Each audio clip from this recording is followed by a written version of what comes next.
Namaskar. I'm having some messages in the chat box as well. So again, a very warm welcome to all our respected speakers. We have our distinguished, academicians, industry experts. We have faculty members, professionals, research scholars, and we have future healthcare leaders with us.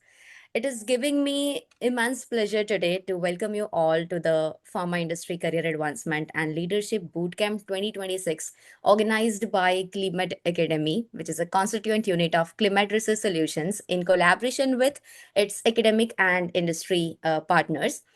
I am Dr. Neha Sarathya, and I have my co host with me, Dr. Samriti Kamath. And it is our absolute pleasure and honor to be your host today, to be your anchors today for the day one of the Pharma Industry Career Advancement and Leadership Bootcamp. And on behalf of the entire Climate Research Solution and Climate Academy, family, we extend a very warm welcome to all our respected chief guests, speakers, chairpersons, and every participant joining us today. Thank you for being here, and we hope you will be having an inspiring, interactive, and enriching learning experience today. Once again, welcome to the boot camp. Okay, friends, originally we all were supposed to meet in Ahmedabad. Originally, we supposed to, shake hands. Originally, we supposed to network over the tea and, learn together under one roof. However, nature had a different plan. But due to, heavy rainfall, as sir said, in Ahmedabad, keeping everyone's safety as our highest priority, we shifted to today's boot camp, completely online. But let me tell you, एक बात मुझे याद आ रही है अभी बारिश रास्ते रोक सकती है हमारे बट हमारे हौसलों को नहीं रोक सकती है ना।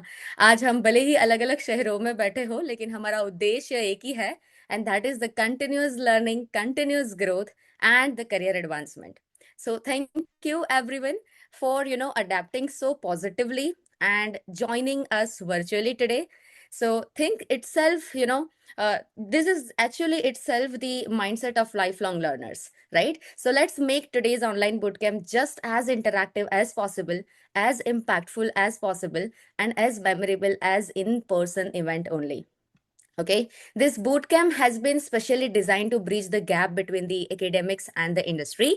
And throughout the day, you will hear from, very reputed, we have distinguished experts on the topics including clinical research, ICH, GCP, medical writing, regulatory documentation. We have emerging healthcare research, AI assisted research, career readiness, resume building, lot of things we have. And the schedule also includes some dedicated expert sessions and the panel interaction as well. So please, I request everyone, please stay till the very end because sometime the last session becomes the turning point of someone's career. Okay. And some of the miscellaneous, housekeeping instructions from my side. Kindly keep your microphones on mute, okay, throughout the session. Please use the chat box for your questions, queries. And during the question and answer, we will take some selected questions, okay, and stay till the end, for important announcement regarding everything, okay, regarding certificates and participation and all. Most importantly, be fully present today, okay. Choose your, career and, close some unnecessary tabs on because we are on the internet. So keep your notebook ready with you, okay, because today you are not attending some online webinar, you are investing in your future, guys, okay. And I will begin with a very simple motivational line. सी किस्मत भी उसी का साथ देती है जो खुद अपने सपनों का साथ नहीं छोड़ता, राइट? और that is the very important line, and so make every minute count of this particular day, I will request you. Okay, so without wasting much time, let's begin.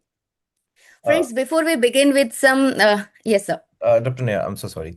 Sorry for interruption. Yeah, In between, I would like to call up Dr. M.S. Rathod, sir, who is here, and I would like, sir, to, help us introducing Dr. Neeraj Upmanyu, sir, who is our chief, guest of honor for us, for today's event. Right. So, Rathod, sir, definitely. over to you.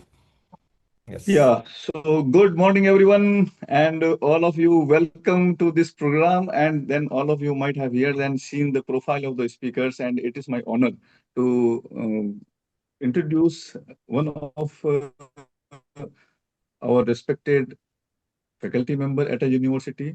He is also in the regulatory part, And he is also a visionary educator, and you can say he has become the instrumental in designing the curriculums that you are reading right now. And he has been associated with the regulatory authorities for past many years.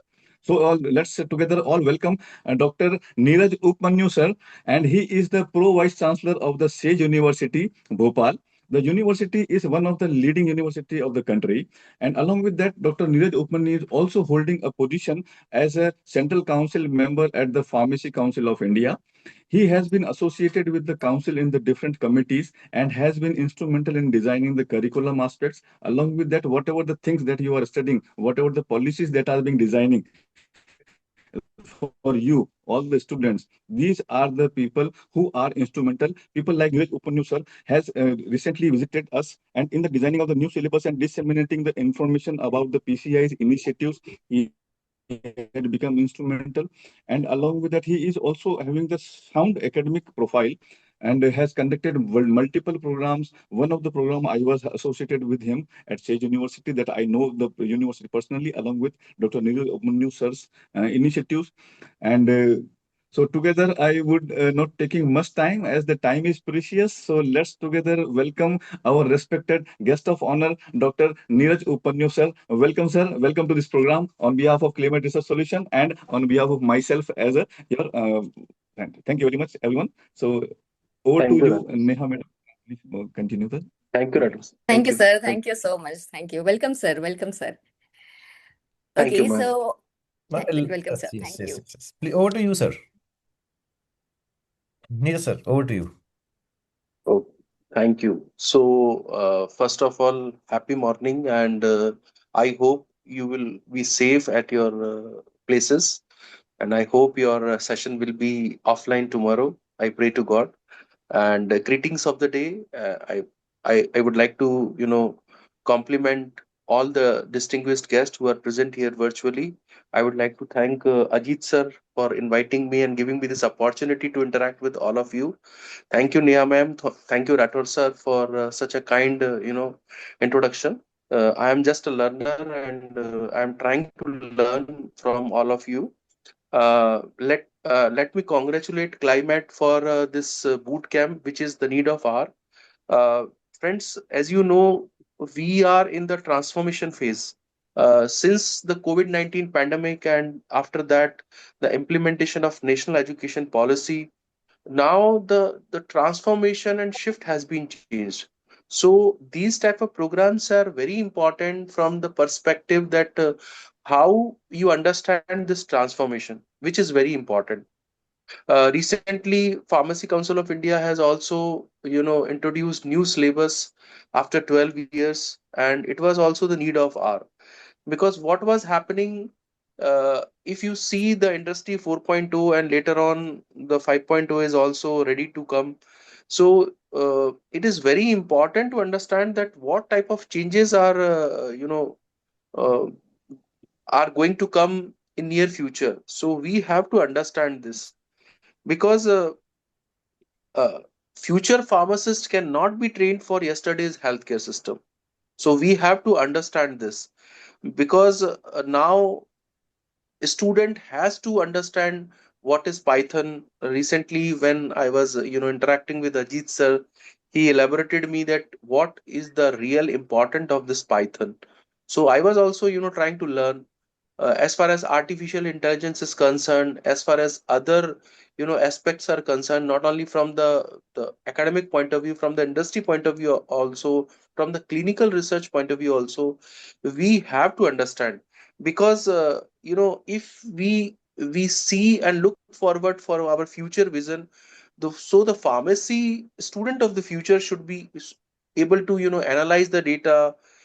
He should be industry ready and adapting the emerging technologies, patent centers. Because if you see very closely the policy of government of India, you will find that government of India is heavily focusing on biosimilars, medical devices in these field. So if you see tomorrow's pharmacist, he should be think like a scientist, he should be communicate well in advance. So they have to understand. If you see the pharmacy curriculum also, which we have been introduced recently. You will find, Python. You will find the mental well-being also. You will find that courses like food analysis, nutraceuticals, which are there. And moreover, the internship has been introduced in fourth and sixth semesters. We have the project also which has been introduced in seventh and eighth semester. So these type of activity, which are very important, not only from the student perspective, but also from the perspective of the faculty members, from the perspective of, we have to understand industry and academia each other. So these type of boot camps will be very helpful, because you have to understand what type of advancement which has been carrying out. Clinical research, a lot of things are there, a lot of advancement are there. If you will not understand the data analytics, if you will not understand the material vigilance, hemovigilance, which has been introduced in the syllabus, scientific writing, uh, recently in COVID pandemic, we could understand the importance of API and excipients. So these type of things we have to understand in a better way. A student can understand the QVD in especially in formulation sciences. So these all, what are the current good manufacturing practices which are going on, what type of importance the supply chain management have, what type of importance the clinical validation has. Impurity profiling is one of the aspects. So all aspects, the student, faculty members, they have to understand, and they have to be in align with the industry. So I hope this 2 days boot camp will be definitely very very fruitful, very pathfinding for all of you. And my compliments and my congratulations to the whole team of CleMed, that they are organizing such programs which are the need of our, and you will definitely enriched, because until unless our faculty members will not well equipped, they cannot transform that to their students. So my best wishes to all of you, and thank you for inviting me and giving me this opportunity to discuss what we are doing. Thank you so much. Sir, thank you very much for joining. Thank you so And much. yes, thank you very much. And it was so enriching. And I met you last week only in Udaipur, and it was so wonderful discussion that and I'm so amazed to see PCI. People don't, look into the things much. They, look into the PCI new changes and everything from their perspectives, from their, if I say कि अपने चश्मे से देखता है हर कोई है ना. But what I saw last week in that FDP was so amazing. Like, how much work you and your team, the PCI team, has done, and especially the education team and central committee has done in that. Like, they have, changed the BPharm syllabus throughout and completely dedicated to the industry, completely based on NEP. So, I mean, it is so good. And I hope it will be implemented very well and students take it up because, from the first semester itself, you will be learning Python, guys. And as Sir said, there are immense opportunities in the industry, and they have covered food industry, they have covered even for your mental well-being, and for your behavioral psychology. A lot of things are there, and then statistics, analytics, data analytics, everything is included for BPharm, which we were, literally we did not know about these things. We were just learning, in the schools. I know when I was in pharmacy school, our syllabus was not well oriented to the industry. We were not prepared well for the industry, and now look at this, they are coming up with the PharmD syllabus change also very soon, right? So you guys must be very vigilant to the PCI website, I would say. And they ask for opinions from the students, from the all stakeholders, key holders from pharmacy industry and students. The main thing I would say, guys, your opinions matter here, okay? So please be vigilant. And the best part about this bootcamp is that we have all eminent personalities from industry. All eminent personalities from industry, you must have seen. And sir, especially I requested sir, sir, you join us as a regulator from Pharmacy Council of India. So we can give some insights from like what is going on, how the students should skill up, and what changes you have made. Right. So thank you very much, sir, for accepting our request and joining. Thank Thank you you, very sir. much for your time, sir. And Thank you sir, very much for please your time. allow me to leave because I have another meeting to Surely, sir. attend in Surely. Delhi. I Thank you totally so much. understand your schedule, sir. Thank you. Thank you very much. Thank you, Thank sir. you, sir. Thank you. Thank Thank you. you, Thank you sir. very much. Thank Thank you. you, all of Thank you. you, sir. Thank you so Thank you much. very much. Thank Thank you, you, sir. ma'am. Thank Thank you. you, Thank you, sir. Ratul sir. Thank you so much. Yes, over to you, Dr. Neha now. Yes. Okay. So now we are, truly privileged to have an eminent industry leader with us. Our inaugural speaker hardly needs an introduction, guys. So our, that Dr. Pramod Kumar Rajput sir, Senior Vice President, Cadila Pharmaceuticals, India. Dr. Pramod Kumar Rajput sir brings over 44 years of corporate and academic leadership to the stage, and he has served as a senior vice president at Cadila Pharmaceuticals and is currently the director of the board at Climate Research Solutions India too. I hope I'm audible. I'm audible enough. Yeah. You're well Yes. sound. Please go ahead. So, starting his career as a medical representative, he rose through the ranks to lead the Cadilla's, domestic and international business verticals, amplifying decades of dedication within the same organization. With the MBA in the marketing and an executive leadership development credential from IIM Ahmedabad and PhD, Dr. Rajput holds 15 honorary, doctorates and 32 international certification, including diploma in NLP from the American Board of NLP. He is a professor of practice at multiple universities and a life member of prestigious global soft skills and leadership bodies, including Harvard Square, USA. He has authored some four best-selling books: The Ladders with Transformational Leadership, Attitude Matters, and Expectations, Lifetime or a Deadline, alongside co-authoring The House of Wisdom. His thought, leadership extends to a regular columns in the Diplomat magazine and popular video series on leadership and self mastery. Dr. Rajput has mentored over 75,000 professionals across, 1,300 plus sessions, delivered some 500 plus leadership talks globally, and hosted 125 plus podcasts in just 4 years. And guided by his vision of technology driven, equitable and healthy Bharat, he continues to champion education, entrepreneurship and leadership development on the path toward the Swarnim Bharat and Vishwaguru by 2047. Sir, it is our absolute privilege and honor to have you with us today. Ladies and gentlemen, please welcome Dr. Pramod Kumar Rajput sir for the inaugural address. Thank Can you. we Thank have you. in the chat box the reactions? Thank you Yes. so much. Thank you so much, Dr. Neha. I am humbled because you made me speechless.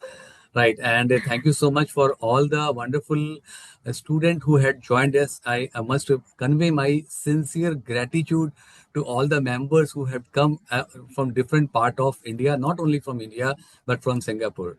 So before I start my talk, I really give my thanks to Dr. Ajit Singh and everybody for inviting me. Being in Ahmedabad, I understand the situation, but whatever the situation, what is there, but when there is a zeal and zest of learning, then the situation never comes, right? And that's why that today we are 64 members, including excluding Neeraj sir, who has also joined, so 65, right? And it has been proven that when there is a tendency and there is a thing for learning is there, nobody can stop us, and then we keep on growing about it. So I personally welcome Dr. Ajit here in Ahmedabad, Dr. Neha, Dr. Sarabjit Sidhu madam, Dr. Ruchi Agarwal, Dr. Shweta Vaidya, Dr. Shivani Desai, Dr. Mahinder Singh sir, Vaibhav Patel sir, Dr. Sagar Pannu sir, and Dr. Akshay Shah, who will be in a part of this entire group for today, because there are 8 sessions are there, and in that 8 session, A plus B sessions are there.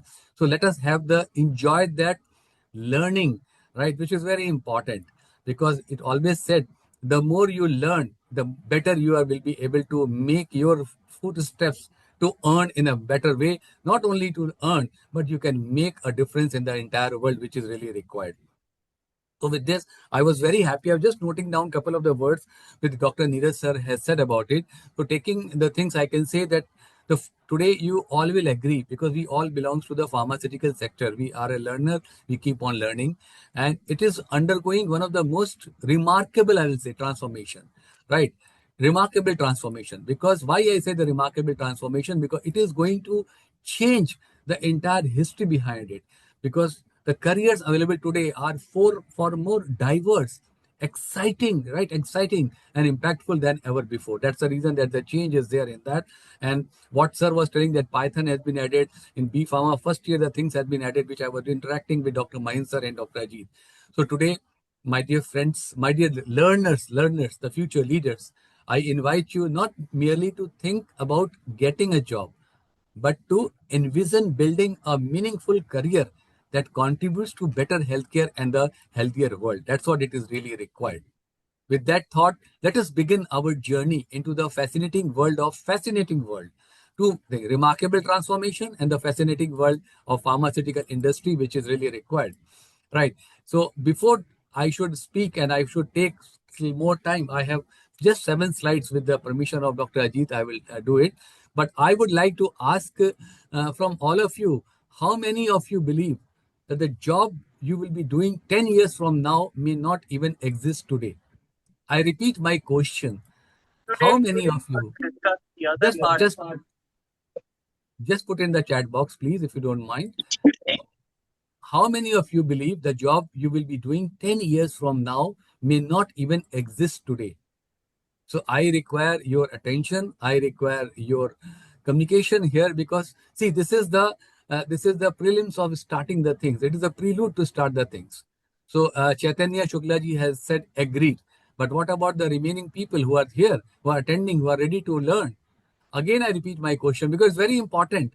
How many of you believe the job you will be doing 10 years from now may not even exist today? So Ajit sir have written, but I would like to know from other students who have joined, other people who have joined. Very good, Kashish, Prathamesh, thank you, thank you. Please let us interact, because this Yes. is the way of learning. This is the way of understanding. Thank you, Vishwa. Right. Thank you, Ajay Singh Rathore ji. True. Very nice. So fantastic. One or two more, and then I'll go to the next one. Very good, Khushbu. Very good. Very good. Murli Krishna. So nice. So nice. So nice. And some will be existing, some will not be existing. Excellent. Very nice. Very nice. You said. Very nice. And Dr. Sagar has also said yes, sir. So on that, that exactly why today discussion is so important. Believe you me, that is the reason, because we are not building for today, we are building for future, right? And if we will not build today, somebody will start building the things. So then we'll be left behind. So why do we left behind? When there's opportunities are there, when the who's and who's from the entire industry are in front of you, 12 established professionals, right, who are there in the different segment, then I would request you that please take this opportunity to learn maximum. Since tomorrow we are meeting, whatever the rains will come, whatever the thunderstorm will come, we have decided that yes, we will meet, we will shake hands, not only shake hands, the learning shake hands will be there. Understanding shake hands will be there. Clearing the queries taken will be there. So write down whatever you are learning on this online. Right? Write down, come with your query, and we all will be extremely happy and will feel privileged if you ask the questions. And don't mind it, right? Whatever the question you will ask, our respected faculties, they have come prepared to give the answer for it, because they want to make the path very clear for all of you. They want that you should be a rising people, rising star for the coming time, right? Because we all have learned from our seniors. Today, still we keep on learning, and that's what we want to impart that learning to you. Because whatever the journey of 5 years, 10 years, 20 years, 30 years, which we all have traveled, we want to impart with you. I know it is a continuous process, but let us start the process, which is important. You are learning from an institution, you are learning from a professor. Let us learn from some other experts who have come here from Singapore, from different part of India, and they will are ready to give their interception, which is very, very important. So this way, let us request Dr. Ajit sir to give me so that I can present my slide. Dr. Ajit sir and Dr. Neha, can I present my slide? And Please, Certainly, sir, also, sir. please, and please go also, ahead. I must thank Dr. Neha and Dr. Kamath for moderating the session for the entire day. So, respect to you once again. Right. Thank you, Dr. Samriddhi. I know that we are missing you. You are not there here, but online you are available. So, very. So, I'm just starting my slides. Just 2 minutes, sir.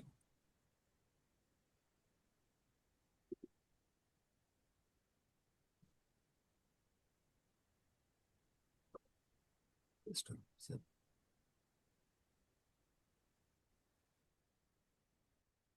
One second, sir.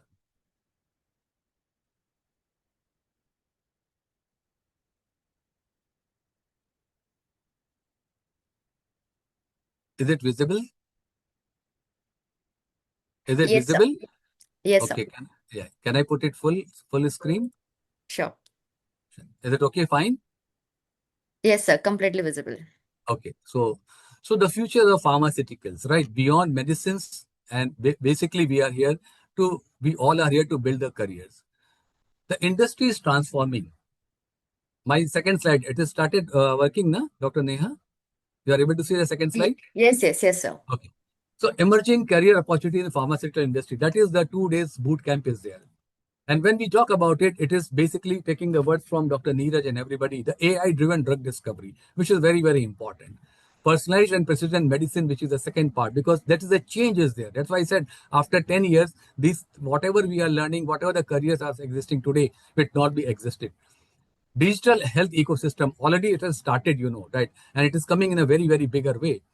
Real world evidence data, lot many data are there, and then we have to explore it. That's why we want that with the real world data we can do the right analysis, and the data analytics is going to happen.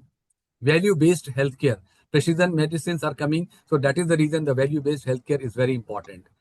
Global clinical research, why I said, because it is not that we are in India, it is not that we are in the remote part of the India.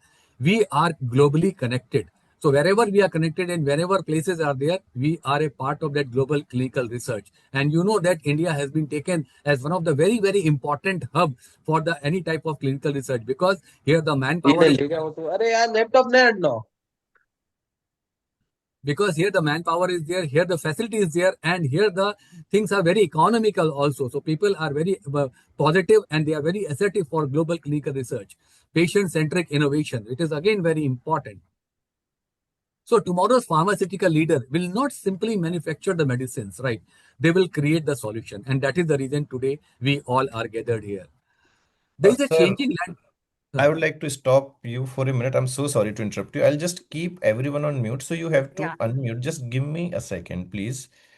Samriddhi, can you please put everyone from our side on like co-host, sir, and all the speakers, so everyone will be on mute then for Yes, at sir. least I've sessions. done that. Yeah, yeah. Please, yeah.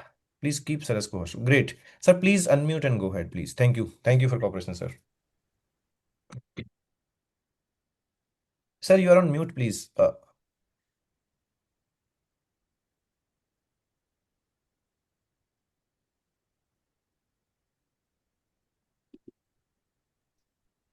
Sir, you are on mute.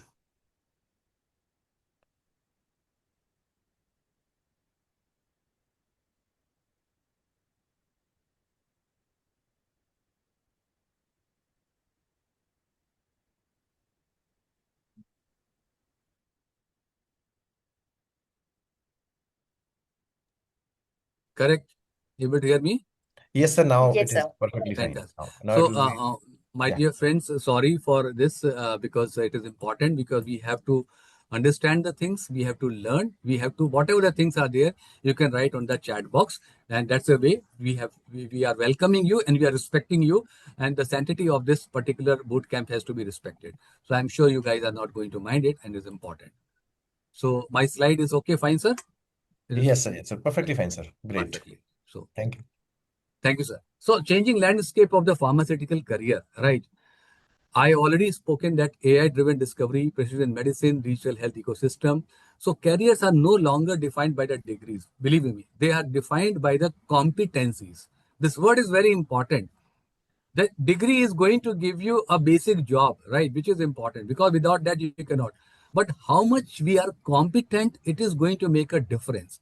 So today, this boot camp for 2 days, this is one of the step which is going to help you to become more competent, to open the entire horizon, which is important, and that's why we can make a difference together. So let me tell you about the changing landscape of pharmaceuticals career. What is yesterday means today also, and the yesterday also. It was a basic thing was there, because when we used to talk about the B pharma guys, M pharma guys and all 10 years before, right? It was basically on production, quality control, sales and marketing and distribution. That was the basic scenario, and people like to enter on that. But you know what today is? Today is completely changed. Clinical research, one of the very important subject, because after B Pharma or M Pharma, Just 10 to 15% people, they go for sales and marketing. Remaining 85% of the people are going to be absorbed in such a very important thing. Second is the medical writing. Oh my God, right? It is a very important part. Pharmacovigilance, which is another very important thing. Regulatory affairs, medical affairs, health economics and outcome research, HEOR, market access, AI and digital health, medical data analytics, real world evidence, digital therapeutics. So these are the real requirements are there. Now you think over it, that where is your strength, where is your competency level is there. Choose your competency level in any of that area, and believe you me, in any of this area, if you start working on this, you can make a heaven of a difference which is required, right? So there is a multiple arms opportunities are there today and tomorrow, believe you me, after 10 years the further extension is going to happen. When you will be age of 30 to 35, you will find, oh my God, whatever you have learned, further you can explore the thing which is important. And that's the way the things are getting changed. Why I am saying so? Today we are in AGI. Why I am saying AGI? It is a state, we are in, basically you can say, just a minute, artificial intelligence, sorry. We are in artificial intelligence, and it is a general artificial intelligence. AGI is general artificial intelligence. By 2030 it is going to become the super artificial intelligence. That is the difference which is going to happen. That's why the entire world is working. So emerging career opportunities, first is again clinical research. It increased the global clinical trials, and India is going to be a hub. Medical writing, scientific communication and publication. Why only here? For the entire globe, you guys can start writing the scientific communication. Pharmacovigilance, drug safety monitoring, which is becoming a very, very important and the essential part. Second is regulatory affairs. When I said faster global product approvals. Why? Because by 2030 or within 2 to 4 years of the time, all the patent drugs are getting expired from the US, UK, right? And all the things are coming here. So this is very important. HUR demonstrating value beyond efficacy. A lot of work is there in the HUR. Market access, pricing and reimbursement strategies. You know that how the things are happening. You know that Pradhan Mantri scheme, insurance scheme, so many things are there which is going to help you, right? Which is going to help you to understand, to make yourself a very, very competent person. AI in healthcare, automation, prediction, decision making. Now there is always a precision things are happening there. Lot of diagnostics are coming there, right? With that diagnosis, you can make a lot of difference which is there. Medical affairs, scientific engagement, which is again an important part. So industry today, my dear friends, my dear learners, my dear future readers, industry, they demands the science, they demand the technology, they demand the business, and they demand the communication. This is the holistic approach a industry demand, not only for today, for tomorrow. So AI is changing drug discovery, clinical trial design, patient recruitment, pharmacovigilance, medical writing, medical coding, personalized medicine, supply chain, what not. You touch any point, you think any point, AI is changing the entire thing. And digital healthcare. So what is needed? Human. We are a human, and we have to attach with the AI, which is a part of it. We are in AI. We are a part of AI. Future professional. That is going to be a future professional. Learn AI before becomes AI becomes your competition, right? Competitor. So if you start learning in this, right, you will be able to make a difference. In the last, people have some of the people are scared about the AI. So AI is not replacing humans, but the humans who know AI replacing humans who don't know about it, who don't accept about it. I would sincerely request you to start learning. And today, the climate as well as dual sphere, and they are doing lot of work in that. They are enriching you. They are helping you to understand in a very, very simplest way that how to lead the global market, which is important. And that is the reason. It maybe you are maybe sitting in Hubli, you may be in Davangere, you may be the small part of the Kerala, you may be in Bihar, Patna, wherever. But sitting here, understanding the thing, you can make yourself very competitive as compared to the any other person who must be studying in the best of the best college. It is not that you should be a part of the best college. It is very important that you should be part of the competency which is making a difference, which is very important. So what industry expects from the modern pharmaceutical professional? You guys are the modern pharmaceutical professionals. beyond academic knowledge. This is the basic thing is there. Technical competence. Again, I keep on repeating competencies. Critical thinking, out of the box thinking, problem solving, how you can help to solve the problem, and the communication skills. Communication skills in the medical industry is very important. The seeing the things is very important. How you are able to interpret the data and how you are going to present the data, which is very important. So that is a part of the communication skill. Second thing is leadership. Then ethics and integrity is again very important. Not churning the data, putting the right way. Digital literacy, adaptability, and continuous learning. Last but not the least, emotional intelligence, because after all, we all are human. We have to respect the other person's dignity, which is there. And we have to have global mindset. Maybe we are in India, but we just think that how to compete with US, how to compete with the person sitting in UK, right? Which is the global mindset is there. Collaborating, working. Today, that is the reason 12 great industry leaders have, today are here. It is a collaborative working, right? Different type of the work is going to happen. Different type of the collaboration has made the things that this boot camp is going to be a most successful through all of you. So formula is very clear: knowledge into skills, right? And the attitude is the employability. That is all about it. Last two slides. So your careers begins today. Your degree gets you an interview. That's all. Fine. When I go to the colleges or universities and all, I said degree can give you an interview, but your skills get you a job, and your attitude builds your career. So three things are very important, my dear friends.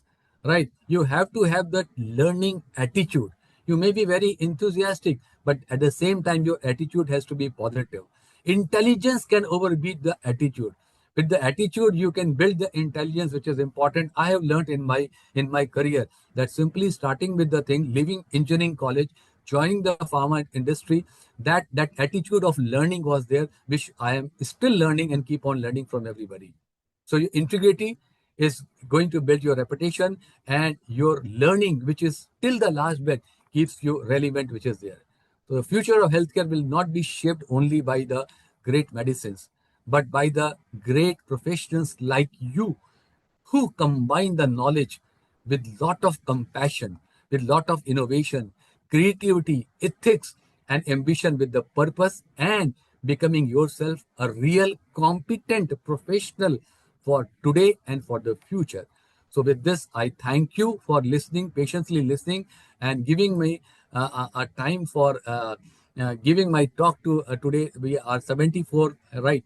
To the including the student, including the great professionals who have joined, and I'm sure this boot camp is going to help everybody to enrich the knowledge which is really required, because knowledge has to be enriched every day, every time. Wherever the knowledge is there, let us enrich ourselves, because nobody can take that strength of knowledge from you till the last breath. Nobody can steal it, right? It is important. So let us learn. Thank you, Dr. Ajit sir. Thank you, Dr. Neha, Dr. Samriddhi, and all the respected faculty members who have given me this opportunity. Thank you so much.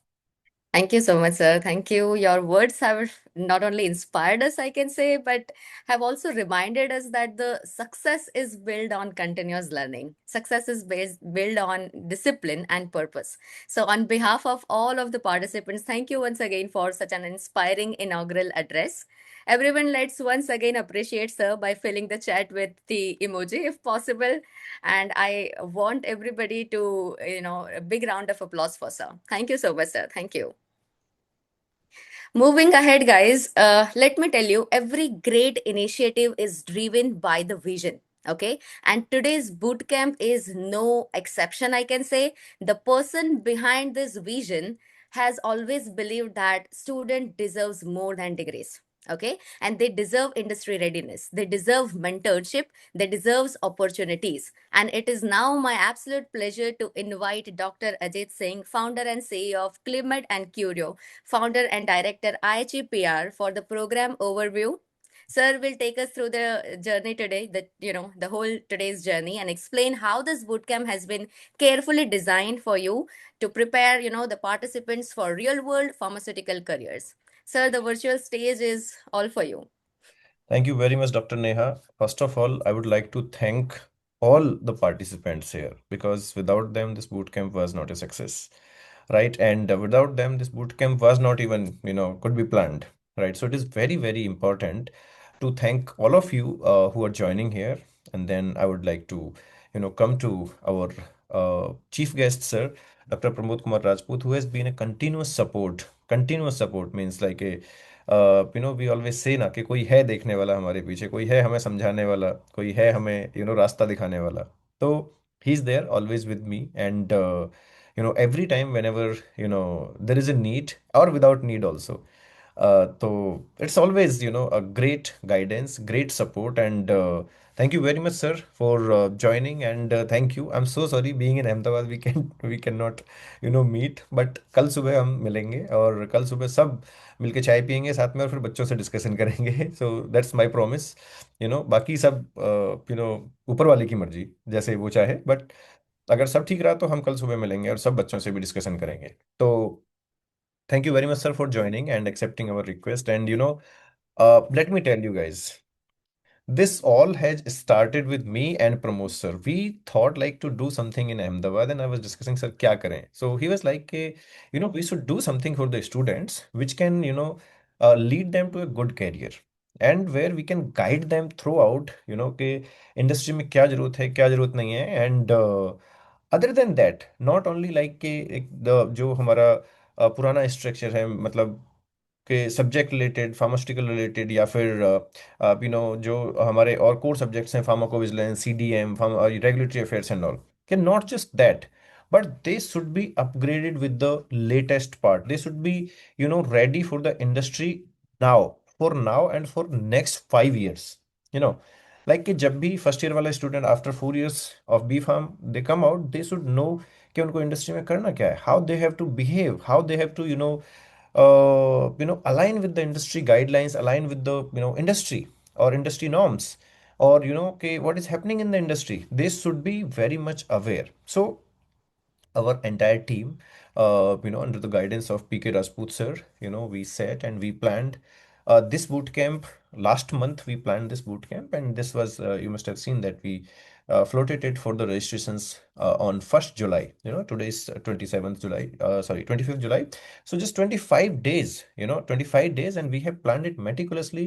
Where, and it's not easy. It's not literally, I'm telling you, it's not so easy to compile everything together and finding the best people for it.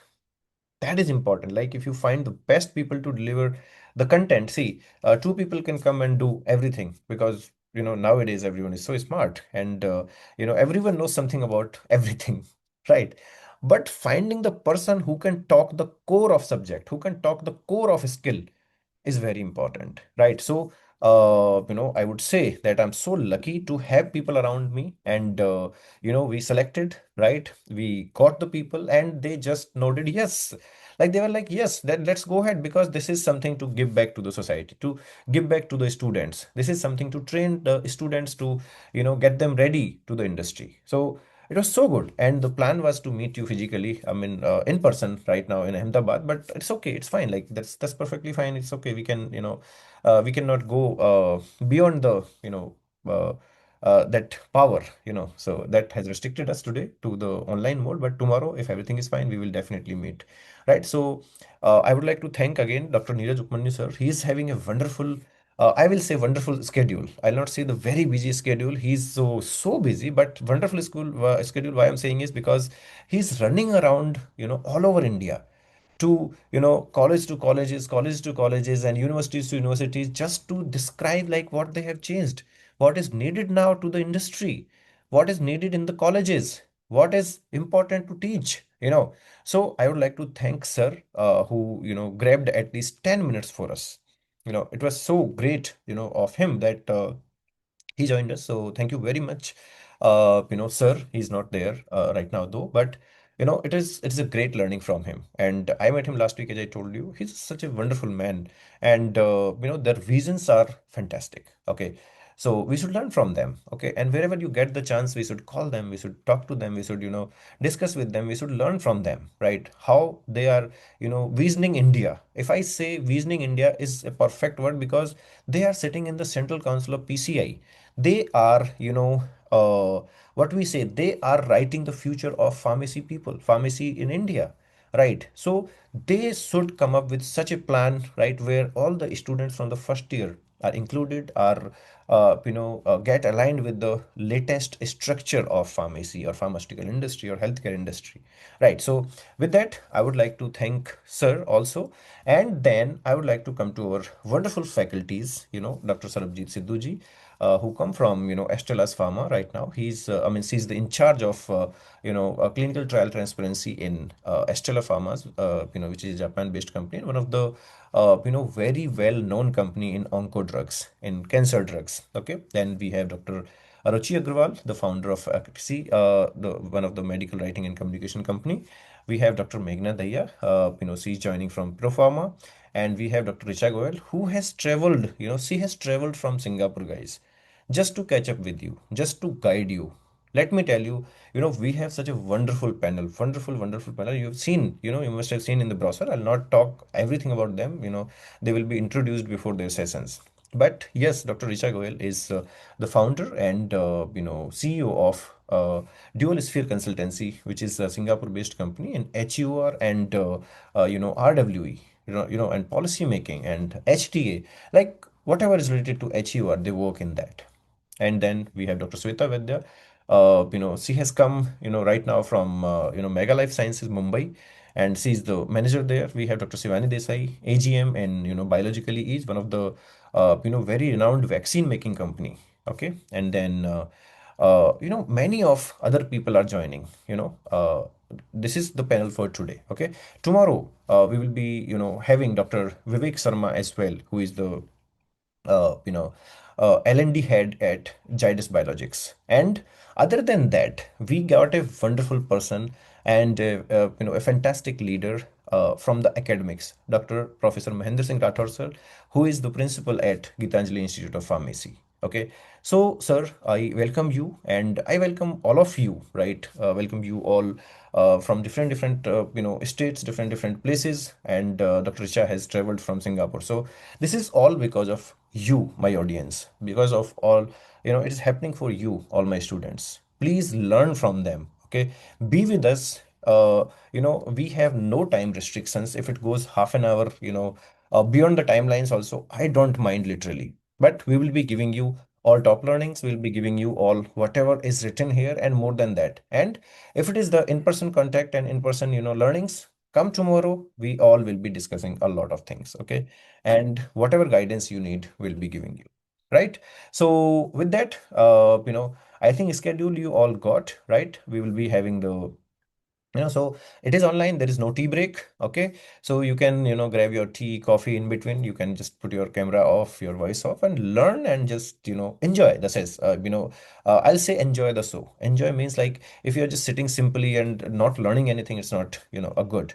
So please take your pen, paper, and sit, have a coffee, and learn the whole day from your home. And tomorrow we'll be seeing you in person, right? And then other than that, there'll be a lunch break in between. And certificates, guys, let me tell you, your certificates are ready. You are coming tomorrow and you are grabbing from the place, grabbing from here. Offline people and online people, you will be giving your certificates tomorrow only. Your certificates are ready with us. Okay, so don't worry about that. Just now, your only task, your only task is learning. Just learn. Okay, so thank you very much for giving me this opportunity to talk to all of you. And I'm very, I will say very fortunate to have this wonderful panel. And, for 2 days with us right now, we have a long journey though. But right now, 2 days, we are having a wonderful panel, guys. Please learn and learn and learn. Okay. So thank you very much. Thank you, Dr. Neha, for, thank you very much for giving me this opportunity to speak. Over to you, Dr. Neha. Thank Dr. you so Neha, much. can I speak 1 minute? Yeah, yes, sir, definitely. Okay, so I would request all the students here, like I'm also carrying the copy and the pen in my hand, right? It is that what we practice, what we are preaching, we should practice it. So second request to all of you is, whatever one question is coming, one or two questions coming in your mind, please write down in a piece of paper, right? I would sincerely request you. And tomorrow morning when we are meeting, you can hand it over the same questions to Dr. Neha so that it will be more convenient to give the answer, because out of the 70 people here, like some 5 questions will be as common as thinking by the other people. So with one go, with the things can be cleared, because we will keep the time for question answers as well. but it is always good to you if you write it. This is my sincere request to you because it is going to help you, and that's the way we have also learned. Same learning I just want to impart with you. Thank you so much for patience hearing. But again, take the copy and the pen, write whatever coming in your mind, hand it over to Dr. Neha tomorrow morning before we start the session. Thank you. Yes, Yes, absolutely. definitely. Thank you. Thank you so much, sir. Uh, Thank you so much. Samriddhi? Thank you so much. Yes. Thank you so much, sir. Thank you so much, Uh, Rajit. Thank you so much, Dr. Ajit, for setting the ground. I think now everyone knows what lies ahead for them for today. Thank you so much. Now, Dr. Samriddhi, if everyone, you allow me, Dr. Samriddhi, if you allow me, sorry, please. I'm so sorry. If you allow me, I would like to, hear from Professor Rathor also a few words because he's coming from the academics part, you know. Thank you very Yeah. much. So it's all right, Dr. Ajit, that I'm listening to the people and I am having the learning attitude always. So still that the copy and pen is there with me. So as our mentor and I would say rather our commander in chief because his guidance is really appreciable and his experience, Dr. P.K. Rajput I am talking about. And then guys, students who are here, I am having almost 25 years of experience and in the teaching, but I have not found such type of academic and industry alliance which is going to help you out because the things and the problems that they are going to address, actually these are the people who are going to interact with you. They are interviewing the people, they are knowing that what are the lacking and shortcomings are there in the forthcoming and potential candidate who to whom they are interviewing. So they would be in the position to tell you that these are the corners that you have to make it appropriate so that you become the person who will be fitting in the particular job role. So, dear friends, I would again appeal to you and reinforcing and stating the statement of Rajput sir, Ajit sir. See why these people are here. They are spending time. They have traveled so across the different places. Unfortunately, I would say that there is everything is good is there in everything what is happening here. So let's take something good out of this. So इस online program से भी हम काफी सारी चीजें सीखें. So I would be appealing all the students that please do listen every person line by line, word by word. So you do not know that which is the line or which is the word. That as Dr. Neha told you, sometimes last ball पे भी छक्का लगता है और six लगता है और then आपको ये नहीं पता है कि वो कौन सी वाली बॉल है. So that be ready for every ball that is coming to you. That means that whatever they are teaching, then try to grab that. So with that, thank you, Dr. Ajit, for providing me the opportunity to address the audience, though I was not in the schedule. But let's continue the things. Namaskar. Thank you, Pramod Rajput sir. Thank you, Thank sir. you Thank to all the you. guests that who have made it here. And I'm really feeling privileged to be part of this community and this platform and forum. Thank you, sir. Thank you very much. Over to you, Dr. Samriddhi. Now I'll not disturb. So no, sir, I think that was very important. Thank you. Thank you so much, sir, for addressing. Now, everyone, please fasten your seatbelts because now we officially start our learning programs. So now first we have a session on clinical research. But first, before we get into it, I want to understand from the audience, what do you understand when we say clinical research? What comes to your mind? Because we want this to be an interactive session and not a one-sided. So please be interactive, comment.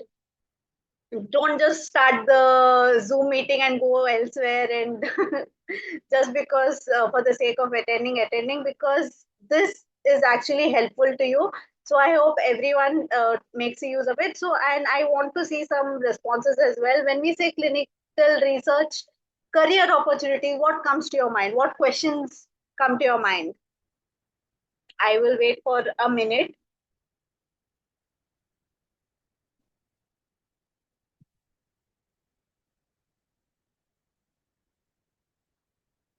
Okay, I will spoon feed you the answers as well. So I think the first question comes to your mind is how do we enter this field, what exactly does clinical research professional do, what skills are expected in the industry, what career opportunities are available. So to answer these questions and to talk on this topic, we have Dr. Neha Suratia. She has dedicated her professional journey to clinical research, clinical pharmacy education, and mentoring healthcare professionals. Dr. Neha Suratia serves as a director research at Climate Research Solutions India and has trained thousands of students and professionals through industry oriented programs. She is actively involved in clinical research, medical writing, and healthcare education. With a strong focus on bridging the gap between academia and industry, she has designed and delivered specialized programs in various recent and important areas related to antimicrobial stewardship, theranostics, de-prescribing and polypharmacy management, etc. A former assistant professor at Parul University, she has also contributed academically at Anand Pharmacy College, Gujarat Technological University.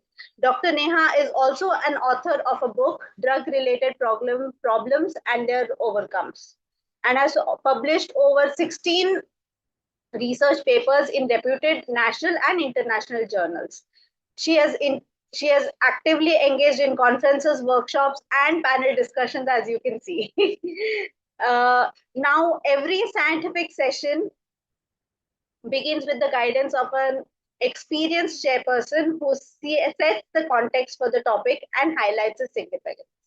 It's my privilege to invite our esteemed chairperson for this session, Dr. Sagar Pamu, Associate Professor, Department of Pharmacy Practice, Institute of Pharmacy, Nirma University, Ahmedabad. Sir, may I please request you to kindly deliver the chairperson's opening remarks and briefly set the context for today's session. Yes, good morning, everyone. It's my privilege to welcome all the participants, distinguished faculty members, and guests over here. It's a warm welcome to everyone for the session one as fundamentals of clinical research and the clinical trial ecosystem. I'm Dr. Sagar Pamu, honoring the chair of this session. Um, Clinical research is one of the most dynamic and rapidly expanding sectors within the pharmaceutical and healthcare industries. So every new medicine, vaccine, or any other medical interventions, when that reaches to the patients, it is actually supported by a rigorous process of scientific investigation, ethical oversight, and regulatory compliance. Understanding this ecosystem, there is an essential thing to learn for the students and professionals aspiring to build successful careers in the pharmaceutical industry. So I hope the Dr. Neha's session is very particularly relevant because it will provide an overview of the complete clinical trial process from drug discovery and clinical trial phases to the roles of investigators, sponsors, ethics committees, contract research organizations, etc. And it will also highlight the today's talk will also may also highlight the emerging trends, including decentralized clinical trials and evolving career opportunities to the students and pharmacy professionals. So I'm delighted to say that my former colleague Dr. Neha Suratia, esteemed speaker, brings valuable expertise and practical insights into clinical research. I'm confident that her presentation will bring a very conceptual talk and clarity and also give a practical perspectives to the students.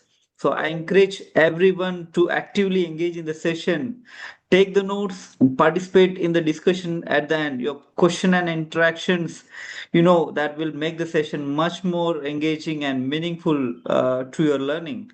So I welcome Dr. Neha Suratia to deliver the session. Thank you. Thank you so much, sir. Thank you. You can start.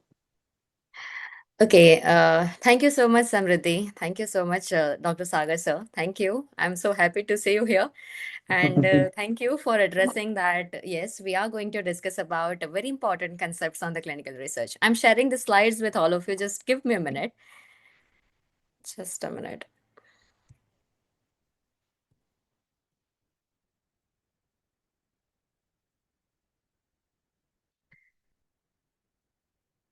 May I know, is it visible or not? It is, but it's just half screen. Okay, I'm putting it on a full screen. Yeah. Yes. Is it visible now? Yes, we can start. Okay. So fasten your seatbelt, guys, because now we are, technically we are into our first session. And today, I'm not going to begin by what is the definition of clinical research, because I'm very sure that all of you have, heard about that, the term before, right? Instead, I want you to think about something much more interesting, I can say. Every tablet, every vaccine, every injection that reaches a patient, that has a story behind it. Everything has a story behind it, and the story that starts in the laboratory process, and then passes through the years of research, multiple clinical trial phases, regulatory reviews, and finally reach at a particular point where I can say the bedside, the patient's bedside. But here is the real question. The question is, where do professionals like us fit into this particular journey? Okay, 5 years from now, some of you may be working as clinical research associate. Some of you might be working as medical writers, clinical data managers, pharmacovigilance associates, or a regulatory affairs, professionals, I can say, in the global pharmaceutical companies. Every one of those career begins with the understanding of the clinical trial ecosystem. It is not like a single process that we can finish it in 1 hour learning. Why I use the word called ecosystem? Because it is a long process, right? So it is the ecosystem, and by learning this system you can understand whether in which situation I exactly fit. So in the next 40-45 minutes, let us not just we will not just learn about how the medicine is getting developed over the time, but we will discover that where your future fits into this particular journey. So my teaching objective is very simple, that by the end of this whole session you should be able to understand where exactly my role fits, and whether I am having interest in this particular field or not. Okay, so before jumping into the field, you should be aware about your interest. There is nothing like that you cannot explore the multiple areas. It is not like that. You can definitely explore, and you can choose that what exactly you need for your career. But before that, you should be able to understand that what exactly the clinical trial ecosystem is. When you enjoy your work, it is more like fun to do it every single day till the rest of our life. So choosing our career is as important as marrying to someone, I can say, because you need to deal with it till the rest of your life. So it is so important to have interest into it. So basically my teaching objective is simple. You will be able to understand your area of interest today. Okay, just give me a minute. I will be just joining from the next account so that I can see your responses. Just a minute.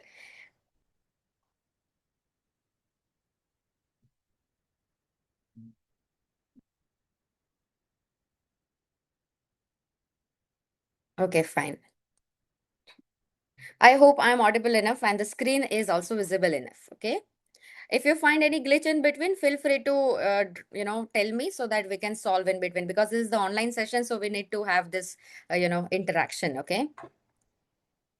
So this is the session, and let's start with the learning objectives. Now, why I always start my session with the learning objective is, the reason is very simple. Before we jump towards the PowerPoint presentation, you should be able to understand by the end of the session what you should, expect, that what will be the end points, okay? What I can expect from this particular presentation. So before starting any learning session, guys, it is important to know the destination, right? So by the end of the whole session today, you will have a clear understanding of this 5 to 6 points which I have written here. So understand what you will learn in this particular session. First, we will understand what clinical research means to us. Definitely many confuse the clinical research with some laboratory research or only with the trials, but they are not exactly the same. You have a whole ecosystem, right? So we will definitely understand that. Second objective is, we will discuss the drug development pathway. That means developing one successful medicine, that usually takes around 10 to 15 years, and it requires, a lot of financial investment, and, often exceeding about 1 to 2 billion USD and all, right? So we all have this idea that it has a huge investment. It has a huge, it requires resources, manpower, and a lot of things. Thousands of companies are tested, before one eventually the one drug that is approved as in medicine, and it is now ready to, reach to the patients. So that is the drug development pathway. We will simplify it for our understanding. The third learning objective you can see here, and that is we will understand the different phases of the clinical trial. As Sagar sir already told us that yes, this is going to be a part of the session. So each phase has a different purpose, right? From evaluating safety, I can say, to confirming its effectiveness, and, I can say, long term monitoring, and then getting the approval. So that is our phases discussion will be the fourth point.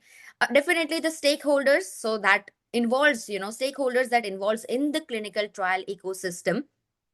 Clinical research is, as I we already know that it is a multidisciplinary. So we have to have a lot of stakeholders into it, right? So research basically involves many things, like we have a sponsor as in pharmaceutical companies, we have investigators, we have hospitals, the ethics committees, we have, regulatory authorities, we have patients with us, and many other professionals we have. Definitely we should be able to understand what are their responsibilities at that particular level, and how they are, involving into it.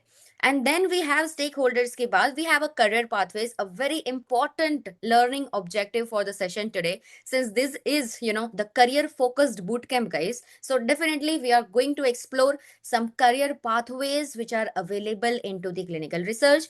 Many students think, the only role is that the having of clinical research, the whole process. Like for an example, I can say it is like clinical research associated will perform this type of activities. Everybody has that mindset, but let me tell you, in reality there are number of opportunities involved in the areas, such as we have in this clinical research only. We have medical writing, we have pharmacovigilance, we have data management, we have quality assurance, we have regulatory affairs, and we have project management as well, right? So we have a lot of things in the clinical research. It is not like only option we have, that is the CRCs, and, starting with the career with that, and then moving forward with it.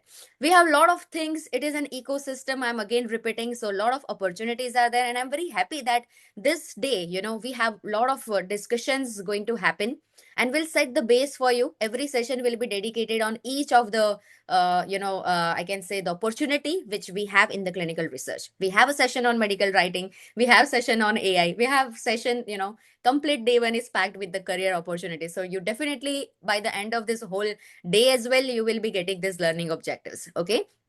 And finally, the last one is we will definitely going to understand this decentralized, current trends, including the decentralized trial. So here the DCT stands for decentralized clinical trial. Unlike the traditional trials where participants were, visiting the hospitals frequently, this DCT jo hai, that uses some digital technologies, such as we have now available telemedicine, telemedicine consultation. We have wearable devices, we have electronic consent available. Okay. We have remote monitoring. The very important is DTX, digital, remote monitoring is coming. Digitally remote patient monitoring is coming. We have, we can say wearables devices that for continuous monitoring people are using. So unlike the traditional trials where patient used to come to the hospital every time, these decentralized trials use some digital technologies like this, and that is allowing many, study activities to happen from the participants home only. So that is very convenient. If you know, guys, this approach becomes, very popular during the COVID-19 pandemic, and then continue to shape the future of clinical research now with us. Okay, so here are the major learning objectives which are written on the slide that will guide the session, the whole session today. So may I know that how many of you are interested in pursuing the career in clinical research right now? Have you guys have any idea about it? May I know how many of you has very clearly that yes, this is very clear for me that I am going to jump into the clinical research? You can raise your hand as well. You can type in the chat box as well. Okay, so I'm getting some answers. But okay, so my teaching objective is, guys, by the end of the session, I hope that it will give you the direction. It gives you the direction that whether I want to jump into this particular, area or not. Okay. So let's begin. I hope the slides are visible. So let's begin with the definition. Of course, we'll first start with our first learning objective, clinical research, what it is basically. So clinical research is, often misunderstood, guys. Many students think at the very bottom level that, the research is simply means conducting some type of experiments on the humans, but that is not correct definition. Okay. Research, clinical research specifically, that is a systematic investigation that involves the human beings into it, human participants into it, to answer some of the very, very specific, questions which are, I can say, related to health, related to disease. So let us understand this definition word by word. So basically, the first word is a systematic investigation. Systematic means that everything follows some, predefined plan or a predefined protocol, and every procedure, every patient visit, every laboratory test, every observation is carefully documented. In a clinical research, guys, we have one sentence that if it is not documented, it didn't happen at all, right? So documented is very important. Nothing is done randomly in this area. And the second phase is involving, human participants into it. So systematic investigation in humans. So human is the second word. So before reaching to humans, a medicine undergoes, a years of laboratory investigation and animal testing. We know that clinical research begins only after, we are having sufficient evidences to move forward. And that's suggesting it can be safely evaluated in the human participants, right? Third point is it is evaluating safety, efficacy, and the quality. So basically, the safety means what? Safety means identifying any type of adverse effect or any type of risk which is associated with this particular medicine. Efficacy kya hai? Efficacy means determining that whether the medicine actually works under some controlled study conditions or not. Safety is another thing, efficacy is another thing. Okay. So efficacy means हम determine कर रहे हैं whether the medicine actually works under some controlled situation, under some controlled study conditions or not. Okay. Quality ensures that what? The medicine is consistently manufactured according to whatever guidelines, whatever standard thing we have, so that every patient receives the same product quality. Okay. So quality ke liye we use this word. Okay. Clinical research includes, guys, two major categories, let me tell you, and that is interventional and observational studies. The first is interventional, where the researchers actively, introduce an intervention, such as whatever new medicine is there, new drug is there, new vaccine is there, or any type of medical device, and then evaluating its effects further. That is intervention. You are intervening something into it. And on another hand, we have observational studies, where researchers do not introduce any type of intervention.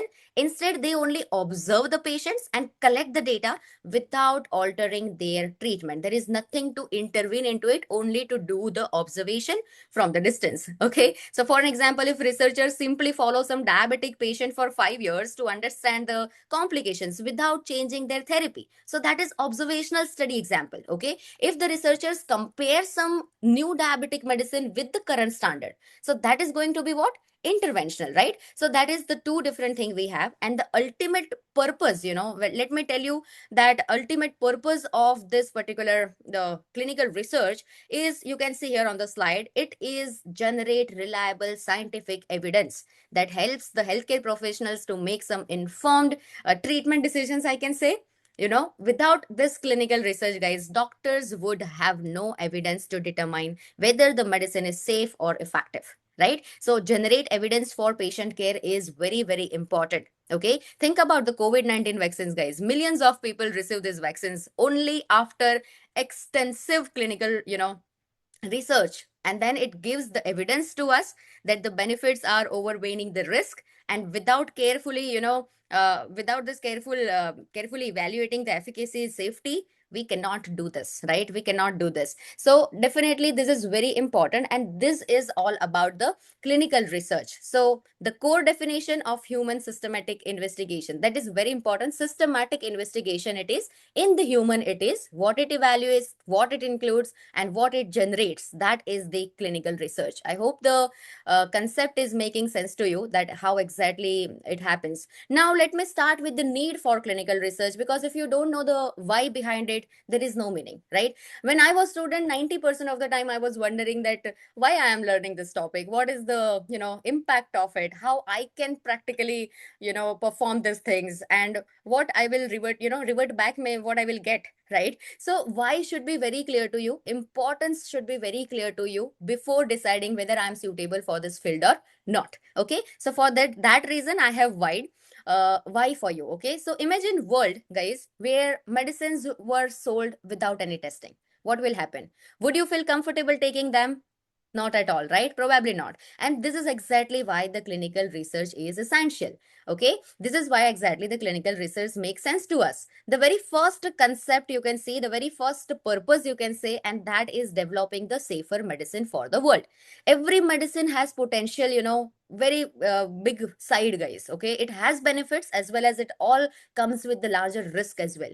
Clinical research is helping us to identify this common and rare side effects, so that before it it reaches to the world, I can say, right, before it can go in the wide use.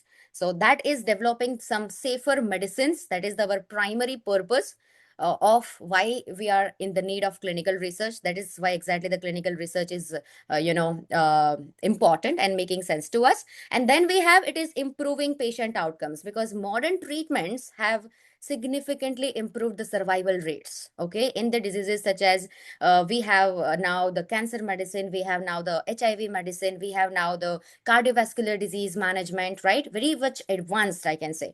And many infectious diseases becomes very much curable with this particular things. So they were rigorously evaluated through the clinical research only. So of course, to improve the patient outcome, we need clinical research. Also, it is supporting evidence based medicine, guys. EBM stands for what? Evidence based medicine. So that means making some clinical decisions based on the best available scientific evidence with us, rather than relying only on some personal experience or personal opinion or some reports. Okay, so it is generating evidence for us so that we can use it without any second thought, right? And then ensuring efficacy before the approval. Now this is very important. The fourth purpose is to ensure that medicines are effective before they approved for the public use, I can say. So the medicine may appear promising in the laboratory experiments, we all can be agree with this point, but it must prove that it work in some real patients before receiving before receiving the regulatory approval. So it needs to be proven by the evidences it is generating in the laboratory in the for second phase, and then we need to have some regulatory approval to get into the market, I can say. So these are the need. If what if happen if it is not safe, what if it is not improving patient outcome, what if it is not generating evidence based medicine, everything goes wrong here. So that is exactly, my friends, why we need clinical research into our system. I hope why is very clear to you before I start exactly the drug discovery and the development process. Ecosystem we are discussing, right? So we cannot go forward with directly the one thing, but we will discuss about this, that is the drug discovery and development pathways, the journey from identification to regulatory approval. Briefly, I need to introduce this slide to you. Why? Because it is so important to understand what happens before it, right? So this slide is giving you the idea that most important concept in the pharmaceutical research you can consider, and that is the journey of medicine. Okay, so many people think that scientists discover a drug and it is immediately available in the market, but it has a rigorous process. It has a lot of things. It takes about some 10 to 15 years, maybe more than that, and only a very small proportion of potential drug that candidates, I can say, the components, I can say, that gets succeed into it.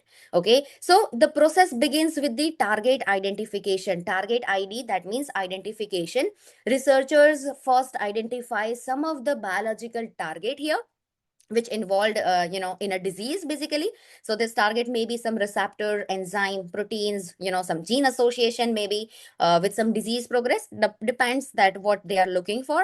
So for an example, I can say, if the example coming in my mind, for an example, in hypertension, so researchers may identify an enzyme which is involved in the blood pressure regulation, okay, for the therapeutic target. So that is the target identification. Once you have target clear, you can proceed with the drug discovery. So this is the broadest way, this is the broadest pathway you can consider for understanding. We have a lot of things. If I want to discuss this particular slide, I can discuss it 1 hour, but this is the broadest way we can understand the flow of the medicine.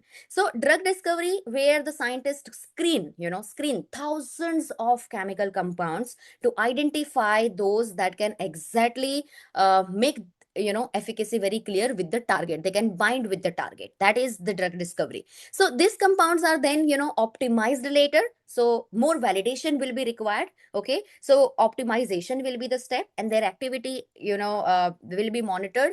Their toxicity profile will be monitored, and then it will be entering into the preclinical studies. Now these studies are conducted in the preclinical. That means it is in the laboratories as well, and then in the some studies will be happening in the animal models as well, to evaluate further the PKPD things, pharmacokinetics, dynamics, how the what drug does to the body, what body does to the drug. So all the questions will be answered majoritarily in the preclinical, and then we have the next thing, that is the IND, and that is the application, guys. Investigational new drug application to the regulatory authority. We need to submit everything we have received in the preclinical data. What is PK, what is PD for this chemical moiety, how it works, what can be side effect profile, how the toxicity is going to look like. Okay, all the things we need to write on a paper, and we need to submit that application to IND, investigational new drug application. After you receive this IND application, your phases will start. Okay, now the medicine enters into the phase 1, and then phase 2, and then phase 3. All will be continued. Now we have phase 4 as well, since many decades, right? So this is how it goes. Definitely phases we are going to discuss in the upcoming slide, but this is how before picture looks like. Okay, so now that we have seen the entire pre-journey, I can say, so let us zoom into one of the very first stage, and that is the drug discovery. Little bit we will understand about it. So now that we understood the overall development pathway, so let us zoom on the drug discovery. We will deep little dive into we will have in the drug discovery. So people often imagine that scientists suddenly discover the medicine in some 2-3 years or maybe that, but in reality the discovery is longer process. Okay, some lots of trials, lot of errors, and continuous improvement will be happening, and this stage generally takes around 3 to 6 years, and sometimes even longer depending on the complexity of the disease. Okay, so definitely I told you that it is going to happen with the target identification. Once you have achieved your target, there is the optimization, lead optimization. So this the lead optimization, that means once the researchers identify the thousands possible molecules, the selected the most promising ones, those are called as a lead compounds. So these lead compounds are usually not so perfect, but scientists modify their chemical structures repeatedly to improve its potency and what they actually want, right? And then you will be having some candidate selection. So after several rounds of optimization, guys, we will be having one chemical compound, and one molecule finally is ready, right? So now this candidate selection is a drug selection, basically drug candidate that moves into the preclinical testing. Okay, so out of nearly about 5,000 to 10,000 screen molecules, guys, only one may eventually becomes an approved medicine. And one of the most important part are this: target identification, lead optimization, candidate selection, and the duration. So we have a lot of things in the drug discovery, but we are now more focused towards the clinical research. These are the pre things, okay, which happens. So once we have selected here a promising drug, let us just assume that yes, in the drug discovery everything makes sense. And then I have mentioned the duration as well here.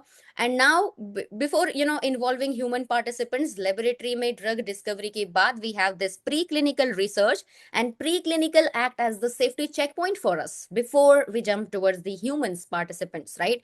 So at this particular stage, the medicine has not been administered to humans. It undergoes into some very extensive laboratory and animal testing. You can see here the primary objective is very simple, guys. Sorry, just a minute. Yeah, so the primary objective is very simple, that is this medicine sufficiently safe, is it like very safe to begin testing in the humans or not? So in vitro, you already might be having idea that the term in vitro, that means in the laboratory, in the glass, in the petri dish, and these experiments are conducted outside of the living organism, we can say. So cell culture, tissue samples will be there, laboratory assays will be there, and all. Okay, then we have animal studies. So after that, that is also known as in vivo, right? So after these in vitro studies evidences, the medicine is evaluated in the animal models, and this helps the researchers to understand how the drug will behave inside, on the entire living organism, I can say. So here definitely you will get here a lot of things: safety, effectiveness, the organ toxicity report maybe, and a lot of things related to dose response relationship you will get in this animal studies. Okay, and then we have a toxicology as well involved in the preclinical only. So toxicology evaluates whether the medicine causes harm to the different organs which is involved. If it is getting metabolized by the liver, we need to check the liver toxicity profile, right? If it is excreted from, it is going to be excreted from the kidneys, we definitely need a kidney toxicity report, right? So we understood in the preclinical this toxicological profile as well. And PKPD, what does body do, do to the drug, and what drug does to the body, everything will be clear in this preclinical.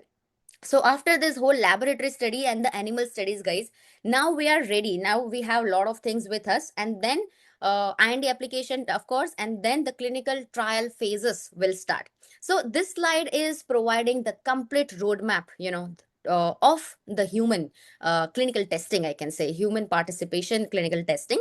Each phases I'm going to discuss today that has a very elaborated role, I can say. So definitely preclinical, we already understood that it completes before the human participants and before the human studies, and it focuses on the laboratory and the animal research.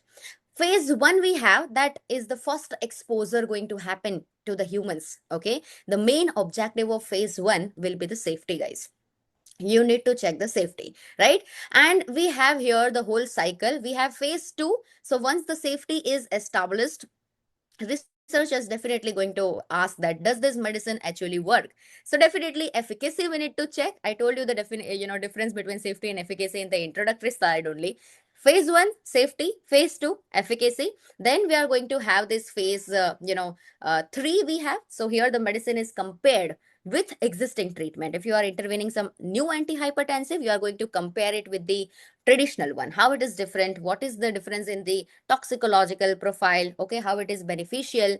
So phase 3 is like that, confirmation, confirming everything. So if phase 3 is giving you the acceptable type of the signals, and the risk balances, I can say, they are submitting then the regulatory authorities for the approval. Okay, so regulatory authorities we have for the approval for USA, sorry, for the USA we have the United States Food and Drug Administration. We have EMA, European Medicine Agency for European regions. We have CDSCO, Central Drug Standard Control Organization, which is for India. So they are all reviewing all of the available evidences before granting any type of marketing approval, and then once we receive the approval, it goes with the phase 4. So even after approval, clinical research does not stop there. Okay, some long-term monitoring is continuously required to identify some rare type of adverse effect and evaluates the effectiveness in the routine clinical practice, what we call pharmacovigilance,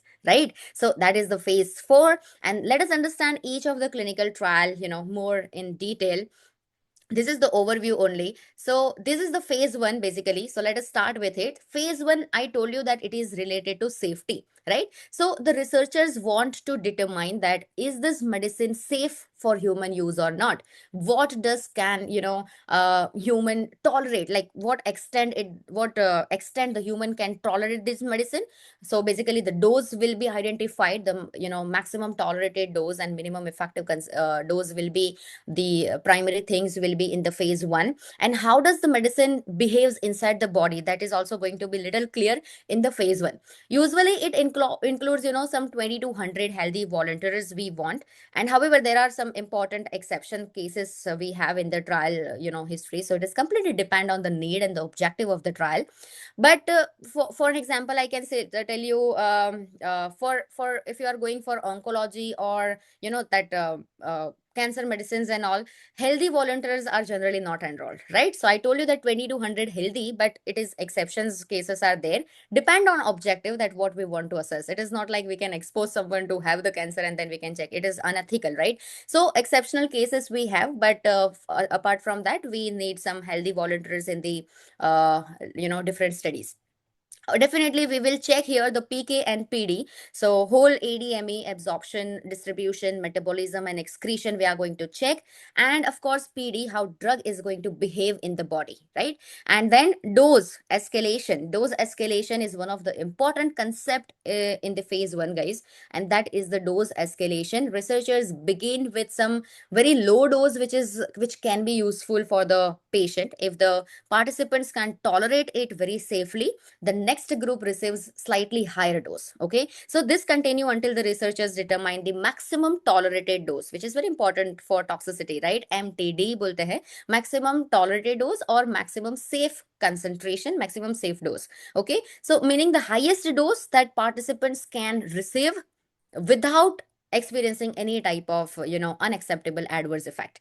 So these are the phase 1. Once the researchers are satisfied that the medicine appears safe to us, the next logical question that can be, and that is, does this actually work in the patient with the disease? Okay, because we are determining in majority healthy, right? Healthy volunteers are there, so definitely the next is what how exactly, and does it actually work, does it going to work in the patient with actual disease condition or not? So we have here the purpose, the participants, the PKPD, and the dose escalation things in the phase 1. And then we have a phase 2 clinical trial. So welcome to the phase 2 again.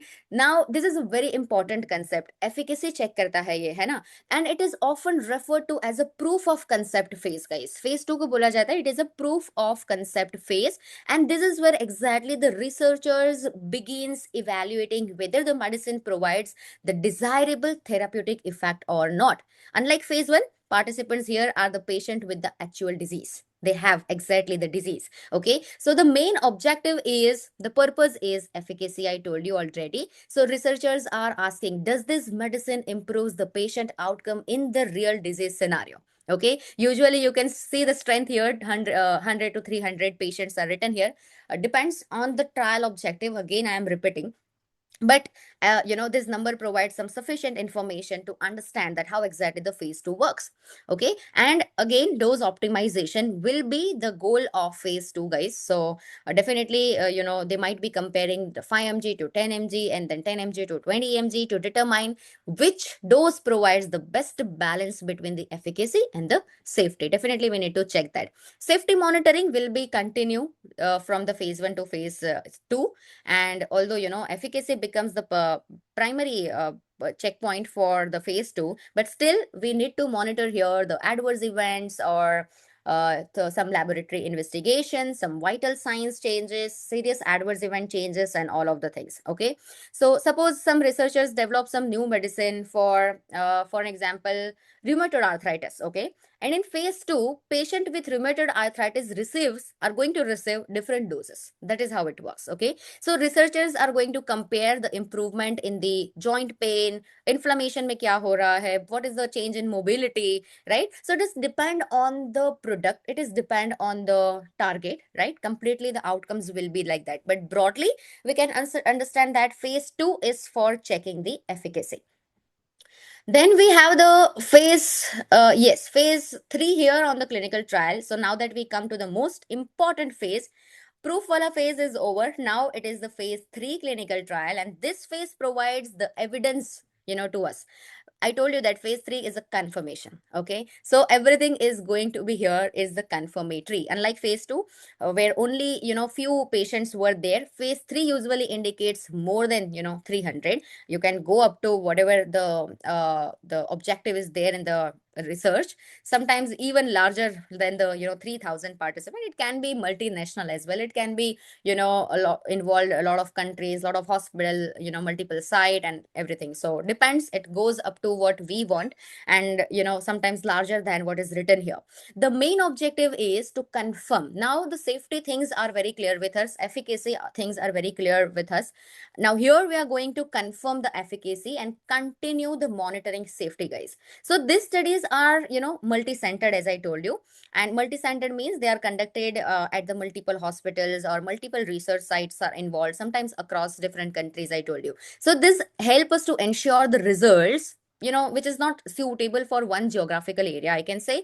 So bigger, broader population का result यहाँ पे हमें मिलता है. So you can definitely compare and you can definitely reach to the conclusion, right? So most phase 3 trials are, randomized, which is written here. See here, you can see multi-center it is written, and it is a randomized mostly, where we have different types as well in the study. Randomization is one of the types. So participants are assigning to the treatment groups by chance. Okay. It is randomization basically reduces the bias actually. Okay. The main purpose of randomization is reducing the bias, and it is improving the reliability of the particular component, what we called as going to be a medicine, right? So, or maybe the device or whatever it is, but it is giving us the unbiased safety checkpoint and the efficacy checkpoint, I can say. So if phase 3 demonstrate you a very favorable benefit risk ratio, then what will happen? The company, submit the data to regulatory authority for marketing approval. So this stage is very important.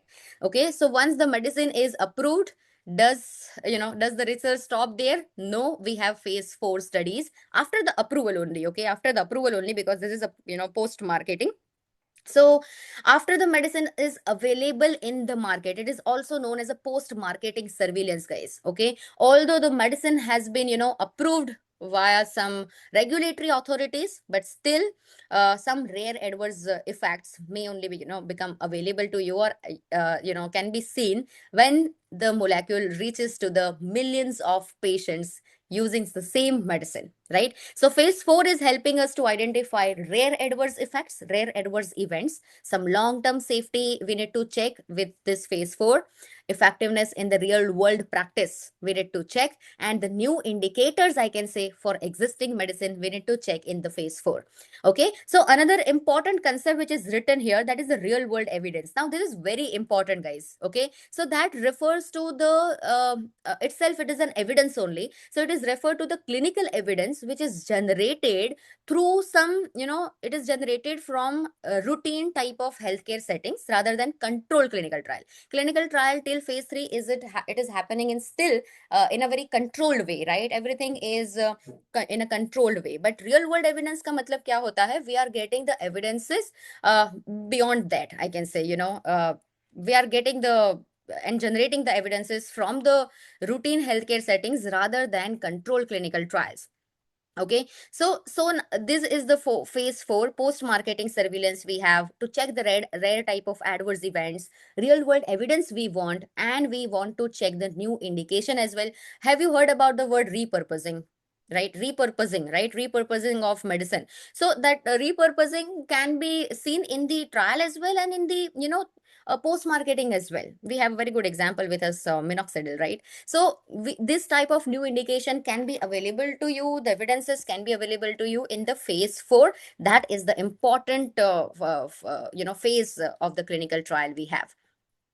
Now, let me tell you, the phases are simple to understand. Now, this is the process flow. Now, this slide is the summary of total, overall workflow I can consider for the trial.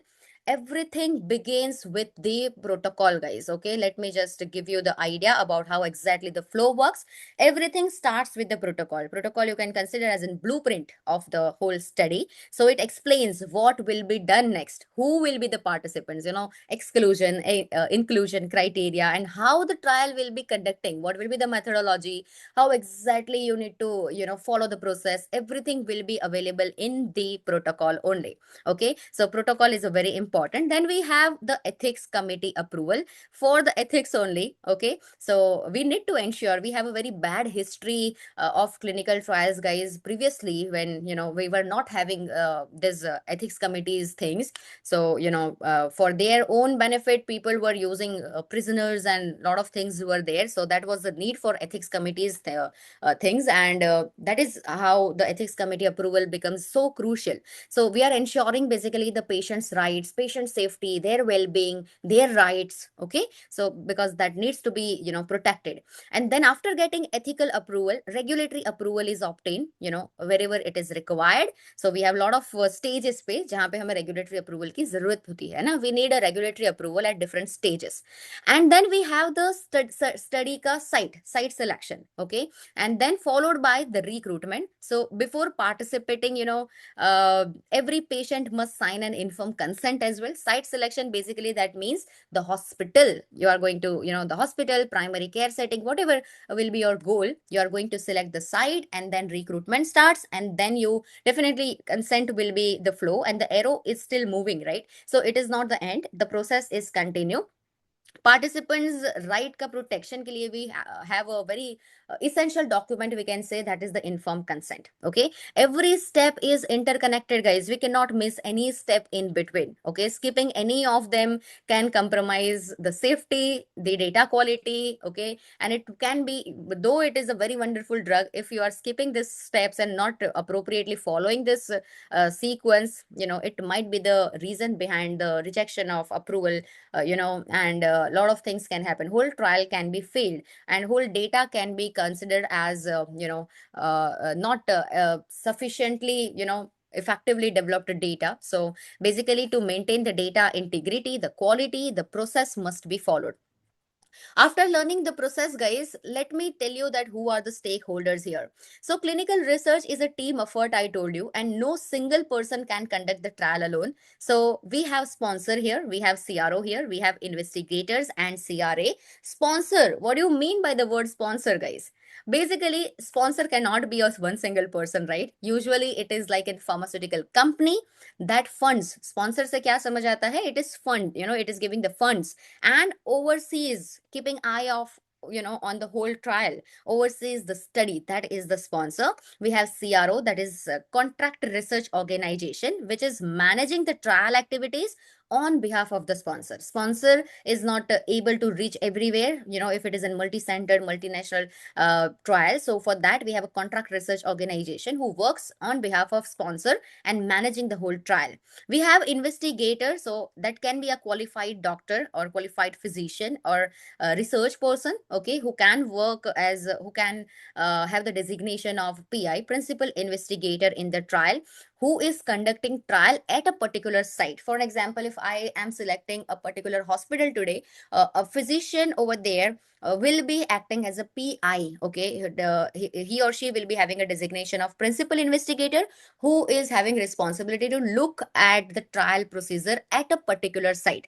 And we have a CRA as well with us, that is a clinical research associate, who monitors the overall study, who verifies the data, and who ensures that everything is happening around the good clinical practice principles are followed, and everything in line or not. So they are basically the associates. So remember that all the stakeholders have one simple common goal: protecting participant safety while generating some reliable and some specific scientific data, whatever you are getting from the patients, right? So these are a very important thing. And let me give you one career tip as well here. You know what? Most of the pharmacy and life science graduates begins their careers in one of this, stakeholders organization, guys, especially in the CRO. Okay, so let us summarize the responsibilities of these professionals so more idea will be clear to you. Now, this slide gives a very quick overview that who does what during the clinical trial. We have sponsor with us. I already told you that it provides funding. They developed basically the protocol and ultimately responsible for the whole study. We have CRO with us, Contract Research Organization, manages day-to-day clinical trial operations, uh, at the different sites, we can say. Other than that, we have the investigator who is responsible to conducting the study at the particular site and ensuring the participants' safety. Other than that, we have CRA, clinical research, associates we have. So they are basically responsible to visit at the study ka site, reviewing all of the documents, verifying the data. We have a source data verification and all of the things, and checking the protocol compliance basically. Okay. Other than that, we have CRC with us, clinical research coordinators. Basically, the name itself has the role and responsibility written. Coordinates the patient visits, coordinates and maintaining, the study documents into the study, and supports the investigator, I can say. And how we cannot forget about ethics committee, right? How we can forget about it? Independent review committee. The study के लिए हमें requirement होता है for the ethics committee, so who is independently doing all of the reviews and reviews of the study and safeguards the participants rights and welfare, I can say. Okay, so if you are entering into the industry as a fresher, the most common starting roles, let me tell you, is a clinical trial assistant, or clinical research coordinator, that is the CRC. Someone can join as an CRA as well, right? So as you gain experience, you can progress into the project management and quality assurance. We have regulatory affairs, we have medical writing, we have, right? So these are the roles and responsibilities they are having. So far we have understood that how the clinical trial work and who is involved into it. The next question is, where do you fit into this ecosystem? So let us explore the career pathways which are available in the clinical research. We have here the CTA, I told you already, clinical trial assistant, right? So this is the entry level role where you are going to support the documentation, trial master file, you are going to maintain, you are meeting the coordination and administrating, activities you are going to perform. Next, we have the CRC, so that is clinical research coordinator. So they work at the hospital, at the research site, coordinate the patient visits, okay, and maintaining the study documentations and support the principal investigator, I can say. Other than that, we have the clinical research associate. That is the person who is going to monitor the trial, visiting the research site, verifies the data, practicing, basically the GCP and everything. We have senior CRA post as well. So as you move forward with the experience, you can promote it to senior clinical research associate. We have lead CRA as well in the pathway. We have project manager at the end, and we have a clinical operationals post as well in the career pathways. Okay, so this is how the flow works. If you want to have idea, entry level roles can be this: clinical trial assistant, clinical research coordinators, CRA. We have medical writer. We have a whole session dedicated to talk on the medical writing. So I'm not briefing right now, but yeah, these are the all going to be your entry level roles. Pharmacovigilance associated, or regulatory affairs and all. So these are the entry level roles where you can apply your knowledge.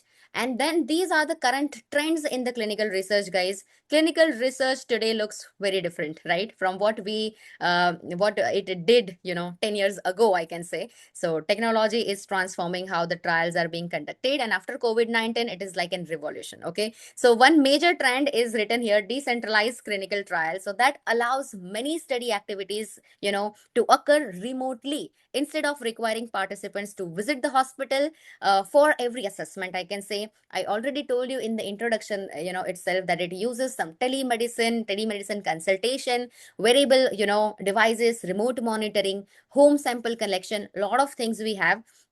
Another thing is AI. So AI, we have a separate session on it. So AI, that how exactly the AI is going to help you with the generating alerts, e-consent, eCOA, I can say the electronic clinical outcome assessment, and some how AI is going to help us with the generating real world evidences. Okay, so we have variables, we have e-consent available, we have eCOA, I already told you, and yes, real world evidences. So basically, these are going to be emerging trends, guys, right? And fortunately, we have sessions on it today, right? So you will get in the whole particular one day only that yes, this is going to be a picture of clinical trial, clinical research, and these are the parts where I can jump in, okay, and I can perform the activities, right? Just give me a minute.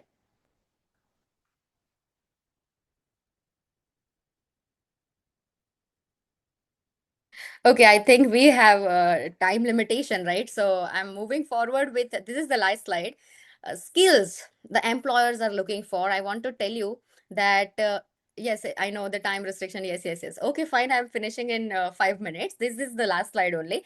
Skills the employers are looking for. Now, let me tell you guys, when I want to discuss about clinical trials ecosystem, no, it is a huge thing. We cannot summarize in 40-45 minutes, but I hope that this session gives you a broader idea, okay, that how exactly it's looks like. Okay, so these are the skills you need to have. Some good clinical practice things you need to have. Soft skills like the communication, documentation, teamwork, medical terminology, you should be clear with what is protocol, what is consent, right? What is trial master file, what is source data verification. This should be clear to you. Ethics should be clear to you. What is the importance of ethical things into the trial, right? So these are the skills what attention to detail. These are the skills recruiters are looking for. So we are already on the key takeaways and the summary slide.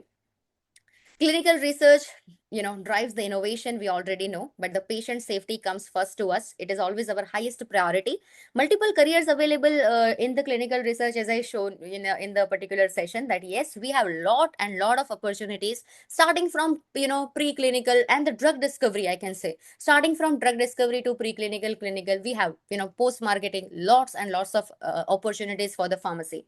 So let me tell you, let me just end with one very simple thing, guys, and that is, I can say, if you still have a this doubt that this career is not having any type of opportunities into it, let me tell you that this is a myth. Okay, this is the myth. If you have skills, if you have capabilities, if you have real direction there, where exactly you want to go and have the influence to do, so that is direction is missing, I think, in the students. Otherwise, there are plenty of opportunities. My teaching objective was that only, that you should be able to understand these are the sectors we can work on, and these are the opportunities we can grab. Okay, so any questions from our side, I will be very happy to address that. Thank you, Dr. Neha, for an insightful presentation. It Thank was a you so great much, talk sir. from your end. But I have a couple of questions on behalf of students, madam. Yes, Right? sir. Yes, sir. As this is the boot camp which enhance their career, so there are some minor questions will be there, of course, where they can get stuck into that with the doubtfuls, right? So, what can be the common mistakes will make by the fresh graduates during their interviews when they approach for the clinical research jobs, and how they can be avoided? What are the common mistakes during their interviews when they Yes, reach? so this is very important actually to discuss that what they making the mistakes actually in the interview.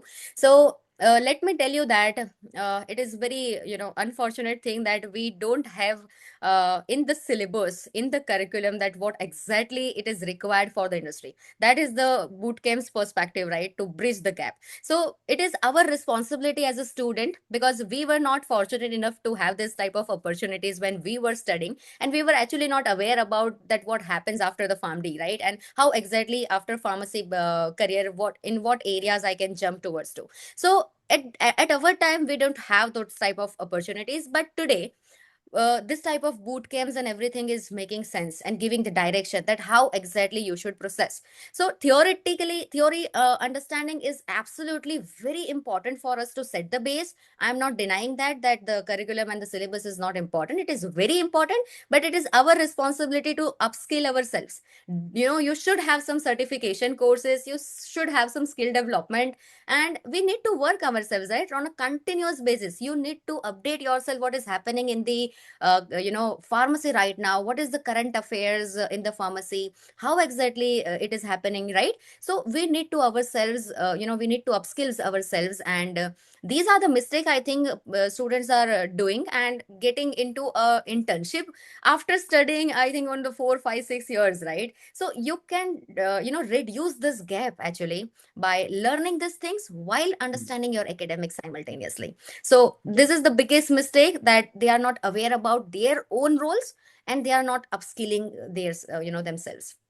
Yeah. But we have a wonderful audience with us right now. This is the proof that they are upskilling themselves, definitely. Yes. This boot camp will enhance their career. So, on behalf of that, only I ask this question. And considering the growing adoption of decentralized and hybrid clinical trials, so what are the additional competencies should pharmacy graduates develop today to remain themselves as a competitive for future clinical research positions? Yes, definitely. So they should be knowing about the decentralized approach. I have seen many students asking questions on decentralized, clinical trials, and they are not exactly aware about the flow and all. So definitely that lot of competencies we need to address in the decentralized trial. It is still like I can consider it is not fully grown, right? So we need to understand the loopholes as well. We need to actually, if you are considering that these are the areas of improvement, right? So these are the opportunities actually we can bring something new also. If it is not happening in India, it is not like this is not happening, in the world. So it is an opportunity if it is not happening in India, right? So we should not complain about it, but we should bring something to our country, and we can definitely do a lot of things into it, right? So yeah, decentralized is growing like anything in the clinical trials, and we need to have the updates that how exactly the wearables technologies are evolving, how exactly the remote patient monitoring is work, digital therapeutics kya hota hai, what is exactly the DTX, everything we need to get an update on. And they are all like an big concepts, so we need to thoroughly understand the process. Yeah. Thank you. Thank you so much, sir. Your discussion was excellent. It was with respect to the clinical trial ecosystem and career, the opportunities which are available in clinical research. I am sure that audience has gained valuable knowledge that will help them in the future, like in the professional career. On behalf of organizers of Climate and all participants, I sincerely thank you, madam, for your expertise. And let us give our speaker a big round of Thank applause. you, sir. Thank you. Thank you so much. We've had a round of applause for our speakers, but let's have a round of applause for our chairperson also, because I think he's asked important questions on behalf of the students that we were all thinking. Sir, thank you so much. Yes, thank you. So, in just about an hour, we've understood the clinical research in much more is much more than conducting clinical trials. It's about ethics. It's about patient safety. It's about improving healthcare for millions of patients. I hope everyone has taken notes, because today's session is are all interconnected. The concepts you learned in this session will help you understand as you move forward. So. And I see a few questions, so I request you to please note down, and if we have a little time in the end or tomorrow, like sir mentioned, please note down, and tomorrow when we have an offline meeting you can actually get those answered. But I think we can move ahead with the next session. Thank you so much again, Dr. Neha. Thank you so much. Thank you. Yes, should I continue? Yes, please go ahead. Okay, so guys, there is a beautiful quote I'm getting in my mind. Actually, learning gives creativity. Creativity leads to thinking. thinking provides, knowledge, and knowledge makes you great. That is the very great sentence by Dr. APJ Abdul Kalam. And today we are only getting, started. This is only the first session we just had. So एक छोटी सी चीज है, अगर आपकी मेहनत जो है वो आदत बन जाती है तो सफलता जो है वो आपका मुकद्दर बन ही जाता है ना. So this is very important line we should remember as we are moving forward with the second session of the day. Now, our next session is on one of the most important topics for anyone, aspiring to build a career in the clinical research. So whenever we talk about quality, when we talk about ethics, when we talk about, global standards, one guideline that stands above all, and that is ICH-GCP. So understanding this guideline is not just important for the interviews, but it is very essential for becoming, competent clinical research professionals, I can say. So we have with us Dr. Sarabjit Sidhu Madam. So big round of applause for our speaker. I'm giving the introduction to all of you. Just give me a minute. Yes, we have with us Dr. Sarabjit Sidhu. Madam is currently serving as head of clinical trial transparency at, S-Class Pharma, and she is distinguished clinical research and medical writing professional with some extensive experience in the clinical trial transparency, pharmacovigilance, and clinical data management. Dr. Sidhu began her career with the WHO, World Health Organization, contributing to public health and evidence-based research initiative. She later advanced through, the roles of increasing responsibility, including some principal medical writer and clinical trial transparency at the Kinaps 2016 to 2020, where she specialized in disclosure management, scientific writing, and regulatory documentation. She worked at GSK as well as a clinical transparency lead till 2025. An accomplished author, she has written two, influential books: Clinical Research and Medical Writing, Career Guide, and Pharmacovigilance and Data Management Guide, which have inspired, and mentored some countless pharmacy and life science graduates. Her expertise spans clinical trial transparency, medical writing, regulatory strategy, pharmacovigilance, clinical data management, and research training, making her a respected leader, mentor, and a thought leader, I can say, in the global clinical research ecosystem. It is my privilege to have you here with us, Dr. Sarabjit Sidhu Madam. And along with this, it is my absolute honor to invite our esteemed chairperson for the session today, Dr. Akshay Shah, Professor and Head Department of Pharmacy Practice, Anand Pharmacy College, Anand. He is our chair for the session today. And I'm welcoming, sir, to you here, Akshay, Yeah, sir. yeah. Good morning, everyone. Am I audible? Yes, sir. All stages yours. Yes, Yeah. you're audible. So, good morning, everyone. First of all, I would like to thank Dr. Ajit Singh and Dr. Neha Sutaria for inviting to chair this session. It's my pleasure to welcome you all in these important sessions. It's a principal and practical implication of ICH GCP E6R3.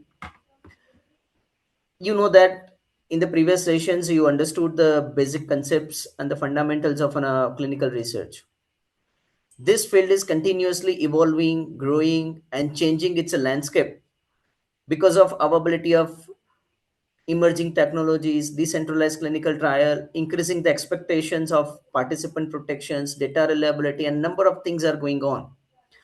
Hence, there is a need to update the guidelines, which is a gold standard in this clinical trial, ICH GCP. The current version will be explained by our next speaker, ICH GCP E6R3. This is mainly focusing on quality, ethics, participant centric practices in the clinical trial. So, in these sessions, it will give you important insights into several clinical aspects. What is a revision compared to a previous guidelines? Participant safety, ethical conduct, informed consent, efficient clinical trial site operations, protocol compliance, how to manage the risk based quality assurance, clearly defined roles and responsibility, and so on. So, I hope so that these concepts are not only relevant to you, but it is also should be involved into a day-to-day practices. So I invite the next speakers to core focus on the core principles and practices implications of ICF GCP E6R3. So I'm handing over to Anna ma'am, Dr. Sarabjit Sindhu ma'am. Please have a focus on this ICF GCP E6R3. Thank you so much. Thank you, Neha. Thank you, sir, for inviting me. It is always pleasure to speak on such good forums. So I will be focusing on key topics that what really changes. So basics they are already covered. I have heard in the last session everything is covered. So we are focusing what really changed in R3, right? So before I start the slides, can someone confirm that my screen is visible? Yes, Yes, madam. ma'am. Yes. Okay, so now what is the biggest change? Because my idea is to give you the practical aspect. Yeah, theory you can read. Even after this, boot camp, we can also share the PDF file with you for a reference. Now have you heard before that document in a clinical research? Yeah, so that is the narrative that we have heard so many times that document everything. Unless you are not documenting, you are not doing things. Now we have, sorry, I think this pen is not working. Okay, so now this narrative has changed. This is like now design by quality. What do you mean by design by quality? Is that focus your effort where it matter more, right? So that is what changing. So design now we are instead of documenting, instead of a checklist like we have done the first step, second step, third step. No, we are not going there. We are rather focusing on design the things by quality and focus where the more efforts are needed, where maximum efforts are required, there you can focus. Now I will explain you this throughout our session, right? So I have to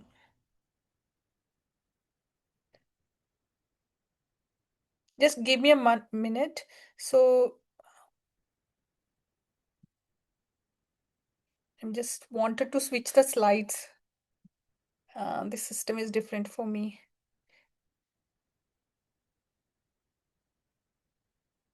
Neha, can you help me? I just wanted to go to a next slide. Yes, yes, yes. Just a That's it. minute.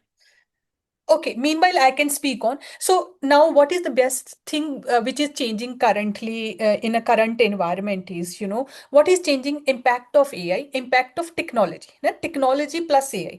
So these are the two things, those are incorporated in this R3 revision.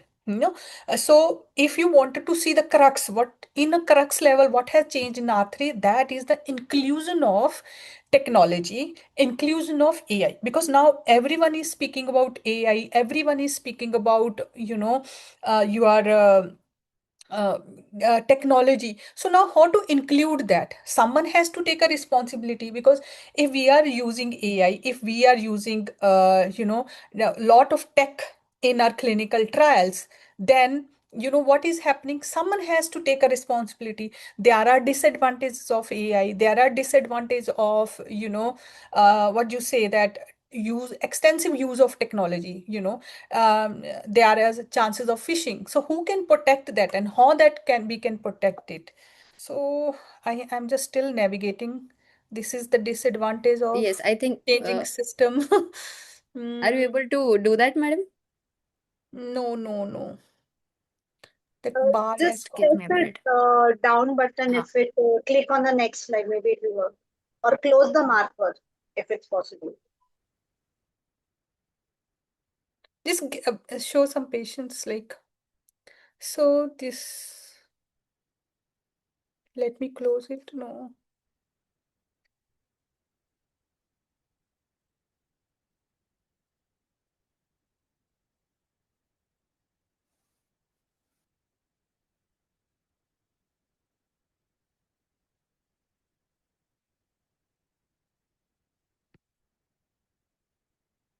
Can I stop sharing for a moment? This will not Yes, work. yes, Or absolutely. let me call Ajit, because this is his system. So Yes, ma'am. I've called him. Sir is coming. Meanwhile, you can stop sharing and try again. hmm.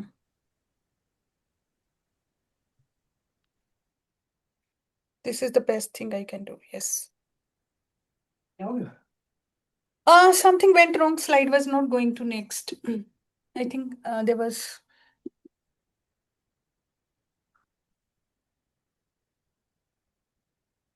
From here, shortcut. We switch to the next slide. Yes, I think now it's okay. Okay, so we. Yes, yes. All right. So this is what I had done. Okay, thank you, Dr. Ajit. So what we are going to cover is that we are going to have a foundations. What really changed, that I have showed you that what has changed in architecture, what are the core framework that is changing, and how especially how this is changing the data and consent. This is the biggest reform is you want to focus on. Data governance, I will tell you what data governance is, and digital health tech and e-consent. And in a core framework, you will be saying quality by design and risk-based clinical trial. These two principles I will explain to you.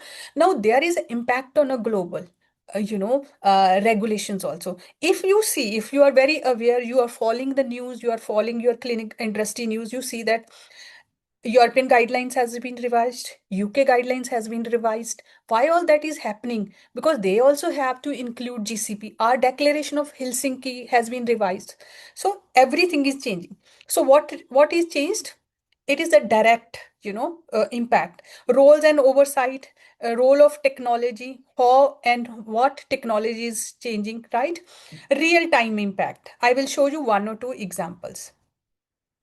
So now, why we needed this? Why this happened? Why there was a revision from R to R3? R2 happened, I think, back in 2016, right? Now in R3 means basically revised. GCP has been revised, right? So now, one challenge we faced at time of COVID. What was that challenge, if anyone can recall? Because we were not able to go to a site, right? And it was difficult simultaneously for a patient to come to a site to visit. Correct. And at that time, we realized that technology can help us. Like we were doing a Zoom calls and we were doing work from home. So this also shaken us. COVID is one of the things that shaked our industry, right? Then rise of decentralized clinical trials. Now, can someone explain what is decentralized clinical? It is very simple. Sometimes term looks very fancy, difficult or complex. Decentralized clinical trial is, now just imagine by example. Suppose I am in a diabetic trial and the trial is happening in your area, Ahmedabad, but I am staying 30 kilometers away as a patient, as a participant, I am staying if 30 kilometers away. Now just imagine my difficulty. For every visit, I have to come to a site. I have to travel 30 plus 30, 60 kilometer. Now, and second, the way today it happens, weather, then that can be a trouble, right? I may lose my that day's work. I may lose my wages, correct? So what the solution we came in, instead of patient coming to site, why not we can go to patient's home, correct? That is your decentralized jail. So that is one aspect. Second aspect, when you are doing a informed consent, why not you can use the technology, right? E-consenting, you can take the electronic signature and data collection. Instead of having one lab, there can be a labs person who can go to person's home and then collect the data, and then this is what is decentralized clinical trial. Similarly, for a monitoring also, earlier it was kind of a checklist, like okay, if there are 50 patient, the trial is for 6 months, you are going to have a 15 monitoring visit. That was the standard. But we are moving away from that. We are thinking, how much is needed? What is the need? Right? Okay, why not our monitors, clinical research associate, they can sit in an office and they can see your data in a dashboard. In a dashboard, they can see, okay, which site is doing more mistakes. Maybe Ahmedabad side is doing better. Chennai site is not doing well. So let's have a more monitoring visit on a Chennai site. So that is the whole concept, right? Data volume and complexity. Now we have all the digital health, you can say the tools where we can collect our data, real world data. We have multiple resources like your Apple watches and other. But now there is one thing which we have to take care is the confidentiality. Who will take care of that? right? So that means some enclosed instead of open, some enclosed system is needed. Then who will ensure? Sponsor. And this guideline has explained that, R3 has explained that if you are using any digital or AI technology, accountability lies with sponsor. Even sponsor is using some service provider or CROs, but accountability lies with sponsor. One size fit, it was like, R2 guideline or even R1, you see, there was a kind of checklist. Do this, do that, first two, three. One approach. Like as I said, if 50 patient, do 15 monitoring visit, right? Like participant has to come to a clinic for a consent. Like one size. It was like more a textbook approach. So now it is changed as per the technology. Okay. So what are the things those changed? Introduction and principle. Earlier we were having 13 principle. Now how many principles are there? 11 principle. So enduring technology neutral principles applicable to all clinical trial. That is one thing changed. Another, interventional clinical trial, operational guidelines. Non-traditional trial design. Now we are moving to more practical and decentralized designs based on the real world data. Okay, so this is snapshot that what has changed. So for a structure, as I told, it was more like R2 was more like a checklist point. You need not to think what was in 2016, what was in R2, but you need to focus what has changed. Now, more specific modules, even principles are redefined. In principle also, earlier it was not there, risk-based approach that has been defined. Quality, risk-based, quality by design. I will explain you these two things in our coming slide. Even for monitoring, earlier it was 100%. There was 100% source data verification. Suppose example, I have done 15 form consent, all should be verified by line. But now what is centralized? Statistical monitoring. You use the dashboard, you use the AI technology. Technology largely paper based, site based. You have to travel to a site. Now, decentralized clinical trial, e-systems are working. Consent also, this is the biggest change has happened. If you, I have at the end few slides where I can show you the word to word. What R3 is saying is that investigator, they should be focusing on more computerization. When they say the computerization, that means technology inclusion, right? So flexible e-consent is such a good change. Remote friendly. We can go to patient's home. Instead, patient or participant is coming to home. So now one more thing, because I am saying again and again patient. Now R3 saying that use participant instead of subject. So that is the change. Trial data sources, site generated data. Mostly site was generating data, and if they wanted to use e-diaries or other electronic system, they were more site specific. Now there are variables. You can wear a watch, you can use other instrument, real world data. Now these are spectacles also, they are having camera, lot many things. Trial design, traditional, interventional only. Now adds decentralized and quality by design trials. I will explain you because I don't want to throw so many complex things in one slide. Okay, so I will not explain each principle in detail. I thought it is good to give you a snippet of GCP principle because now they are 11. Still, sometimes students, they make mistake that they are 13 principles, right? So these are the things they are changed.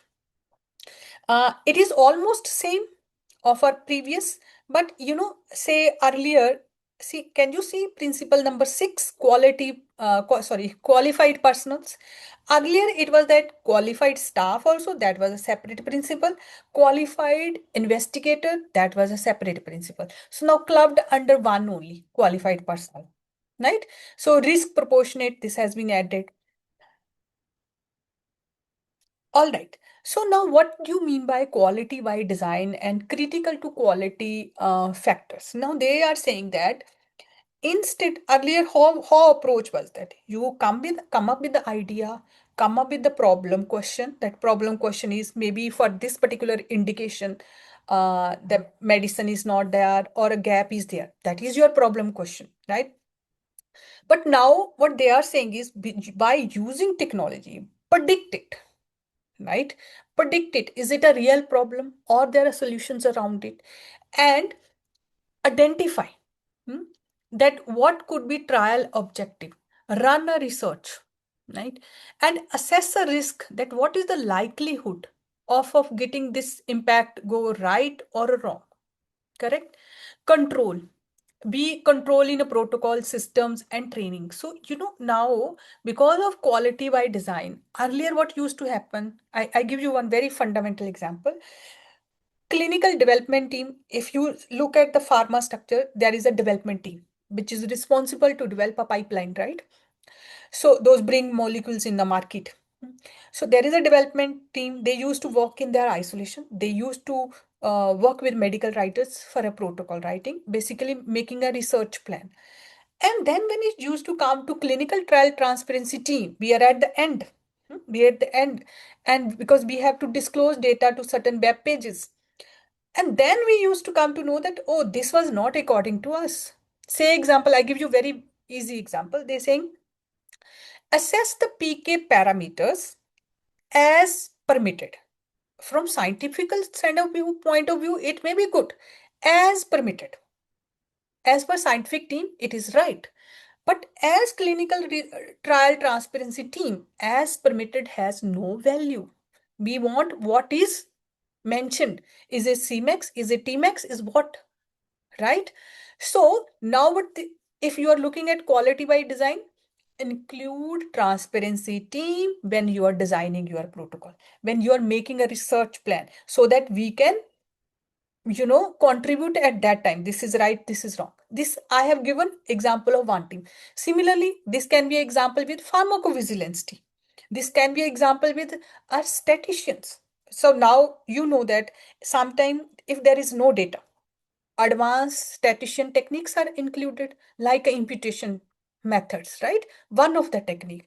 Which imputation method? We don't know. Stats can tell. They used to come to know about these later when the real problem has happened. Now, quality by design by that, they predict this thing in advance only. Okay, if we couldn't get the enough patient, okay, if we missed the visits, what are the statistical modeling we will be able to apply. So this is what I wanted to give you an example. Now, very real practical example involve investigator, because investigator can tell, will I be getting patient for this particular trial or not? Okay, one thing is in a research team thought like, okay, I have also done one time that mistake. We need 6 ml of blood. That research team calculated this much plasma be needed for these many tests, or be needed this much of blood. That is, your traditional approach. Now your phlebotomist, maybe not an investigator, your phlebotomist can tell, is it possible to collect that 6 ml blood or not? Maybe in certain situations, like maybe you are talking about infant or person is very sick, or maybe ethical committee can raise a concern. Correct. So that is your quality by design, that how you can anticipate your problems, errors in advance. Now, how technology is helping here. Now that is a good thing, quality by design, but R3 is saying include technology. You can run a research. Okay, previous diabetic trials, this month, these many, dropout rate. These were the common problem areas, right? And these can be our problem. And now how we can reduce that? Okay, so risk-based quality management. Quality management is how you can, check the risk of the trial, replacing uniform monitoring. As I told you earlier, we used to have like, okay, if trial is complex, 2 monitoring visit in a month. That was like or If you say that till the time informed consenting is going on, maybe more frequent monitoring, but not now. They will see the data. Okay, this is Delhi site, already done 15 trials. Two of their the trials that has worked, the drug is already in market. That means person is experienced. Maybe oversight is not needed as much. There may be one new upcoming small site from a Pune. They are doing trial first time. Maybe more monitoring is needed. That is the meaning of these risk-based things. Okay, one more thing. They have done few trials. They looked into dashboard. Some maybe site from Pune is doing more deviations. Protocol deviations are very high. So earlier this used to come to into picture after 2 years once you are doing final analysis. Now instantly I can see on my dashboard. I can analyze, oh, they have done 2 deviations today. This site has done 5 deviation today. And the good thing, sponsor and CRO, they can see it simultaneously. If mostly CRO is involved, so they can see it simultaneously. These many errors are happening. And they can take an immediate action if they need to escalate things. There is an issue, we may need to schedule more monitoring visit, or maybe we need to have a training.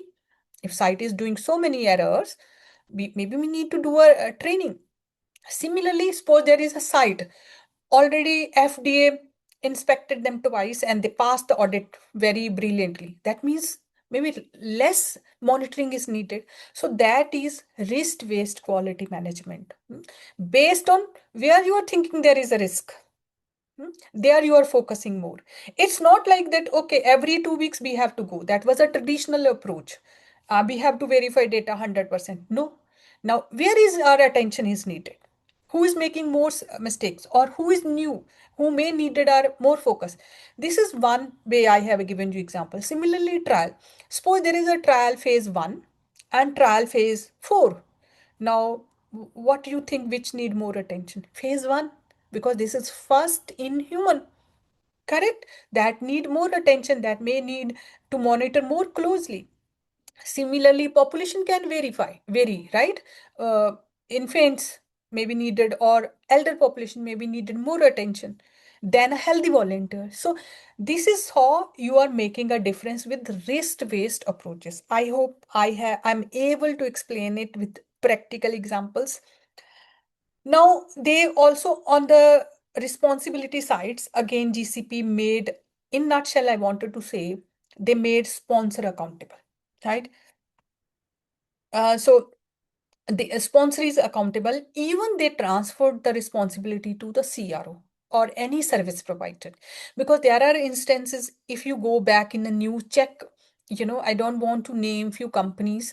So they check something went wrong. They said, no, we were having SMO in between and SMO has not handled well, or CRO, kind of blame game. Now they are saying, even there is a written agreement, even you have transferred your responsibility, but accountability is with you. So this is very explicit.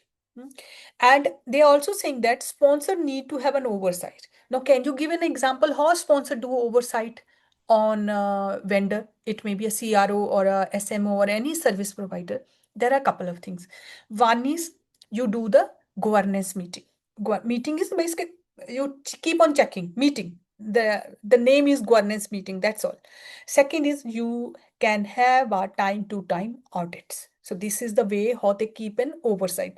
So tomorrow, suppose example, some SMO site, there are issues identified. Say example, DCGI inspection happened and they identified an issue. And the first thing DCGI will be checking what sponsor was doing. Have they done some oversight? Okay, what kind of oversight they have done? Have they done some audit? They will look into the audit report. That's how you verify. So one is theory, one is practical. So my idea is focus on practical.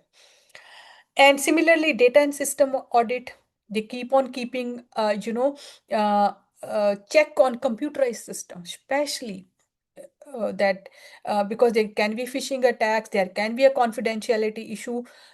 It's system that anyone is using can't be open. It to end enclosed system. ultimate accountability is with sponsor.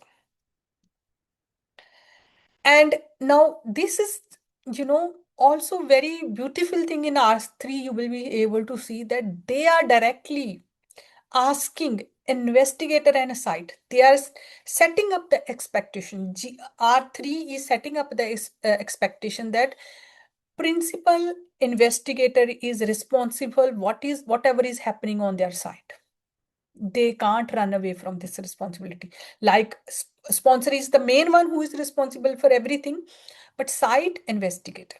Plus, what else they are saying? Else they are saying focus on your staff sourcing that is there, but focus on technology. I have few additional slides at end. There is, you can see that their words are computerization of the site, computerization of a RBI, use technology, because when you are using technology, the errors you can track more, accurately. And this is the phrase you will see a lot. They're saying when you're taking any decision, when I'm taking any decision, either a site or sponsor or a medical writer, keep the patient first. You are giving your medical judgment, you are saying for adverse event, don't think about how it will impact your clinical trial, how it can impact your outcome, how it can impact your budget. No. What you think is how it can impact patient. Participants' safety should be the first. And source data integrity, that accuracy should be there. If they are using some computer, are they secure? What system and softwares they are using, they should be secure. That is on investigator. And plus, there is one very beautiful line that is written in R3. They are saying go beyond usual qualification. Earlier what it was like masters, bachelor, they're saying go beyond usual qualification. Usual qualification is what we are studying in our universities. Additional qualification is as per current changes. This is data governance. Let's see, R3 is technology neutral by design. Principle applies, data comes from paper, EHR, wearable, sensors. If you are using computer system, validate their security, audit trail, expectation for any data handling system. Focus here. It's not like you are working in some clinical trial and you are using ChatGPT. So that will be very dangerous. Data governance. Who's taking accountability? Governance is who is monitoring how you are capturing data, how you are transferring data, and how you are storing. It should be secure end to end.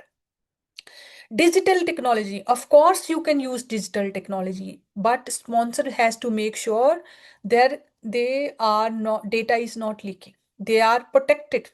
So again, coming to this validation and security. And Alcoa principles plus, you should all remember, you can apply these principles almost in every aspect. And informed consent, and this has been modernized. That R3 has explained, use flexible approaches. Participant-centered consent. Participant-centered consent is e-consent. You are saving participants' time. You are keeping participant first. Reflecting how people engage with information today. They're saying that your clinical, you should not be alien to participant.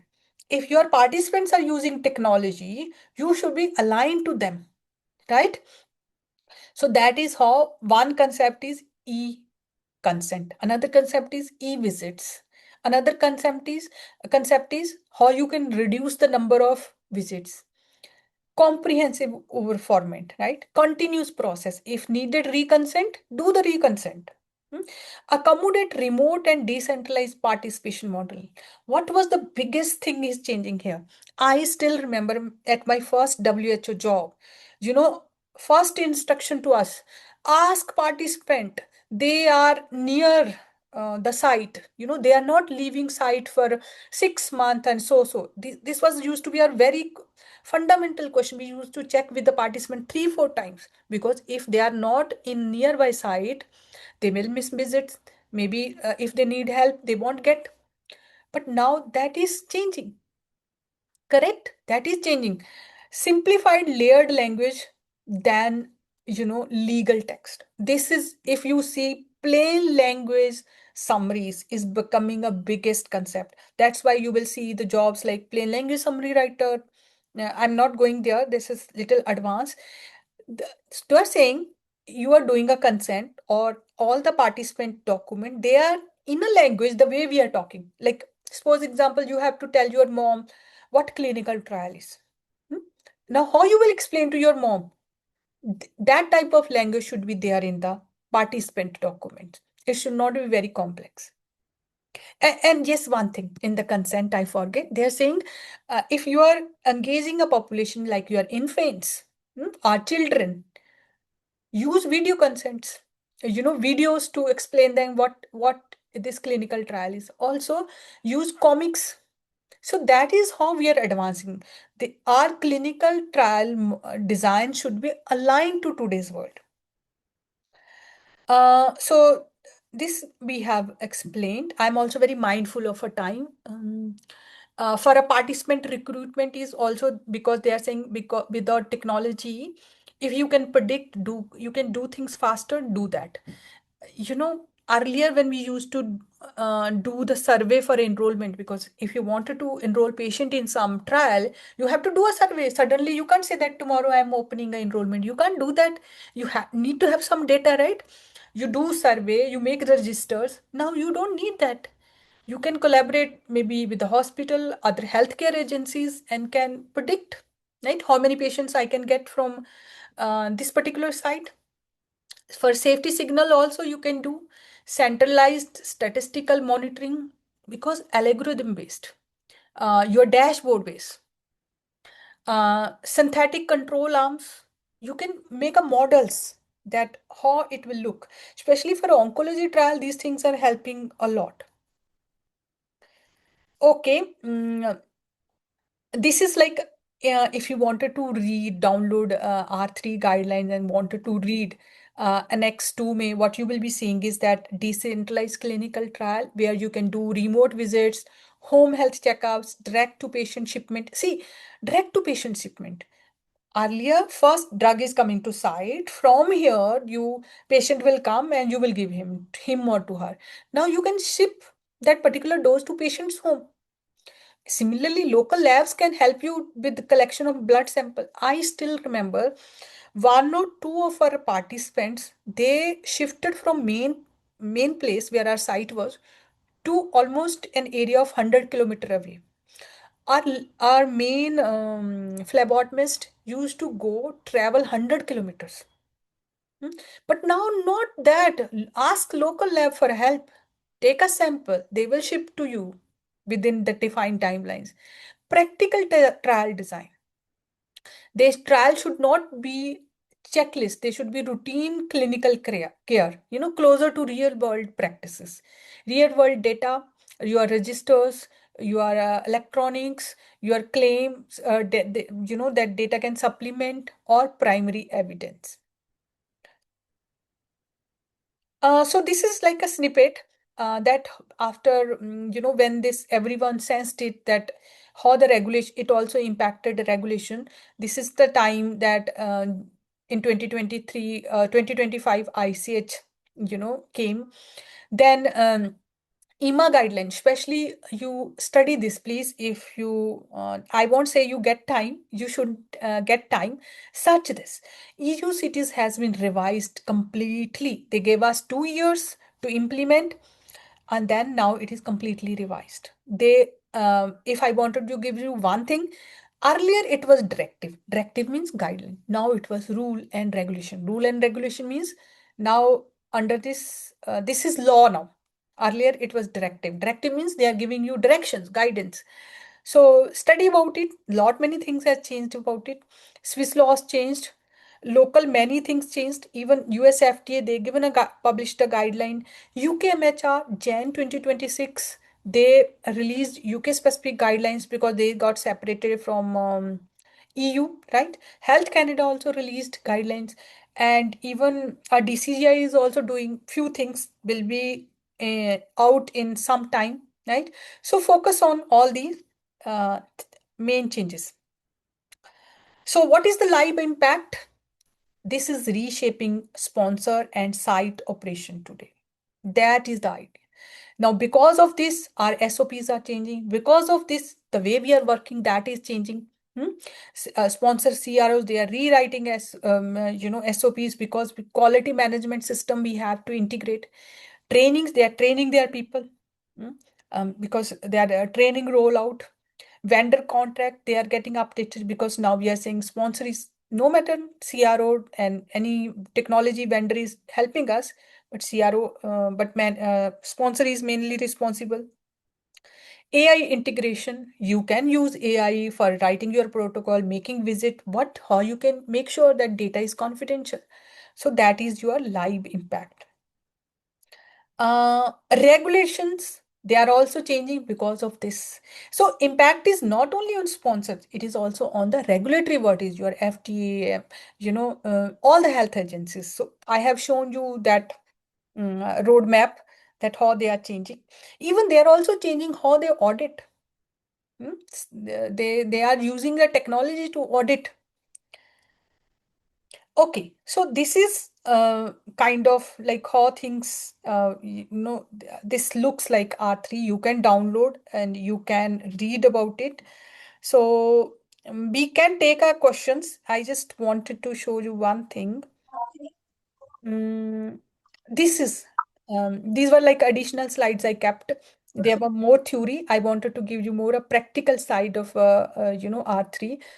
To even our ethics committee, or they are also saying, um, go digitalization. So if you will be reading R3 PDF, you will see at lot many places they have say that update and to reflect the digitalization, update your guidelines, update your SOPs, right? So even if you say for the investigator, they are saying overall training requirement for trial site, it is with the sponsor. Expectation regarding the use of computerization system at investigators. So, all right, so now we can discuss the questions. I hope I am able to give you some value in this session. Yeah, thank you, madam. You have delivered an excellent sessions on the ICH GCP 6R3. I just invite the questions from the participants. First of all, I would like to invite the questions from the participants. Participants can write in the chat box. Uh, Meanwhile, I just want to ask a few questions, madam. Yes, please. You have focused on a quality management system and the risk management system that needs to be adopted into an ICH GCP E6R3. What are the skills that should be adopted? The basic principles of ICH GCP the students might be learning. What additional things that students has to develop to enroll them or to imbibe them in these roles? So one skill that even I will say, repeat the line what is written in GCP, that go beyond usual qualification, right? Usual qualification. I am Yeah. V Pharma or M Pharma. I know all my science. That is such a good thing. I Yeah. know my scientific side. I know everything about drug discovery and what else. According to today's world, what I need to know is maybe I need to make myself more um, technology savvy. Maybe Yeah. if I can make dashboard, there are two CVs. Even I'll give you one very good example. We were hiring intern. There are many brilliant people, right? And one person said that I can use Power BI. And Mhm. at that time, the decision for me to give that opportunity to that person was so easy, because if that person knows how to use Power BI, how he can make dashboards, that means as an intern, he can make a dashboard for me. He may can simplify data for me. He can do some analysis for me. And plus, one biggest thing I got an idea is that about his or her mindset, that he's ready to make an extra effort, Mm. right?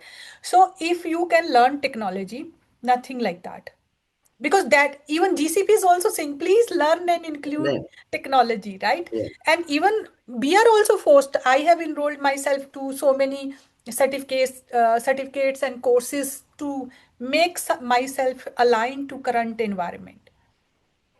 Yeah, Right? that's a very good approach, that what you have suggested, and I suggest the participants to adopt this approach in their learn, because that will create some newer pathways, or that will imbibe them very easily into a career pathway in the clinical research. So thank you, madam, for a wonderful sessions. Thanks. My pleasure. And just one last thing. If anyone has a questions, they can bring it tomorrow in person. We can discuss. Right. So Definitely. thank you, everyone.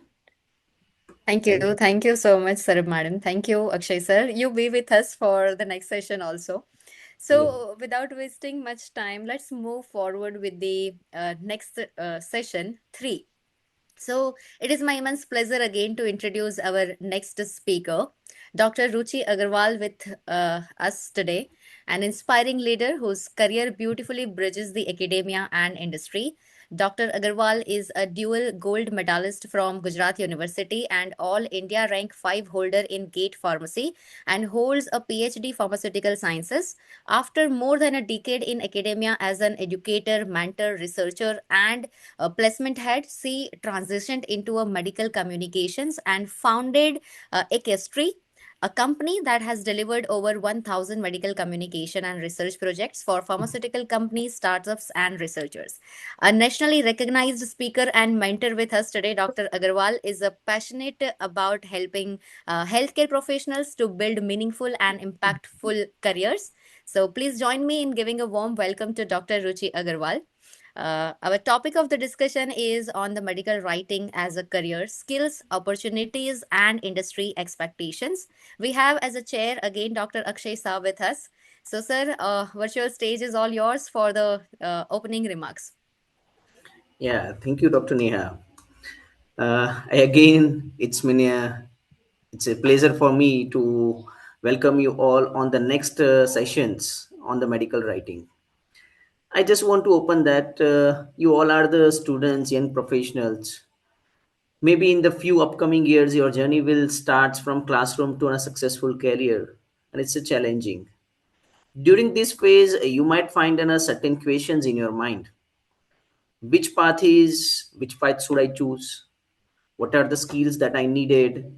How to prepare myself in this changing industry landscape scenarios?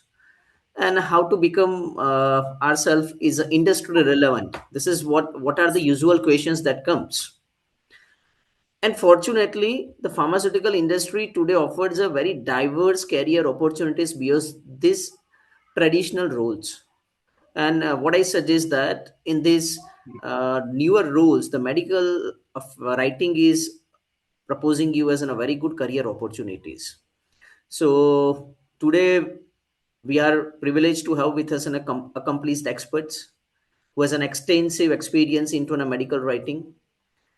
I'm very much sure that the today's interactions that will help the students to have an informed career decisions and to develop the industry relevant skills in them. So, on behalf of the organizing committee, I extend a warm welcome to our distinguished speaker. Over to you, Dr. Ruchi Agrawal, madam. Thank you so much, Akshay sir, Neha ma'am, Ajit sir, Clement, Curio, and all stalwarts present here. And of course, my dear students. Okay. I'm very, very excited to be here. Just want to share Ahmedabad is my hometown, and I'm very glad that Ajit sir invited me here. With this rain, and I have enjoyed dal vada last evening, Oh, and tomorrow I want to have some wonderful time with amazing food also. Okay, so today we are not left with the option but interact virtually. So let's go for it. Students, are you ready? If you are ready, just write R in chat box. Let me see who all are excited to hear from me. I have come all the way from Bangalore to meet you all. So let me see. Wow, wonderful, good. great, amazing response. Nice. Okay, so let's get ourselves little thinking. Very basic question which I used to ask my students when a long time back I was a mentor in a pharmaceutical college. Why did you all choose pharma? Do you really like healthcare? Do you want to go abroad? Or you could not make it into medical? Or there was no reason, just we went with the flow? I want to see some of the answers in the chat box. Let me see the chat window. Anything?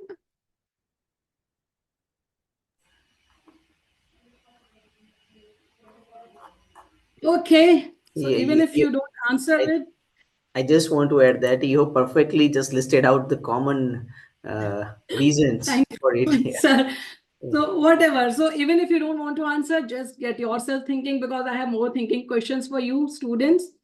Okay. My screen is not moving. Just a minute. Yeah. Okay. Now again, another thinking question. Where do you want to see yourself working? Okay. I give you, just like ABC, some options. Classic GMP facilities, quality control labs, in field meeting doctors, research labs, pharmacy, hospital, or maybe some good posh IT tech park, or maybe just like today, we are all sitting from home, working from home. Think, because here we are here to bring so many of the unconventional careers. So before you actually make a choice, you should be thinking what exactly you want to do, which kind of environment you want to work on. Next, another question.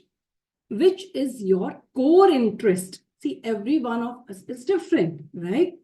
Sachin Tendulkar cannot be a beautiful, perfect, melodious singer like Lata Mangeshkar. Lata Mangeshkar could not hold a bat. So each of one have a different kind of intelligence, different kind of interest. So let us get thinking, what is your core interest? Do you like good, perfect procedures? Do you like analysis? Do you like social interactions? Are you an experimentally curious person?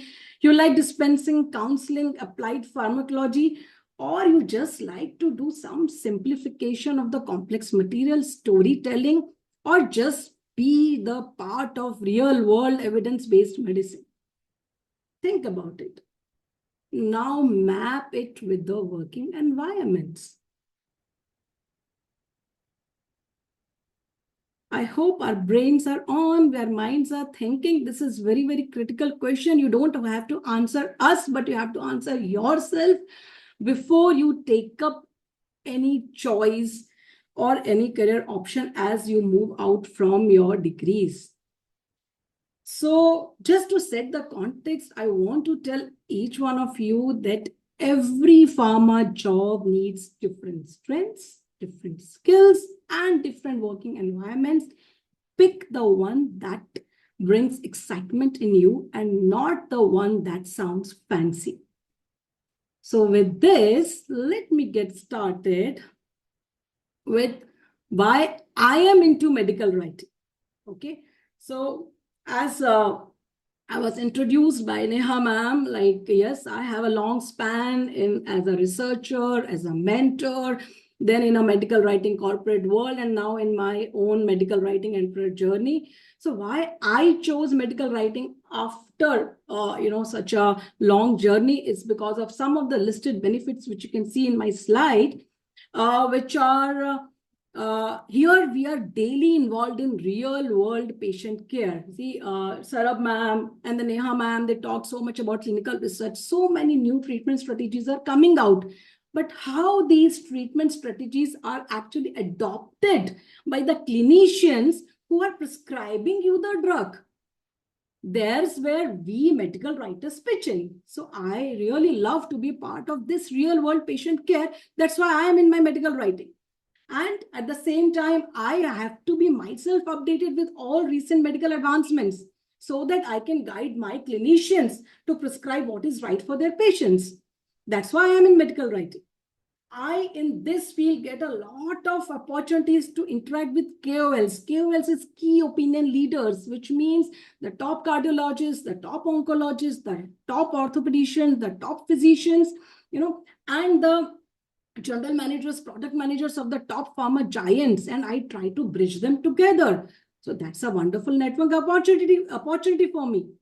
And above all, I am getting what all we want from our careers, which is lucrative remuneration.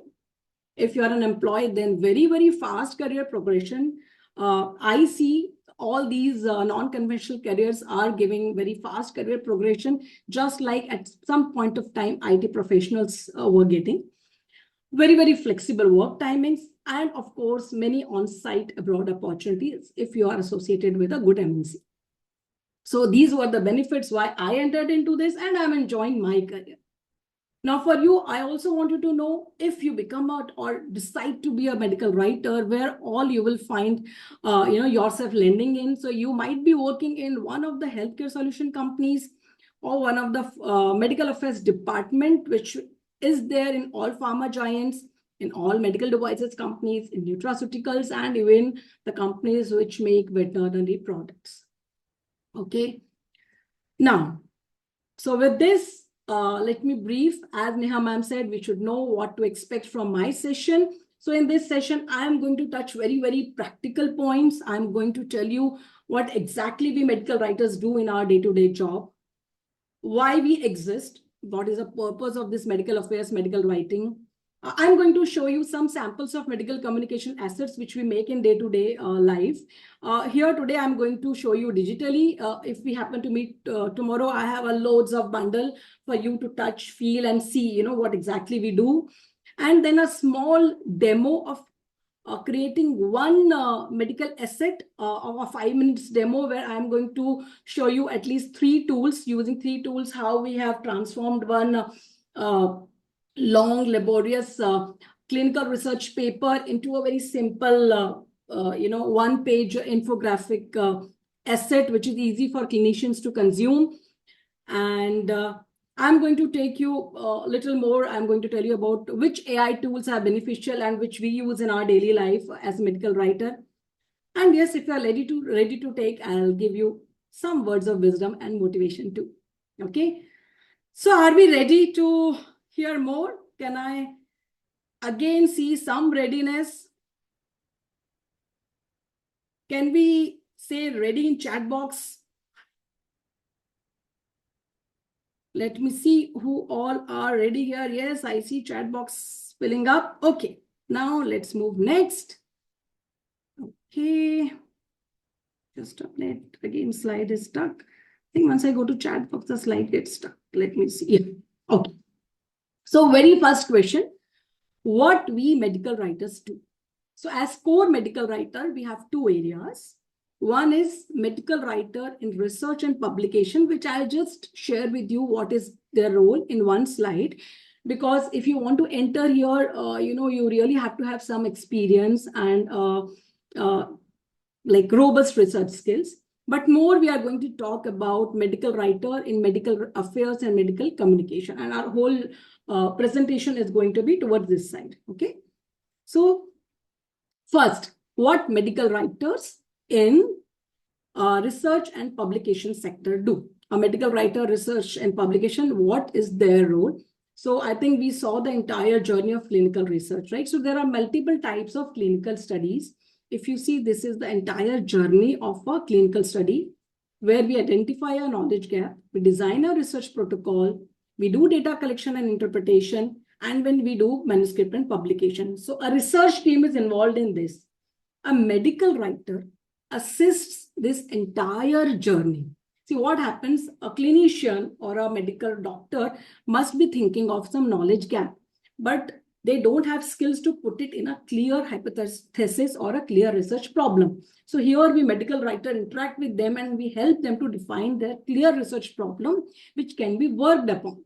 Again, they have some methodology in their mind. How will they proceed? Where there is research.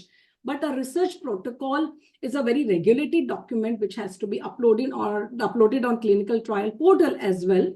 So that requires some skill. That part medical writer, a GPP compliant medical writer does this. Whatever I'm speaking up, you can take these things and read more about it. So GPP compliant medical writer, maybe just you can make a note of it if this is of any interest. Third comes data collection, which is not our job. Data collection is the researcher job. So we stay away from it. Then interpretation, when the master sheet, which means the entire data comes, then it's statistics with the help of a biostatistician, it's visualization, deriving the trends we saw in this are our part. And finally, putting it into a report or a manuscript and then formatting it as per the journal style guide, addressing the reviewers' comments, and taking it to publication. All this is a job of medical writer, research and publication. We also have one department of that. But yes, here we prefer to have PhDs who have some research background. Okay, so we'll stop this part here. Now we'll move to our next part. This I have just given a link of one research paper. Maybe I'll skip for now. Let's now go to section 2. So now the entire presentation, what we are going to do is we are going to deep dive in medical writing, medical affairs, or medical writing, medical communication is the keyword. Okay, fine. Now, what a medical writer in medical affair does, what is their role? Their role is to convert a heavy, text-heavy, graph-heavy, table-heavy research paper which talks about new treatment strategy. It has to reach to clinician who is actually going to apply this treatment strategy to their patients. So it bridges the gap between the medical innovation, which we see as a research paper, by translating it into a simple essay so that it can be used into actual medical practice. So that is a job of medical writer. Okay. Now, here I am going to show you, I am going to spend some time on this slide, and I want you to listen each of this thing carefully, because I'm sure these all are going to be little new things for you. So these are the most common tasks. If you enter as a fresher or beginner medical writer in medical affairs, you will be asked to do. Okay. We are involved in two main things: medical information management and communicating the clinical evidence. Let us take everything one by one. Let us take it with an example. I think all of you know something called hypertension. Yes or no? Just write in your chat box. Do you know what is hypertension? All of you? Increased blood pressure? Yeah, very good. Now, a very common drug, let us take, just for taking example, telmisartan, which is a commonly prescribed drug for hypertension. Okay. Suppose I have a company which manufactures telmisartan. Okay. And as a manufacturer of telmisartan, I want this telmisartan to be prescribed by doctors in right manner, right? So I always have to be updated. What are the new innovations happening, in the world of hypertension, and what are the comparative molecules of telmisartan? Okay, so I have to manage the entire information about what are the different molecules in managing hypertension, where my telmisartan stands, so that I can use this information to educate the doctors. When I say doctors, we call them generally as prescribers, because they are going to prescribe telmisartan. I, as a patient, do not have authority, or as a pharmacist cannot just, give telmisartan to anyone unless it is prescribed, right? So this information has to be gathered, and finally it has to be communicated to the doctor to tell, see, doctor, for this type of hypertensions, you can give telmisartan as monotherapy or in combination with other drugs, right? So this is our job. So here what we do is we do literature search. So each company has a department where every month, what are the conferences happening on hypertension? What are the patents coming on any management of hypertension? What are the publications coming up? What exactly is the clinical experience? What KOLs are talking about? Everything we have to have eye on, and we have to gather it and keep it in a repository. That is known as literature search part of medical information management.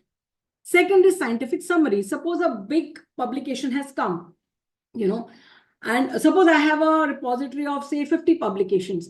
Now it is difficult for me which one to pick up. So we also summarize them and keep it as a repository. We don't, apart from keeping the entire big PDFs, we also have some scientific summaries along with us.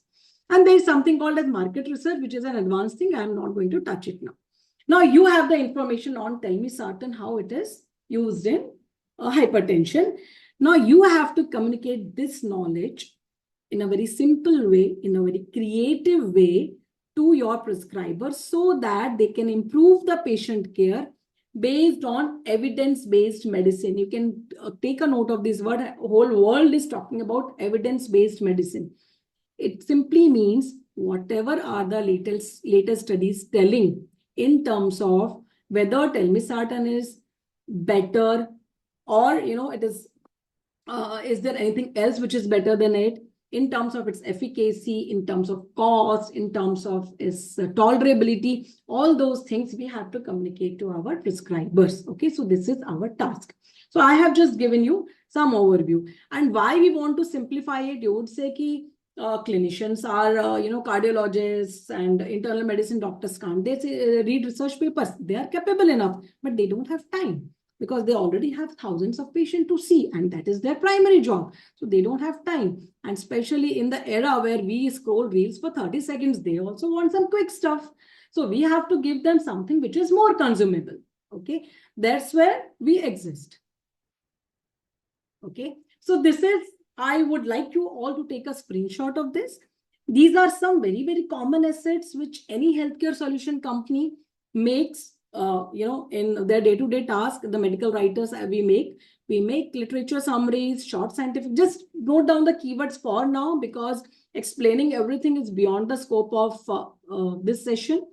Leave behind leaflets, CME slide decks, conference highlights, detail aids, product monographs, case studies, course modules, standard response letters, and believe me, there are 500 to 1,000 more types that may exist. But these are very common ones which we make every day. Okay. Now, so that you don't feel that if I enter into medical affairs, I'll be only writing, I want to say that that is your initial job, of course, as beginner, but medical affairs is much more than that. As you grow through the hierarchy ladder, you will be doing some more functions, which again will be meant for bridging science and clinical practice, where we have, again, these are some good words, which you can look for, and you will get more insights. Knowledge vault management, one very common is Viva Vault. If you are a Viva Vault certified person, you are considered very high as in medical writing industry. Convening and capturing advisory board meetings, organizing and capturing CME programs, and engaging key opinion leaders. Again, these are done at advanced level. So again, it's beyond the scope of this session. But why I touched upon this is so that you don't feel that your work is only will be limiting to the writing the basic assets. Okay. Now, so just before I move to the next section, just a quick recap. What do medical writers do? So overall, there are two types of main medical writers. One who are actually involved in the journey of research and publication. They help generate the clinical evidence. They help bring the innovation out in terms of paper or in other forms. And second is medical writer, medical affairs or medical communication, who communicate this technically heavy clinical evidence into simple term so that it reaches the target audience, which is most of the time are prescribers or even sometimes patients. For example, when it is about nutrition, lifestyle or vaccines, then we talk directly to patients. Okay. So whatever research comes, when it is translated in a simple way, that's just where we medical writer, medical affairs, medical communication come into practice. Okay. Now comes the most interesting part, samples and demo of simplified evidence. So let me now take you to my another window. I'm showing you some samples. Just have a look at them. And I won't be able to explain each one of them, but I'm going to pick one of them and I'm going to create it right away in front of you. Okay. So first I'll show you some slide decks. Okay. So let me show very quickly. Just observe it. You don't have to see the content inside this. Just see the book, look and feel. So we were asked to make a 50-page infographic booklet on azithromycin and antibiotics. So when they said an infographic booklet, then each page was an infographic. See how beautiful this looks. This particular asset is very near to me. There was a lot of time we spent, and it was very appreciated in market. So I'm just showing you. See, this all is created from heavy research papers, but just see the look and feel how beautifully it has come out. Then I am going to show you some tinea infection, some we made this for some dermatologist, a slide deck was made. We don't have many images here, but the word is put in such a way that it looks so clean, and neat that a person may want to see this. Okay, one more. See this all I also showed in my webinar. Why I'm not showing you many new things, because when we show some client asset, we have to take permission. So these I have permission, so I'm showing some of the stuff. This client wanted text heavy slides, so this is how we did it. Okay, and now I'm going to show you some PDFs.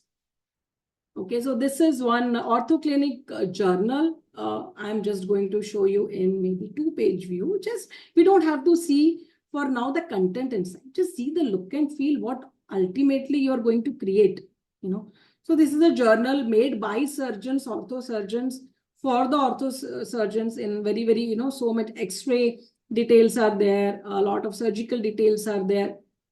Then we have some newsletter here. Just have a look at it. Information is scientific, but just see how beautifully and how engaging way it is put with lot of vectors and images. And just imagine if your textbooks would be like this, how wonderful would it be to read, rather than having this black and white fonts. So everyone wants some engaging assets, right? So these are just some examples. Again, if we happen to meet tomorrow, I'll show you one more.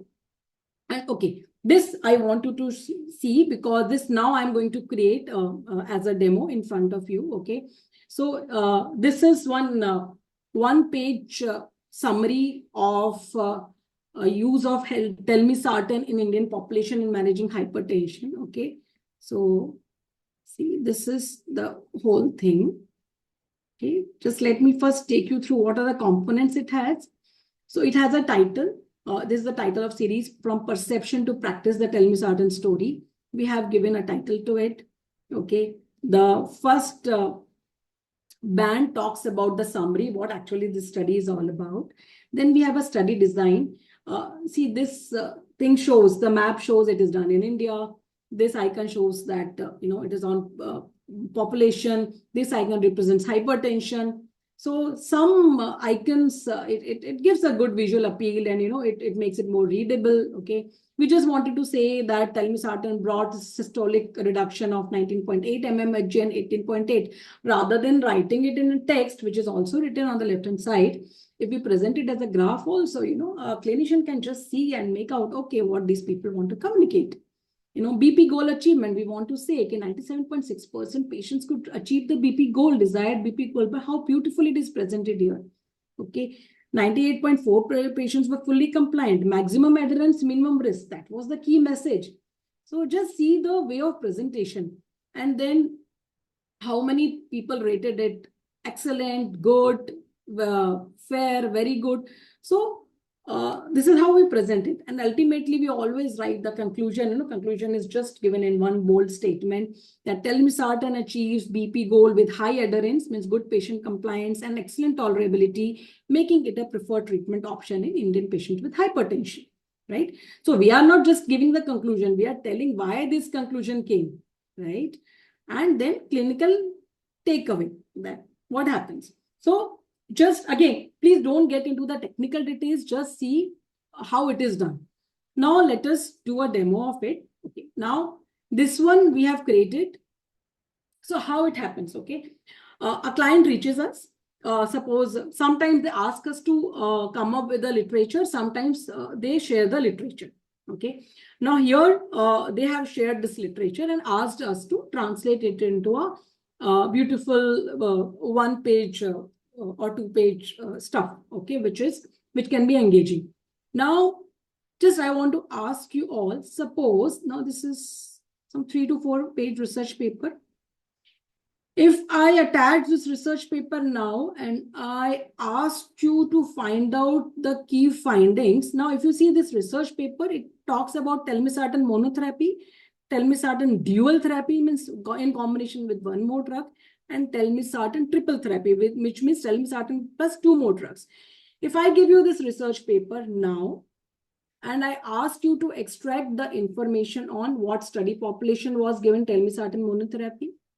Also, what were the key findings? Just tell me in your chat box, how much time would you need to do that? Some estimated time. I'm waiting.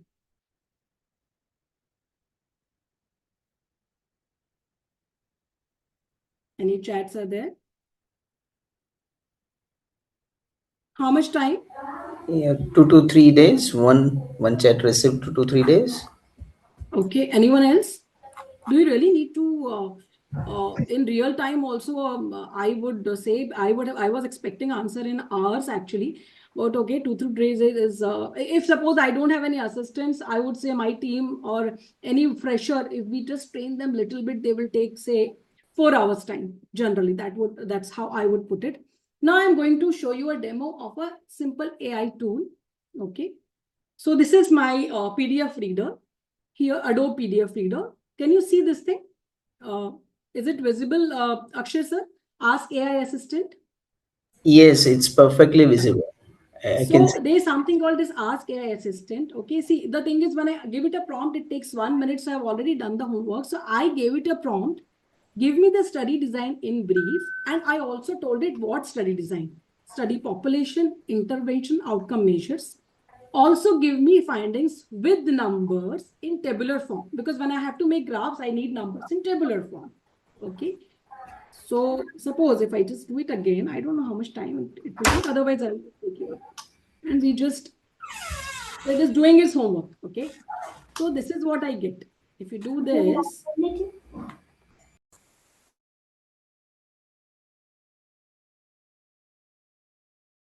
Madam, you are, yeah. yeah, sorry. So once we do this, this is the answer. Okay.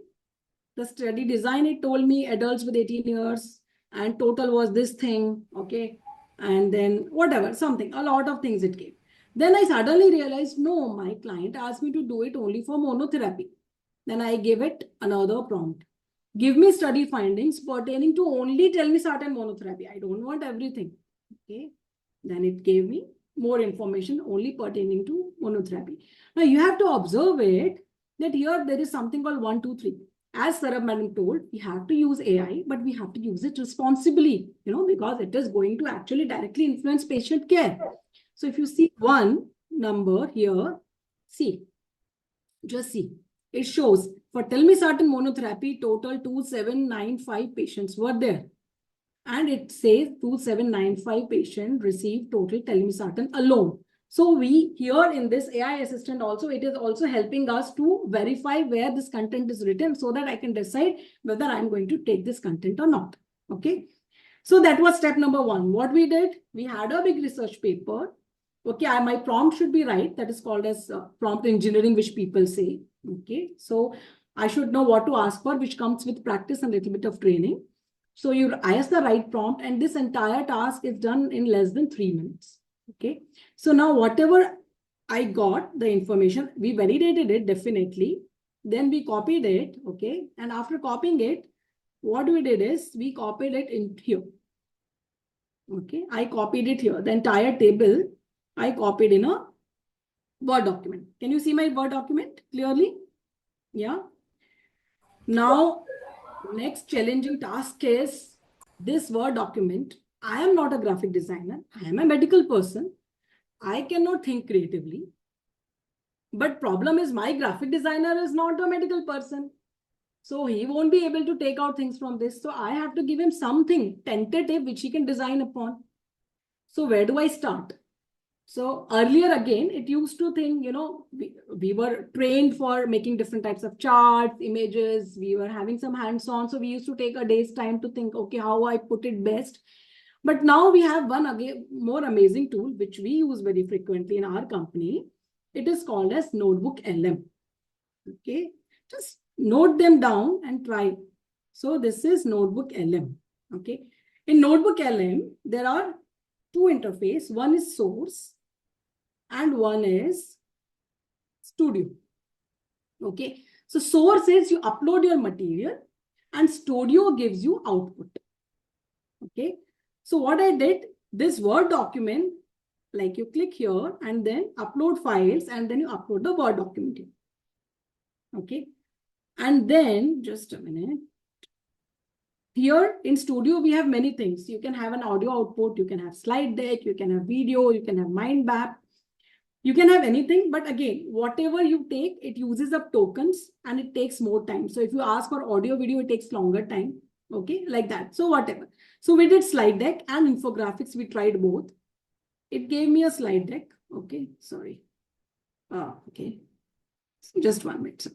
Yeah, because if I would have been doing it now, it will take some at least 5 to 10 minutes it takes to generate slide deck. So it gave me this slide deck. Okay, now I have downloaded it and kept it here. Let me show you. So this was the entire output by the notebook LM. Okay, just I'll show you quickly how it looked. It gave me some catchy title. Okay, something. These all things were not relevant to me, so I left. Now this was something great. Okay, total these many healthcare centers, these many total patients, but what we need 2795 monotherapy. We want telmisartan monotherapy. Okay, next this only gave us idea that okay, you can show it like this, that from baseline the reduction was this much, but this line was useless, so we deleted this line in our ultimate testing output. This also helped me visualize, okay, how you can show that 97.6% patients, showed good response. This idea was also from Notebook LM and so on. Okay. So we took something from this. And now the thing is, there are choices that either I give this directly copy paste in my slides and give it to graphic designer. And again, see, he is a non-technical person. He is going to replicate what exactly you are going to give. Or I actually create it properly in some tool. Now to create it, PPT is not the right tool. So here again, we use Canva. Okay, now let me show you Canva. Okay. So see, this was a part of series where our template was already built upon. So in Canva, we just put, okay, BP outcomes, we wrote one statement, we pasted this. In Canva, there is something called eraser. We erase that line. Okay. Now this thing we recreated. Just I'll take a moment and show you how do you recreate. At least let me give you one small demo of Canva because it is very interesting. Suppose if I want to create this, okay, how will I create in Canva? I want this background. Then I want this thing, 97.6 ka circle and 97.6%. So let me go to a new page. Let me do it from scratch for you. It will just take a minute's time. So add page. Okay. Now in Canva, you have something for elements. Here you go to charts. Okay. So in charts, again, you search for progress ring. Okay. Progress ring, it is by default giving 67%. If you click edit, it is giving you these options. We had 97.6. Put 97.6%. Okay. And it becomes this. Now this 97.6 is very big. So I reduce this is the font size. So I don't want this circle thing. So you can remove the rounded endpoints. Okay. Now I want, Ellen suggested that you should have one more circle to make it more appealing. So what I'll do, I will make one more. I'll make one more circle, but I will change it. Okay. So what I'm going to do, I'm going to remove the percentage label. Okay. I'm going to make the percentage 100%. And I'm going to change this color to this color. I'm going to make it a little big.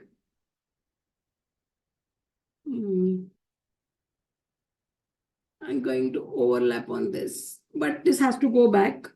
So I'm going to select here, layer, send back. And I'm going to select both of these together. And I'm going to align them properly, center. And align them properly as middle mein they're already aligned. So I have what I wanted, right? So with Canva, this is so easy. See, I know with one demo, you are not going to learn everything, but I'm just showing you the power of tools, okay? So if you really want to excel, you should have right tools to work with. And otherwise, our turnaround time, which we say as TAT, it will be too long. So as sir said, if someone takes 3 days to first decipher and then do something, think creatively and then wait for a graphic designer to do, and there are multiple edits to and fro, then, by the time your client will give this work to someone else, right? So this was just a demo to show, how we can work upon. So let me now again go back to my slides. Do you want to say anything, kids? Okay, let me finish, then we'll take any questions. Okay, so we did a sample and demo, and okay, all these things we give as PPT to the designer, and finally designer puts it into high resolution. They generally work with Adobe Illustrator and Adobe InDesign because the output which comes is ready to go for print in highest resolution possible. So our work is but to give them exactly what we want so that they can actually create what is expected. Okay, now, so what we did in demo, there were 3 steps. First, we extracted information. Second, we visualized information. Third, we presented information. Okay. And what we used for extracting information, here we used AI Assistant, Adobe AI Assistant, which is somewhere 300 to 400 per month. It's not big amount. For visualizing, we used Notebook LM, similar price. Third, we use Canva Pro. These features which I showed are not there in Canva Basic. Again, just something around 400 per month. Okay. So here, why I'm telling you the price, because I know as a student, we don't want to go for the paid thing, but it doesn't work if we use the free versions.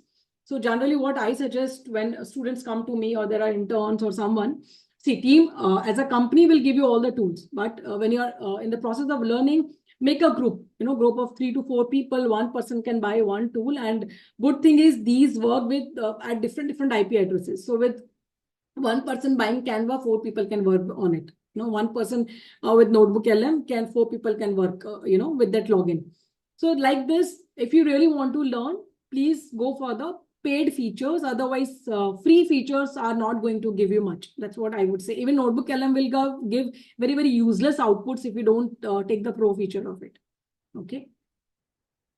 So above all, most important, yes, the work was very faster. With all these tools, we are nowadays in our company, we are able to deliver this entire thing in 4 hours time. Okay, if all of the team members are working together in cohesion with each other. But this is not possible only with tools. We need human expertise. So to create this one document, we need at least a team of 4 people. There's a medical writer who does the extraction of information, the first part, whatever I demonstrated to you, visualizing it, then putting it into a PPT, then it goes to a reviewer, because anyway, when we are doing so many things, there are chances of making an error. 19.8 can be written as 18.9, which will not be acceptable at all. So a reviewer does a data fact check, checks everything else, matches the references. Graphic designer gives it the right shape, and once it comes from graphic designer, the writer and the reviewer check it whether there are any errors by graphic designer in making something. And finally, we have a proofreader in place, because just like a newspaper you see or a reference book you see, not even a single comma or full stop is wrong. This thing which is going out through our giant companies, not even a single comma or full stop can go wrong. So we need a good team, a perfect human expertise to give actually this a right shape. Okay. Okay. Now section 3, which is I think most important for all of you, which is the roadmap to enter into the medical writing world. Suppose if whatever I have shown you, this journey is of any interest, then maybe you can listen to this section a little more carefully. Okay. So there are first 2 parts of it. Actually, there are 4 parts of it. This slide talks about 2 parts. You have to upskill. So till now, I don't know any university or curriculum offering these skills there. I'm glad today it was spoken that PCI is now updated and they are including Python and all. And at my level, I'm trying hard to make these skills part of curriculum or launching some diploma courses. But till now, I have not seen this. So till then, you have to put some extra effort to upskill yourself. For entering into this, at least as a beginner, we expect that you should be knowing basic scientific writing principles, because you cannot do the scientific writing just like you write your blogs or your novels, or the way you use your languages on your WhatsApp and all. So those principles are very different. You should know scientific and AI way of literature search. You should know right tools for citation and referencing. You should at least know to do some basic good slides, if not the best ones. And you should know some basics of infographics. So these 5 are the core skills we expect from you. On top of it, as I said, to be a smart worker, to be a smart professional, you should be well versed with some AI tools. I suggest to everyone out there, stop using Microsoft Student or Home version. Please take 365. Okay. With 6,000 rupees, 6 people can share it with different email IDs. And there you will see your Microsoft Word, your Microsoft Excel, your Microsoft PPT. They have enormous features which makes our life so easy. Each one of you, even though you don't want to enter in this, and I know you must be writing one research paper, please do not do any manual citation. Please get hands-on with Mendeley's Reference Manager. A task of one day is done in few minutes. Okay. A visualization tool which is economical as well as easy to learn is Canva. And for AI, learn to use AI in Excel. Use Adobe AI Assistant. Perplexity is great for research, literature search, validating research and all. Quillbot and Grammarly are for language and grammar. Paraphrasing. Notebook LM has great features for visualizing. And Copilot for small things. Suppose if you're writing a mail and you are stuck how to write, you want to improve the tone, you want to make it more formal, more professional, more friendly, you want to make small thing big, or you want to make a big paragraph concise into a slide deck type. Copilot is kind of very low cost or no cost feature for all these things. So our company, we use all these, to the core. So I'm just giving you can take a snapshot of this, and I would really suggest that just explore them, play with them, make some cards or, some fun material, but just get hands on all these things. Okay. Next, I said roadmap to enter into this career. Okay. So definitely we have to build a noticeable resume, okay, which is short, which highlights skills and which is tailor-made to job description. I know there's one session coming up on this, so I'm not going to take this. But at the same time, here you saw, see, this is all about, creating some assets, okay? Here it is not about your verbal communication. So when I have 1,000 resumes coming to me, how do I shortlist? If suppose out of those some 10 resumes that they have a sample portfolio, and if I see they match what I create, definitely I'm going to call them for the interview or assessments. Okay. So when we train our interns, we tell them that, your internship is complete only when you build a sample portfolio. I generally prefer a sample portfolio for medical writing. Medical affairs should have one sample of literature summary, one simple scientific slide deck, and one simple scientific infographic. If you can showcase these 3 things in your sample portfolio, I guarantee you, if you have a good resume, like if you have put a resume in a nice way, even if you don't have great achievements, it will be noticed for an interview. Okay. And for knowing about the job opportunities, the best place is LinkedIn profile. Connect to people, look for the opportunity. This is the scan code for our Castry page. If anyone is interested, they can maybe look for it. And I think I also have opened this thing for you. Let me see. LinkedIn. Have an alert on medical writing jobs. So I see every day 4 to 5 postings, even for beginners in either pharmaceutical companies, or there's so many jobs are coming. And I want to share with you, I was in an event in a very giant healthcare solution company. And this was what was told to us. Just one minute. Okay. The lady there, the HR head there, told that they were supposed to hire 20 candidates for one of their clients. Okay. And for that, they received 2,000 resumes, out of which only 200 made sense. Of those 200, only 20 could be selected. Okay. So just see, how much effort even we have to take. So if you people upskill yourself, and life becomes easier for industry as well. So there are a lot of scope, but you have to upskill yourself to grab that opportunity. So to wind up, some words of wisdom with my gray hairs, I want to share some small snippets of wisdom. Number one, now when you are moving out of your student life and entering into a professional world, please learn to value and respect. As I said, here we have graphic designers, we have non-technical people, we have accounts people, we have medical writer. There is hierarchy, but all team members and their expertise are equally important. So whenever you talk about them, whenever you talk to them, you have to value and respect them. If you have that feeling in you, you have that etiquettes in you, you will definitely grow. Second, have a growth mindset. Even now today and throughout my life, I have followed and will be following the 10% rule. Invest 10% of your time, money, and energy in upgrading yourself each month. It doesn't mean only professionally. It could be some skill like, a basketball or a swimming or dance or something, but something which is new to you, which doesn't come easy to you. Reading a book, self-help, novel, whatever. Everywhere there's learning. So invest everything.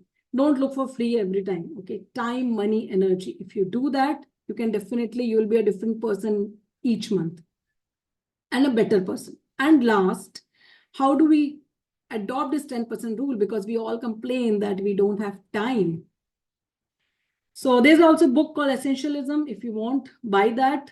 Follow Essentialism, which I do in my daily life, which means eliminate good, accommodate only great. That's the lesson I give to everyone, which means suppose if your mom is asking you to help for cooking and cleaning, your friend has called for a get together, you have a professional seminar to attend on, your father is asking you to do some bank work, you want to watch a Netflix movie and so on. And you think, okay, I have 10 hours, I'll accommodate 2 hours for each day. It will not take you anywhere. So you have to choose. All things are good. You have to choose what is great for you. And you have to pick only 2 and 3 things. You have to learn to say no. So do not be busy taking everything what comes to plate. Choose what is useful for you. Okay. So this will make you productive and this will not make you just busy. So with this, I finish my sessions. Thank you. And if time permits, I'm open for questions. Thank you, madam, for your wonderful sessions on this medical writing. I just open up the chat box for the participants. You may ask questions in the chat box. You may take advantage of this learned and expert speakers to have a wisdom of words from her. Meanwhile, the students are writing and asking the questions in the chat box. I just appreciate your presentation that you have started from why to choose the medical writing, and then you have switched over to what are the essential skills are required with a hands-on training, and at the last, that's your whole experience summarized into one. So it will help to a next generation as well. So thank you for that. Thank you so much, sir. Yeah. But I just want to ask that is there any two specialized fields are available for a regulatory writing and this medical affair writing, or both So can be done? regulatory writing is a very different world, and I think it is already quite established. And if I'm not wrong, like I think we have masters in regulatory writing also, right? We have MPharm medical writing.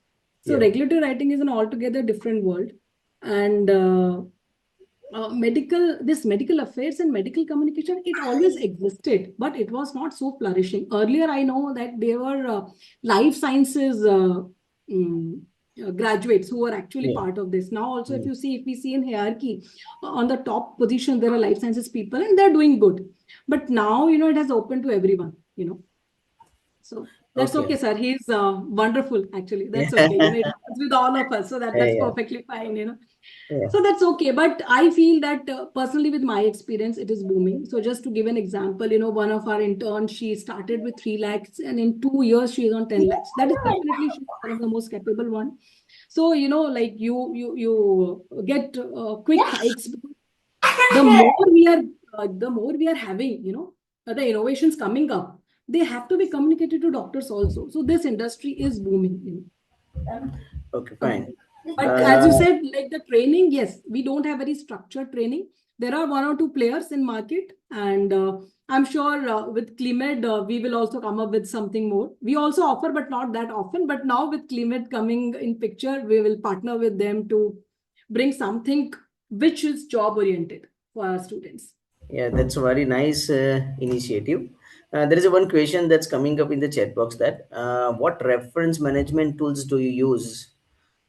Like PubMed and Yeah, Prathmesh. So PubMed is not a reference reference. management tool. It's a database. Okay. Yes, we do use EndNote as well as Mendeley's Reference Manager. For you, I would suggest Mendeley's Reference Manager because it's free tool and it is equally efficient. And most of the people in research world use it actually. So it's easy to share our documents with each other. So I would go for Mendeley's Reference Manager at student level, at least until your client asks for EndNote. We also prefer Mendeley's reference manager. Okay. One more question that's coming up in the chat box that what are the biggest mistakes the fresher make in the medical writing CVs and LinkedIn profiles? There's nothing like mistakes actually. See, we all make mistakes. If you see my LinkedIn profile, I'm sure you can find out 5 mistakes from me also. So there's nothing. And see, I frankly speaking, see, no one is looking, at least when recruiter does not look for mistake, we look for good points. Okay. Yeah, So we look for green points. So actually, I have even never noticed something like this. Only thing is, do not fill your resume or LinkedIn with redundancy.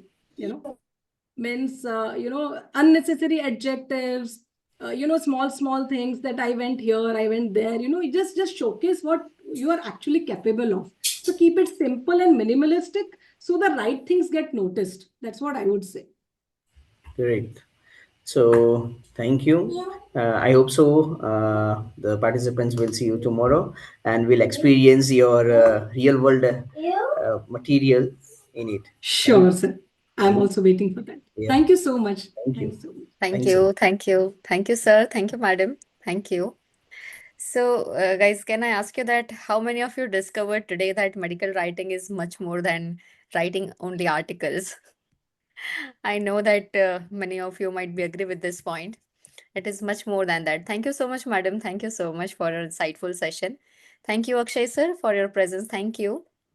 Moving ahead with the fourth session, as I can see in the schedule.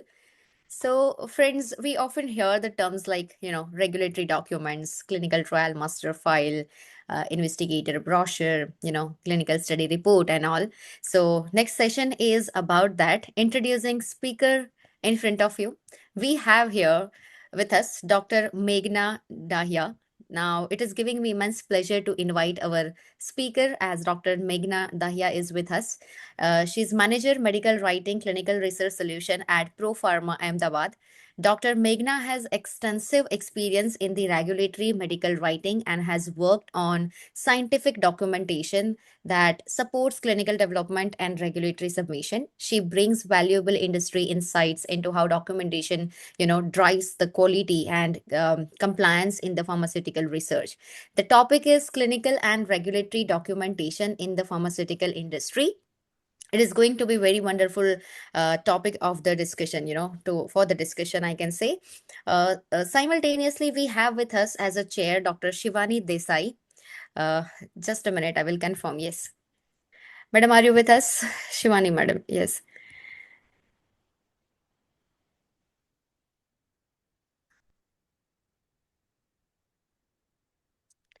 So we have as a chair Dr. Shivani Desai, AGM at Biological E Limited, Hyderabad, and she is also honorary advisory board member at Curio as well.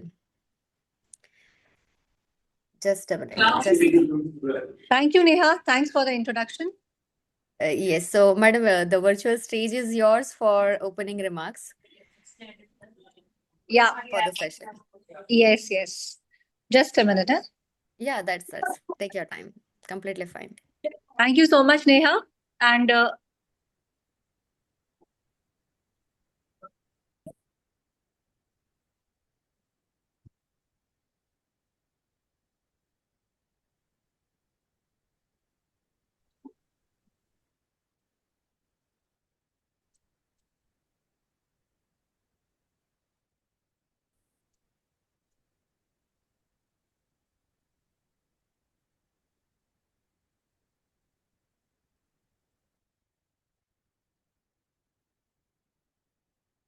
yeah, sorry, I had some internet glitch at my end. I'm really sorry. I won't be No able to worries, switch no on the worries. video. Maybe there are some internet issues. Okay, thanks, Neha. And so now we'll move ahead with the next session by Dr. Meghna Daya. And she'll be talking and giving and sharing her insights on the clinical and regulatory documentations in the pharmaceutical industry. This is one of the very needed topics for the students who are going to enter into the industry in a couple of years. So, ma'am, over to you, Meghna, Dr. Meghna Daya, over to you, ma'am. Thank you. Thank you so much, Sunani, for introducing me. Thank you, Dr. Neha and Dr. Ajay, for providing me this opportunity to interact with the students. So let me just share my screen and let me know if you can see my screen.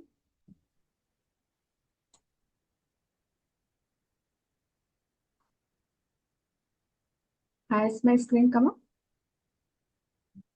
Just a minute, madam. I think it is coming.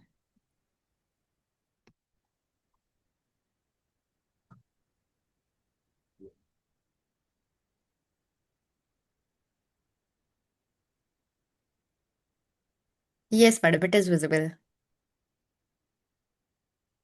Okay, thank you so much, Neha, for confirming it. So thank you everyone for this opportunity.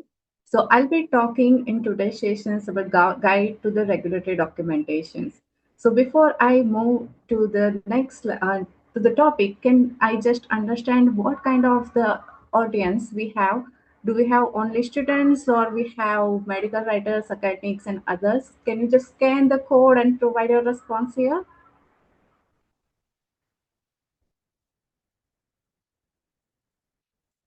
I'll just give 1 minute to scan the code and provide your response.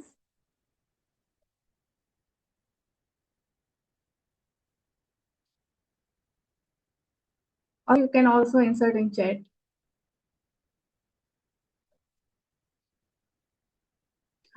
Okay, I'll come back to the slides later and we'll see how many students we have in the meeting audience. What do you understand by the medical writers? So when I started my career as medical writer in a sponsor company, I have heard from the many other department in the sponsor company that do they just copy paste the information from one document to other. So what is the role of medical writer? So if you are going in sponsor company and there are or other departments like the quality or regulatory team members or quality control team members, they might not be knowing what is the role of medical writer in the clinical development department. So medical writing term that itself has been evolved just from the writing support to the content strategies. So medical writer now they are known also known as the regulatory content strategies because they are key members of the any project teams. They lead the strategy of the document development for the regulatory submission throughout the product life cycle. So as a medical writer, I need to work closely with the many stakeholders into the clinical development.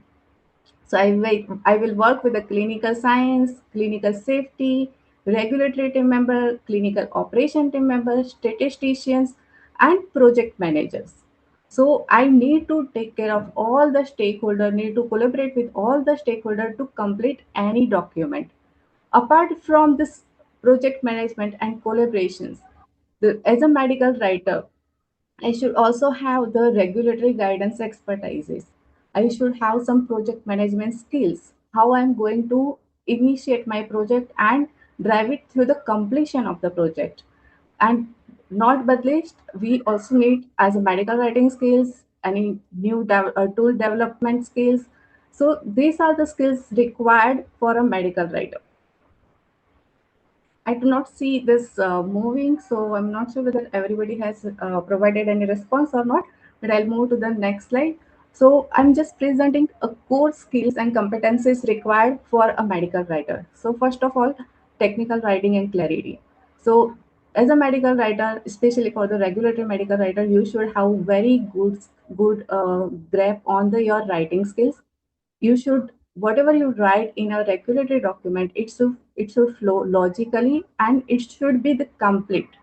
So you should have flowless command over your language on the medical terminology. Then if you are working with different clinical clients, the clinical clients have their own SOPs and style guide to complete the medical document. So you also need to read through, go through the style guide, make yourself well versed, and implement those style guide SOP into regulatory documents. Second is the regulatory and ethical knowledge. So this is already covered by Dr. Neha Sarabjit. So like you need to be well versed with many ICH guidance document, FDA guidance document, and EMA guidance documents. For example, if you are writing on protocol and investigative brochures, you should know which guidance you need to apply for those documents. So it will be ICH E6. If you are writing clinical study report, you need to go through ICH E3 guidance document. And if you are working on any statistical analysis plan, you should be aware about ICH E9. Apart from this ICH guidance, now these are the regulatory documents. Those will be submitted to FDA or EMA. So you should know which guidance will be applicable to my document, what is the regulatory requirement to fulfill for completing those documents.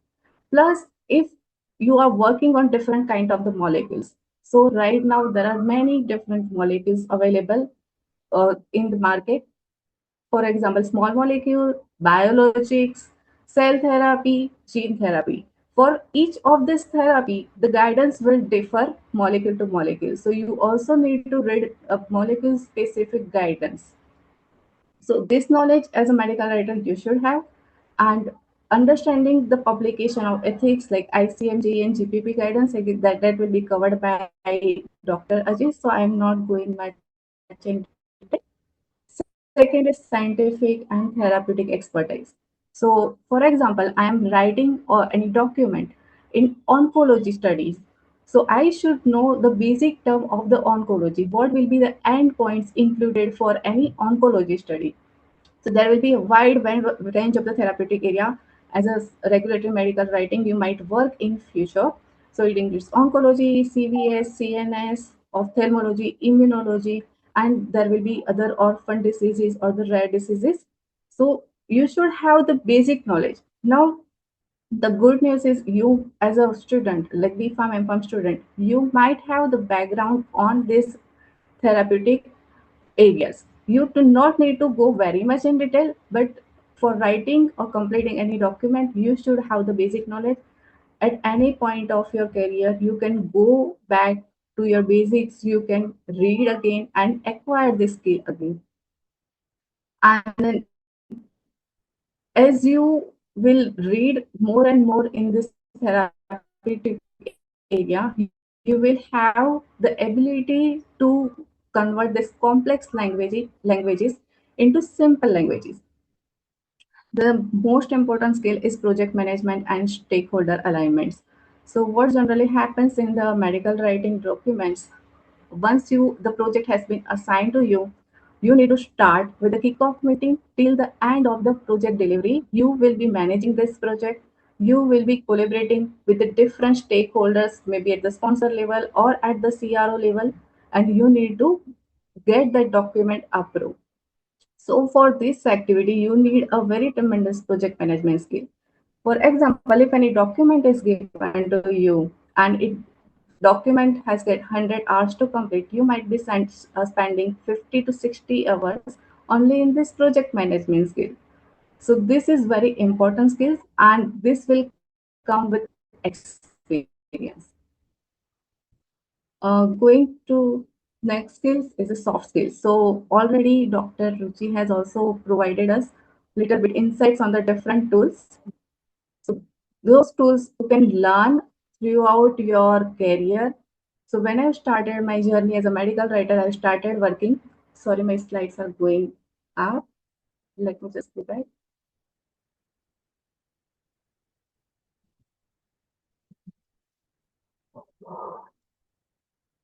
Just give me a minute, please. I'm going back, but my slides are going up. So I'm not sure. Okay, let me just go through first with the project management skills. So during the project management, if you are driving a project, and you should need the strong communication skill to collaborate with all the stakeholders, and there will be a frequent email communications throughout your project. Okay, let me just stop sharing and reshare if I can fix this.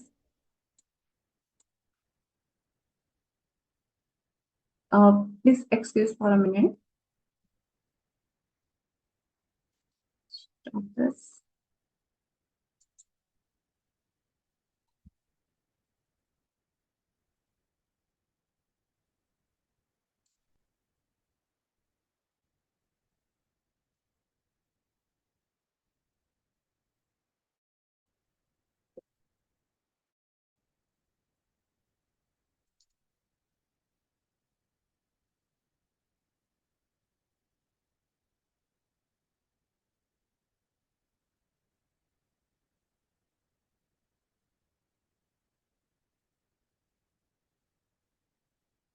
That's my screen now.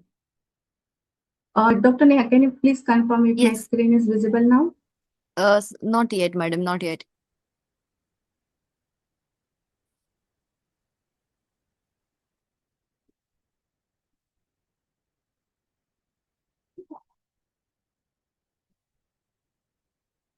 Because I am also facing some internet issue because of the weather. Okay, take your time, madam. No worries. Sorry about that.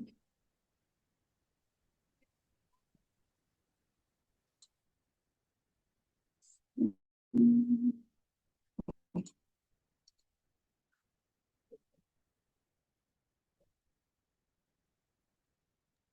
Maybe you can stop sharing and try again if it's working, or you can switch off your video. Yes. Okay, I guess I have already reshared my screen. Let me know if you can see it.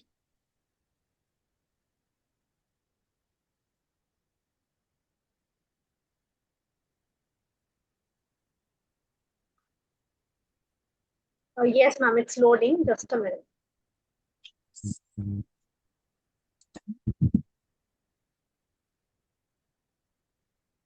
I guess it is visible now, right? Yes, ma'am, it's visible. You can cut it. Okay, thank you so much. Thank you so much for confirming. So now in the medical writing, there are different types of medical writing. So one is already covered by Dr. Ruchi, that is medical communications, which includes a manuscript, abstract, posters, slide deck presentations. And I guess Dr. Richa will cover on the value and market access medical writing documents. And there are other educational writing documents that includes prescribing information leaflets, healthcare textbooks, and under regulatory writing document. It mainly comes investigative brochures, protocols, clinical study reports. So I will go through each document one by one.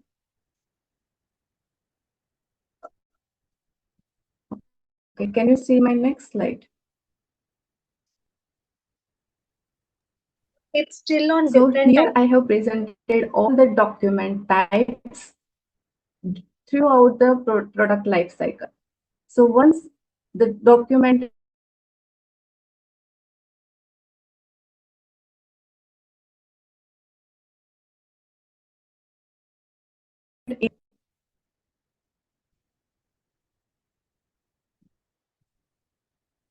let me just turn off my video if I can improve. Okay. Can you see the clinical documentation life cycle stage by stage now? Yes, ma'am. Okay, thank you so much. So I will just go through the each document type throughout the product life cycle. So once product is developed by the CMC department and it is approved by the quality team members, there will be few non-clinical studies happening. So for non-clinical study reports, generally there is a separate writers and those will write non-clinical reports. Once the product is found safe in the non-clinical studies, we need to start with the investigator brochures, clinical trial applications, and the IND applications. So through CTA and IND applications, sponsor submit their protocol, investigator brochure, and inform the regulatory agency that the product is safe to be administered in the clinical study. And after that, the first clinical trial for any product will start. So what is the content of investigator brochure? So investigator brochure, it compiles information on the clinical and non-clinical sections. So once the product is ready for the clinical trial, at that time, the investigator brochure will not have much clinical data. So it relies mostly on the non-clinical sections. And the audience for investigator brochure is investigators. So we, through this document, medical writer and the team is trying to convey that the product is safe. If there are any safety, how the investigator can minimize the risk to the patient. And this document is a living document. So every year this document will be updated. So throughout the life cycle, now once the clinical trial is completed, like phase 1 is completed, the sponsor will have more data on the clinical. So in IB, in the next update, we will reduce the non-clinical content and it will increase by the clinical content. So every year, the IB should be concise on the non-clinical content and it should be heavy on the clinical content. The second document is preclinical study reports that will be written by non-clinical writer, and then IND-CT application. So once the product is safe and we need to start any clinical study, the submissions will go to regulatory agency. This will include section module 2.4 and module 2.6, as well as little bit information on the background of the product in module 2.5. Now, once the product is in the phase 1 to phase 3, the one first most important document required to initiate any clinical study is protocol.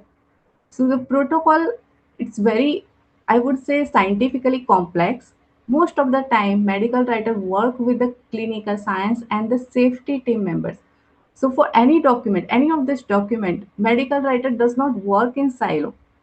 They'll always get support from the highly educated medical doctors. So I do not need to have a very deep knowledge on the pathophysiology, how the product works, what are the risk factor for this product, but I can always leverage the expertise of other stakeholders and include those expertise in my medical documents. So for any document, I will closely collaborate with the stakeholders. So in the protocol, what is most important? The schedule of assessment activities and endpoints. So nowadays there is one new term comes up, estimates. So objectives are being converted to endpoints, and for endpoints then it will be measured in terms of the estimates. So that creates a objective and endpoints and estimate table. So throughout this document you can liaise with the clinical science, clinical safety. For schedule of assessment activities, you need to make sure that the clinical operation approve this table, because sometimes clinical science safety team members will ask us to include some time points, but it may or may not be practically possible. So in that case, clinical operation team comes in picture and they will accept or deny that we cannot include such time points in the protocol. The informed consent form that is already covered by Dr. Sarabjit. So it should be in very lay language. Like you can include the English of the class A student so that all the patient can understand the consent and provide the consent properly. Statistical analysis plan. It's authored by the statisticians, but medical writers support statisticians in terms of the template, which template to be used, then how the documents will be reviewed, and collaborate with other stakeholders to review and approve the document. Next is clinical study report. So once the study is complete, it comes to the clinical study report. This is a kind of complex document because it ranges sometimes from 1,000 to 10,000 pages. However, we may or may not need to write everything. Few will be the appendices, but once the CSR is published, it will be around thousands of pages. As a medical writer, we need to make sure that we are not missing any information, any appendix in this complex document.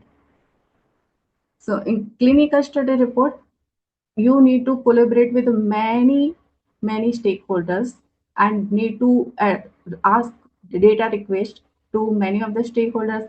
For example, you need to collaborate with the clinical operations to get information on the randomizations, how many clinical sites, clinical investigators were included in this study. Then you also need to liaise with the clinical science to get approval of the principal investigator. This document will also be reviewed by the principal investigator and they provide the final signature page. Subject narratives, these are the safety documents. So for any clinical study, there will be narratives for 4 or 5 categories. So if the patient died in the study, or they have serious adverse events, or any adverse events that lead to study discontinuation, or adverse events that is special interest. So those are the different narrative categories. And layperson summary, this is a requirement by the regulatory agencies now. So this layperson summary is also we need to create. This should be in a very simple language and a very short documents, and it's mainly from the protocol and CSR. And throughout the product life cycle, we need to create a developmental safety update report as well. So this all documents comes under clinical development phase. Going to the regulatory submission. So once the study is complete, we need to submit the application to regulatory agency to get approval of the product. So for that, the CTD Module 2 summaries, clinical overviews and clinical summaries 2.5 and 2.7 we need to create. Now, what will be the source document for this 2.5 and 2.7? So this will be written mainly from the clinical study reports, protocol, and the previous clinical documents.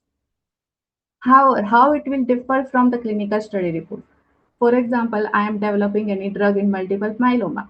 So I will do phase 1 study, phase 2 study, phase 3 study, and there will be many clinical study reports. So in clinical overview and summary, I need to integrate all the results of three clinical studies and need to include those details into summary.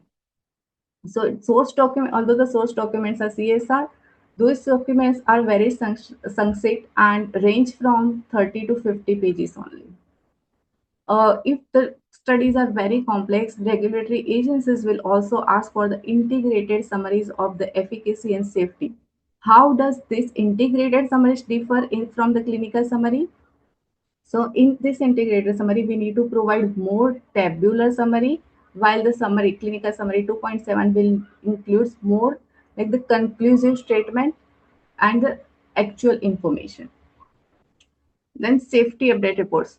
So for example, a sponsor has completed a study and the primary endpoint has achieved, and now sponsor wants approval based on the primary endpoint.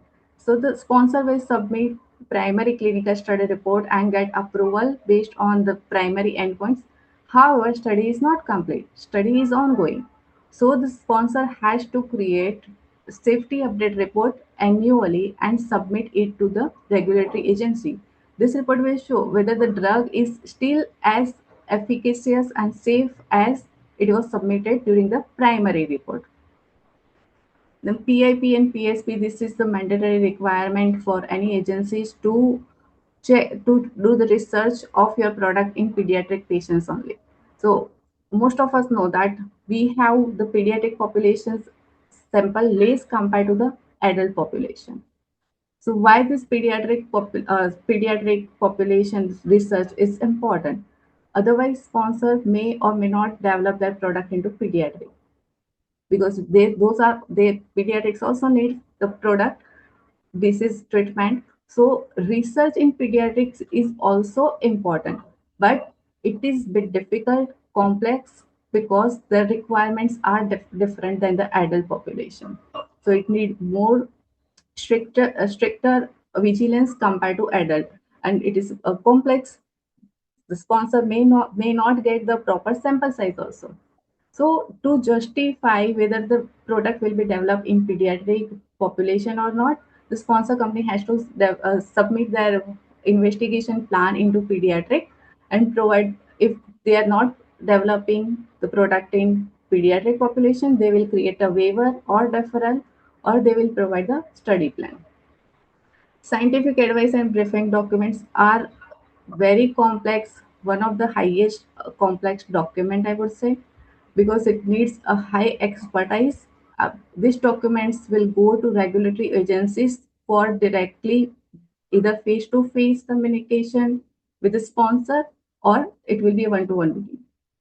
So if you are a freelancer, this document may get you paid highest in terms of money, and those are very complex and you need to pay a lot of attention for this document.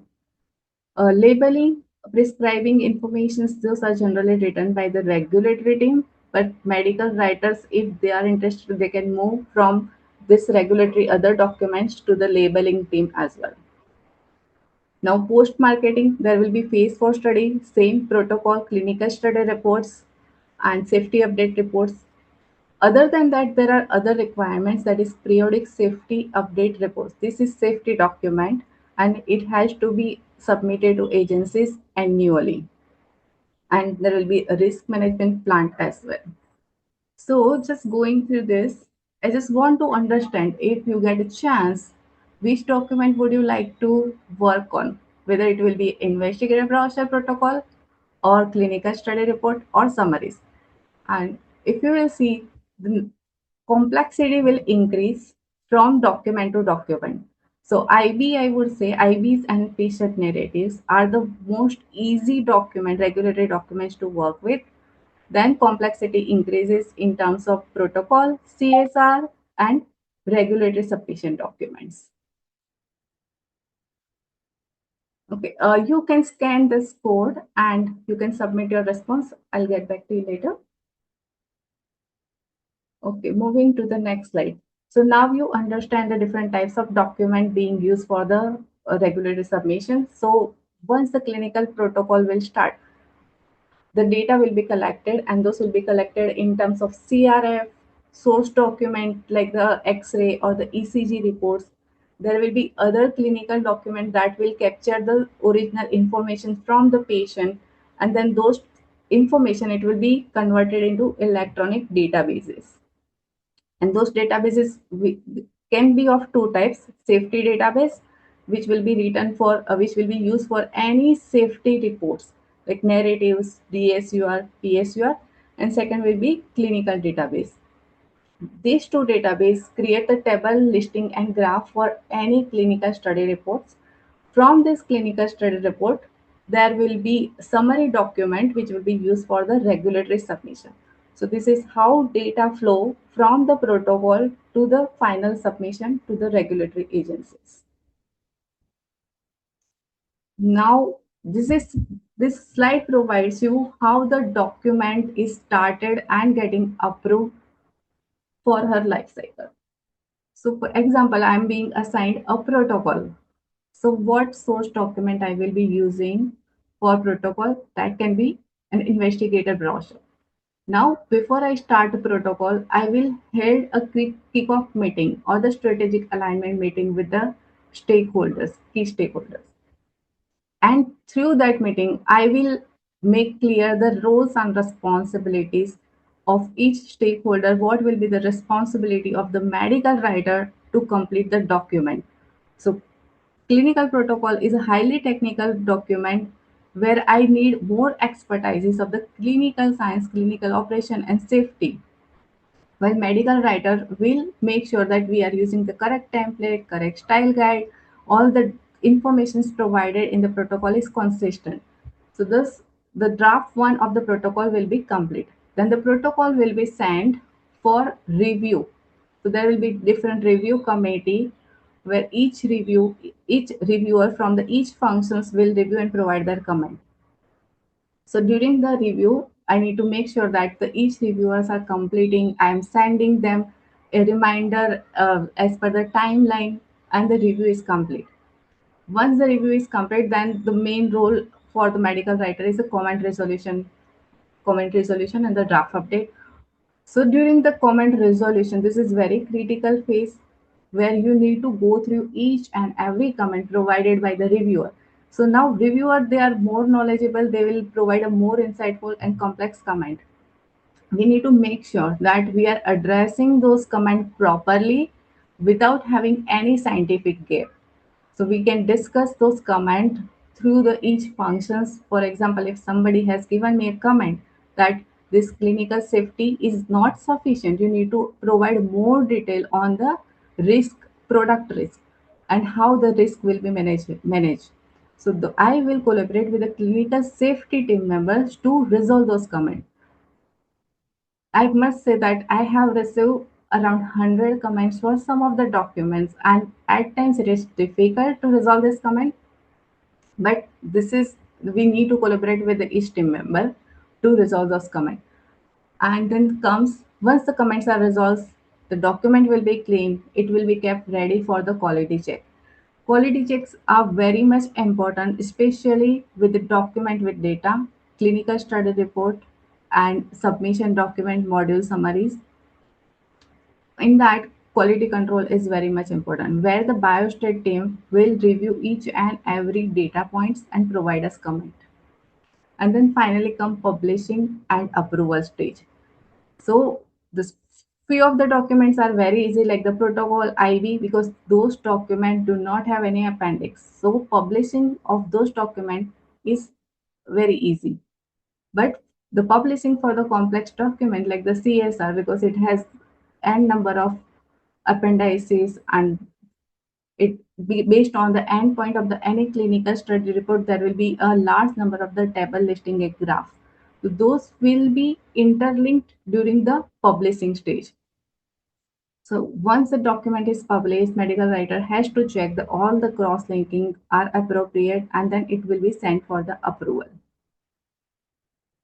I would just like to ask audience if they want to know anything else in this approval process, review and approval process. So this is very important because this is the main base for the medical writer, how they will drive any project from end to end.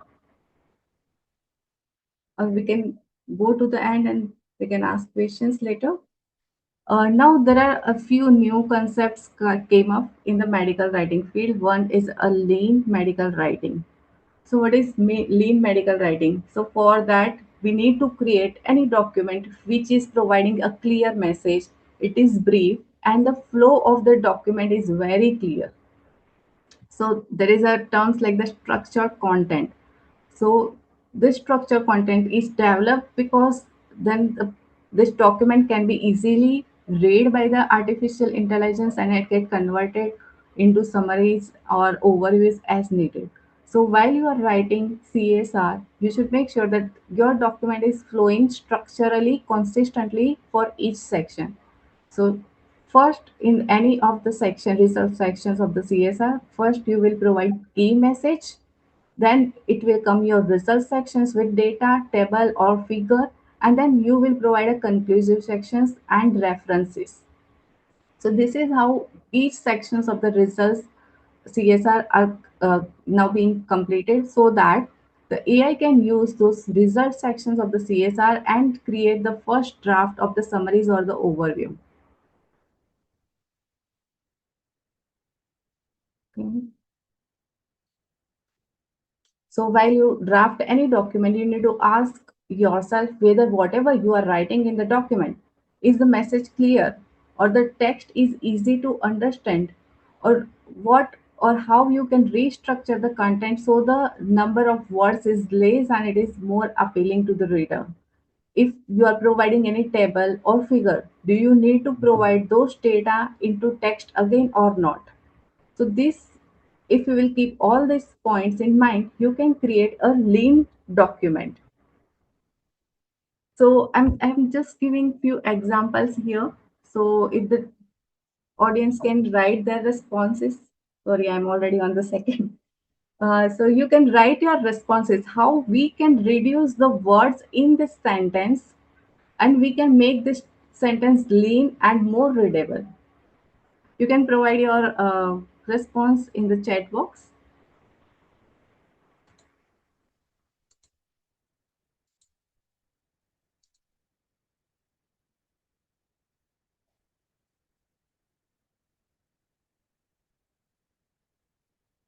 Okay, let me just go quickly.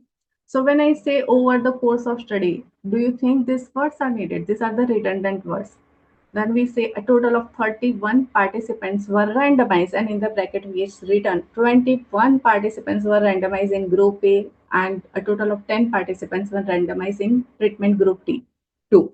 So here we are saying the randomized word is used frequently in a single sentence.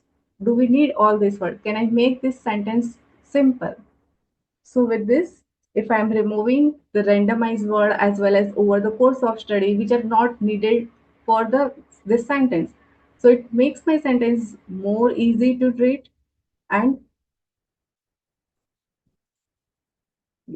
so here is the final sentence after removing all the redundant words. The total of 31 participants were randomized, 21 in group A, 10 in group T2. So this is also more simple and it is easily readable sentence.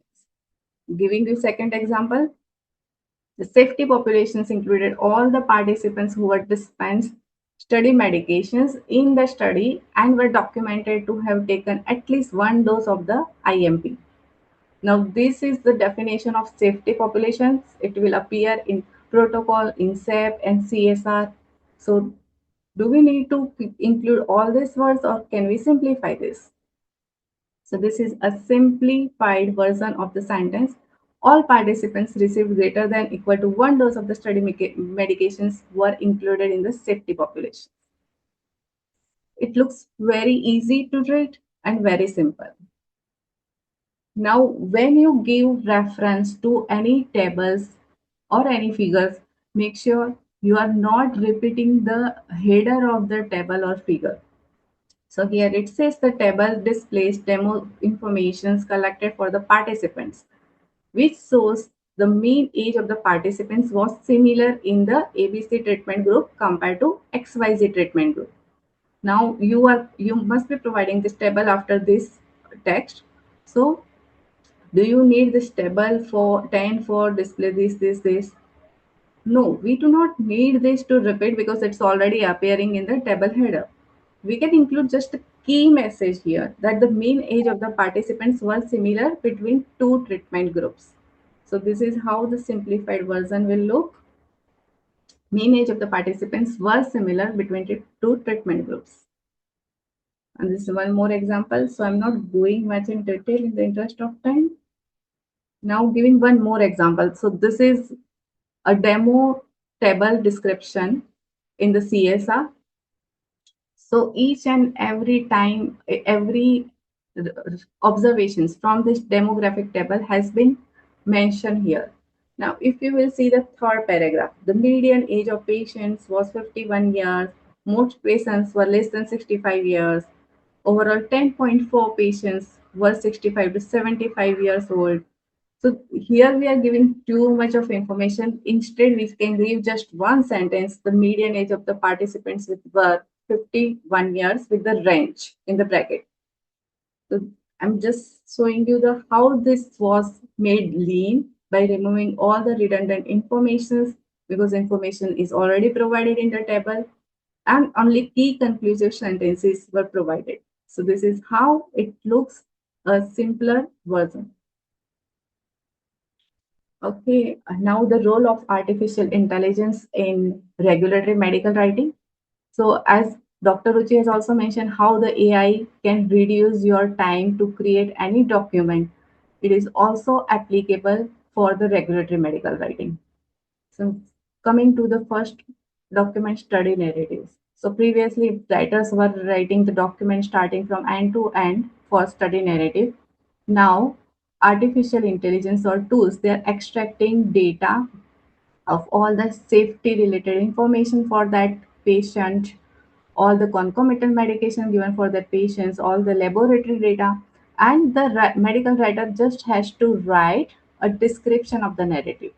That to the first draft of the description is being created by AI, and the writers will verify all the data in that narrative and modify as per the client's narrative.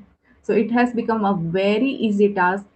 Previously, if it is taking like half day, 4 hours to complete one narrative, now it is taking zero point 0.5 to 1 hour narrative.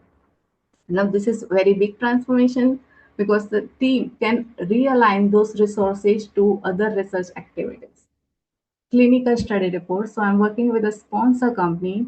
They have developed a AI tool that can create a CSR comparative for comparative study in oncology patients. So if it is a two arm study, the CSR AI can draft a first draft of CSR. Now the development is in very initial stage. So medical writer has to go to each and every output and verify the data, verify the key messages right now. But once the tool is efficient, so this AI tool will learn as we are providing them input. So they will learn, and eventually the time will come that the medical writer may not need to draft a complete CSR sections. They can just focus on the key message of the CSR. Then during the protocol amendment. Now, once the protocol is written, the study has begun. And if any site or the regulatory agency comes up with the changes in the protocol amendment, it is a very cumbersome as well as it takes lots of money. So the sponsor always try to reduce the number of amendment for any protocol. Any change in the protocol, it has to be percolated to each site. It will change the requirement of the study. It will, you may also need to reconsent patients. So this much activity is very time consuming as well as money consuming. So sponsor will try to reduce those amendments. So now I am working on one tool that is called Amendment Insight. What that tool will do, it will go into the past protocol and amendments, past protocol amendments, and it will verify how how and why those protocols were amended. So in the protocol amendment, there is one section called summary of changes. That summary of changes will provide the complete picture that what was updated in the protocol, why was updated in that protocol.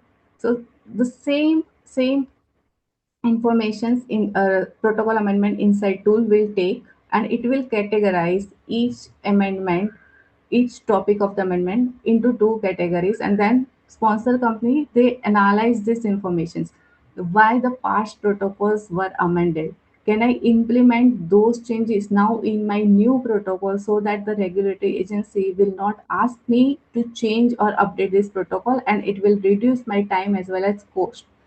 So this is how protocol amendment tool is very helpful to the sponsor companies. Editing, formatting, as always, we can use the ChatGPT or the Gemini for making sure that whatever content we are providing, it is as per the style guide. Now, when you are working with a regulatory document, you need to make sure that whatever you are using, any tool, it has to be approved by your client. You cannot provide any data to AI tools without their consent. So in for few of the clients, they will provide you the full access of the AI tool that you can use. So make sure that you are using only those, because those data are very sensible. It should not go out of the virtual environment. Now, with this AI, what is the role of human? So AI may or may not interpret the complex data and cannot derive the key messages from those tables. So where there is a key message informations are needed, crucial contextual validation is needed. At that time, human intervention is needed. For example, in the table there are two, we are comparing two treatment arm, and it is clinically significant with a p value less than 0.005. So AI tool will say that drug A is more beneficial than drug B. But when we, as a human, when we look at those data, we also need to check the safety as well as efficacy.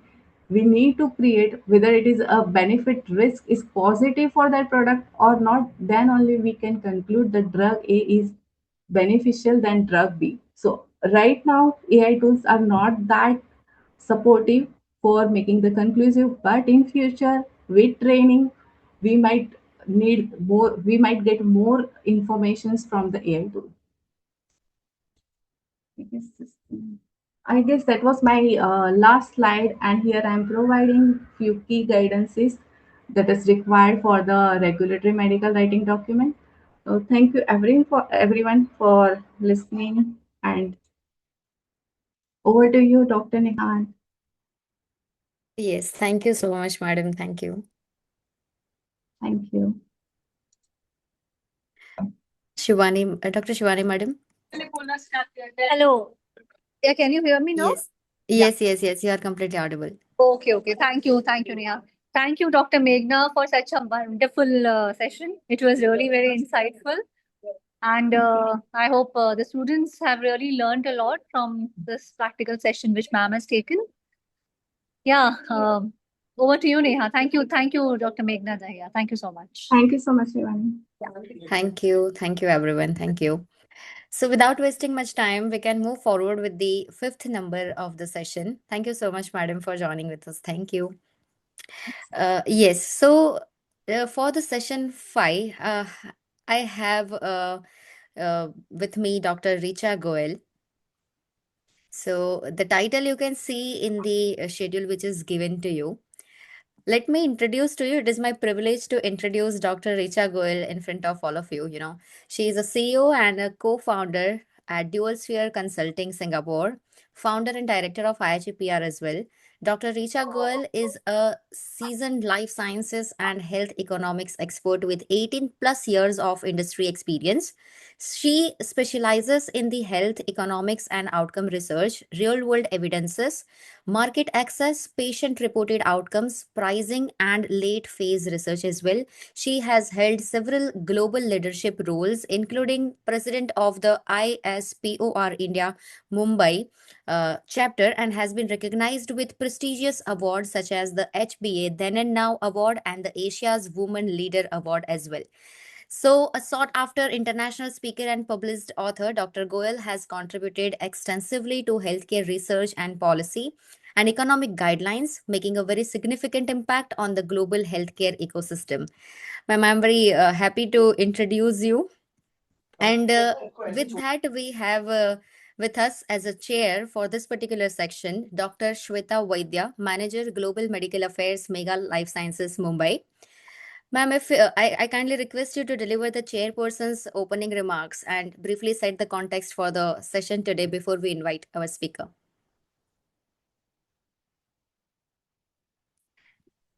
Ma'am, are you with us? Dr. Shweta, please unmute yourself. Yes.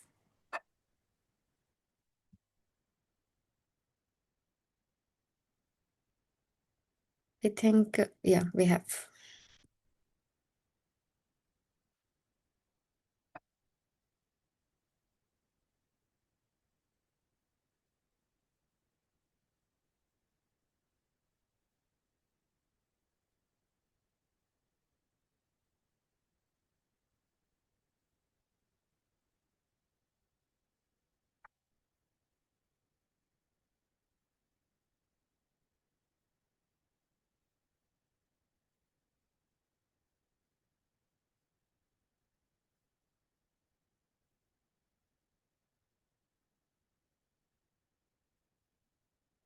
If you're having any technical glitch, please do let me know. Dr. Neha, she has rights to unmute herself, right? Yes. Completely having the access. Okay.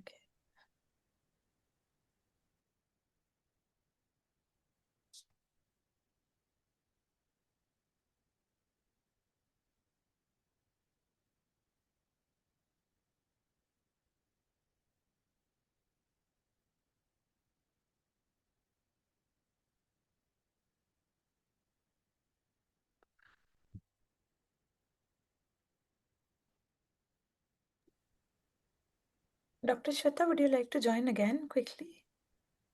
Yes, if you can rejoin, ma'am, please.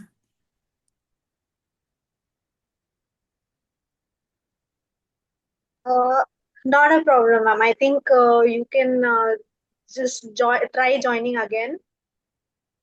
By that time, we can just get started with the session, and maybe you can join in with your comments later on. Yeah, correct. Yes, definitely. Ma'am, please let's start. Thank you.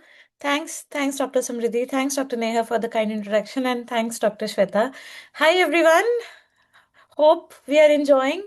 Hope we are still staying and we are following what all the eminent speakers are saying. And we all are, as we said, in Ahmedabad, and we can't wait to see you all and meet you all in person tomorrow. So that's the in-person session we have. Okay, so let me quickly share my screen. Please let me know if it is visible. Yes, ma'am, it is visible. Let me do the full screen, okay? I'll switch off the video just to save on the bandwidth, okay? Yeah, can you see? Yes, completely, yes. Okay, thanks, Dr. Neha, for confirming. So, hi everyone. So, today we'll talk about emerging domains in healthcare research and innovation. Firstly, why is this topic important to us? All of us know all of us now are in an era where the healthcare domain is evolving very fast. With the coming of AI and other tools and techniques, initially, it used to take around 10 years for a generation to change. Now, I think everything is revamped within years, or some things get redundant within months as well. Okay, that's why to be in the game, or I would say, and to avoid becoming irrelevant or inconsistent in the industry, redundant in the industry, we need to move along with the time. I'm a little older to you all, like I say always. So, a few tips I can give you. When I was in my 11th and 12th, that's plus one and plus two, we only knew there is a career called doctor, MBBS, right? Not even alternative medicine, only MBBS, BDS, or then is engineering. And after that, what you do, MBA. That was the common trend. If a student took commerce or arts, academically, the student was considered not a very good performer. That is why he took commerce, and then arts used to come at the last. That is a trend that I am talking about when I was studying in my high school, right? Then I come from a family where everyone is a doctor. My parents are doctors, thankfully still practicing doctors. My uncles, aunts, their kids, and to add to the plight, my elder cousins, everyone is a doctor. I was the first one who could not clear the that time it was PMT, pre-medical entrance examination. I was not able to clear it. Now what to do? What to do with this child? What to do with this black sheep in the family, as they used to say? And then I got admission into Bachelor's of Pharmacy. That's B Pharm. Okay, I could hear people coming up to my parents and telling, like, you want her to open a medical shop, a chemist shop. Why is she doing a B Pharm? Okay, what is the agenda? Right, then I did Masters, M Pharm. Okay, and then I did my M Pharm in pharmacology. And the only career option I could think of, either I can get into R&D or could get into teaching. Okay. I respect all the professions, but honestly, I am somebody who wanted to do some things differently. And it was a serendipity, or what shall I say, that health economics and outcomes research was recently launched at that time in India. And the first company which started this services of HEOR, I got admission there. Sorry, not admission, sorry, I got selected there, right? And I got selected and maybe started my career in HEOR. That is how it all began. Then, after working for 17 years, I realized that I have an entrepreneurship inside me, something hidden somewhere. And then, if you see the middle logo, Dual Sphere Consulting, that's my consulting company, came into picture. I'm based out of Singapore, and but today I am in Ahmedabad, and I'm looking forward to interact with you all. Okay, and then partnering with CLIMED, that's with Dr. Ajit, we founded IHEPR, Institute of Health Economics and Policy Research. So now what we do? So, a little bit about us. So, as a company, we are not restricted only to the consulting space, but we are also into the education and technology. Very soon, we'll be launching our books, our products, our tools as well, along with all these things. Okay. This is a bit about our educational ventures, IHEPR, under which we have Systematic Review Meta-Analysis Research Network, Academy of Pharmacoeconomic Modeling and Analytics, and recently we have also started Horizon, that is for Women in Health Economics and Outcomes Research. It's not, I mean, it's yes for women in HUR, but everyone and anyone can join and be a part of the future. In this, we'll be having webinars on how to overcome certain challenges in our career. As a woman, I would say I have a career cycle, I have a biological cycle. How do I manage these two? How do I keep in tandem with both of them? Nurturing the family, being the caregiver to the parents, to the in-laws, and meeting the never-ending expectations of the work profile, whether it is your job or it's your own entrepreneur journey. Okay, so in Horizon, we talk about all these things. Okay, coming back, let's stick to the topic. Okay, healthcare is entering a new era, right? As I said, traditional healthcare, physician oriented, disease focus, and reactive treatment. You become a doctor, you become an engineer. Many doctors join now fields like medical writing, AI, competitive intelligence, primary market research, health economics, and outcomes research. And my parents still ask me, they are qualified doctors. When we say doctors, MBBS, MD, right? But still, they are into this field. Why are they not seeing the patients? That was a mindset, right? And it still is, and we cannot help it. But what we can do is we can move along with the changing landscape. Then evidence-based medicine came, in which clinical trials took the front seat, then followed by evidence generation, systematic reviews, standardized protocols, clinical study reports, which our eminent speakers just spoke about in the previous sessions. Then became the value-based care.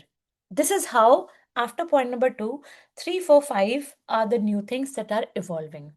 Now, what is value-based care?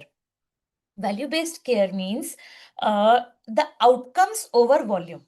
For example, let's say a patient goes to to hospital and he presents with symptoms of high fever, okay, diarrhea, right, few other things. Okay, so initially, long time back, the focus was to increase the hospitalization and such kind of things for the patient. Nowadays, what is given to value is outcomes over volume. How in how less a time the patient can be treated.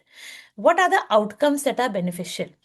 There are certain pharma companies, when their oncology drug does not give the fruitful results, let's say does not increase the progression-free survival or the overall survival, the next of the chemotherapy is given to them for free.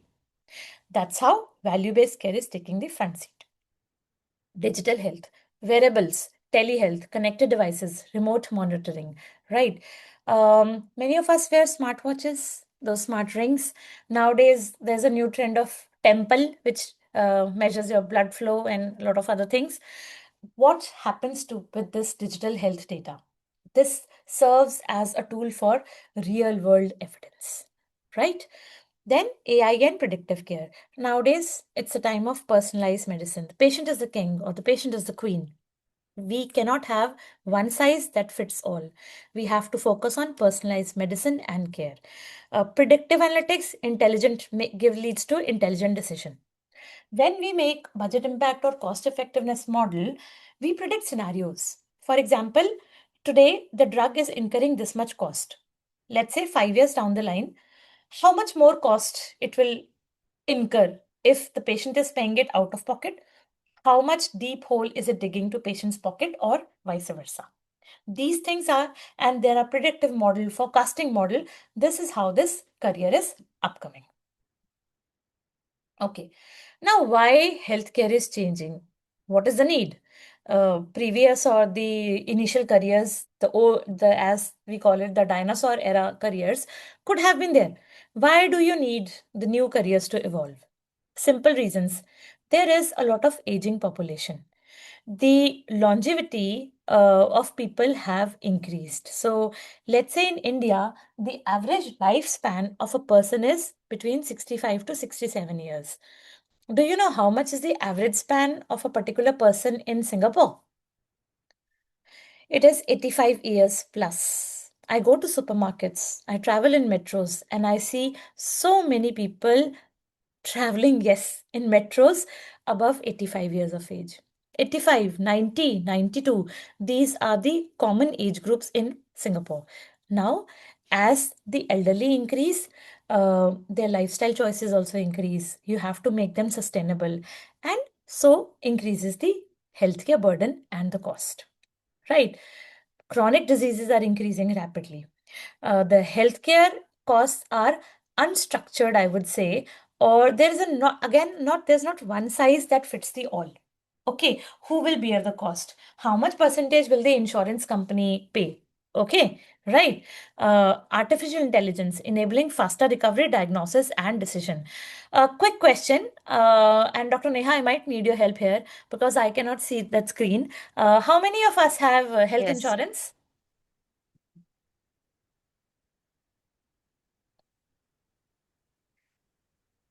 Yes, no? Yes, all the thumbs ups are coming. They all have health insurance. No, no, no. Only few have signed the thumbs up, the reaction. Oh, so many of you are not having it. That's okay. I think if you are students, that's fine. Okay. Now, from a student perspective, let me ask the question again. How many of us know that our parents have a health insurance or not? Do you know if your parents have health insurance? Yes, no? Yes, yes. Yes. Okay. Are you aware which medicines, let's say your grandparents or maybe some of your parents are taking at home? The regular medicines. I'm not talking about paracetamol or of cough syrup, right? I'm talking about something for hypertension, thyroid, diabetes. Are you aware if your parents or grandparents are taking this? Yes or no?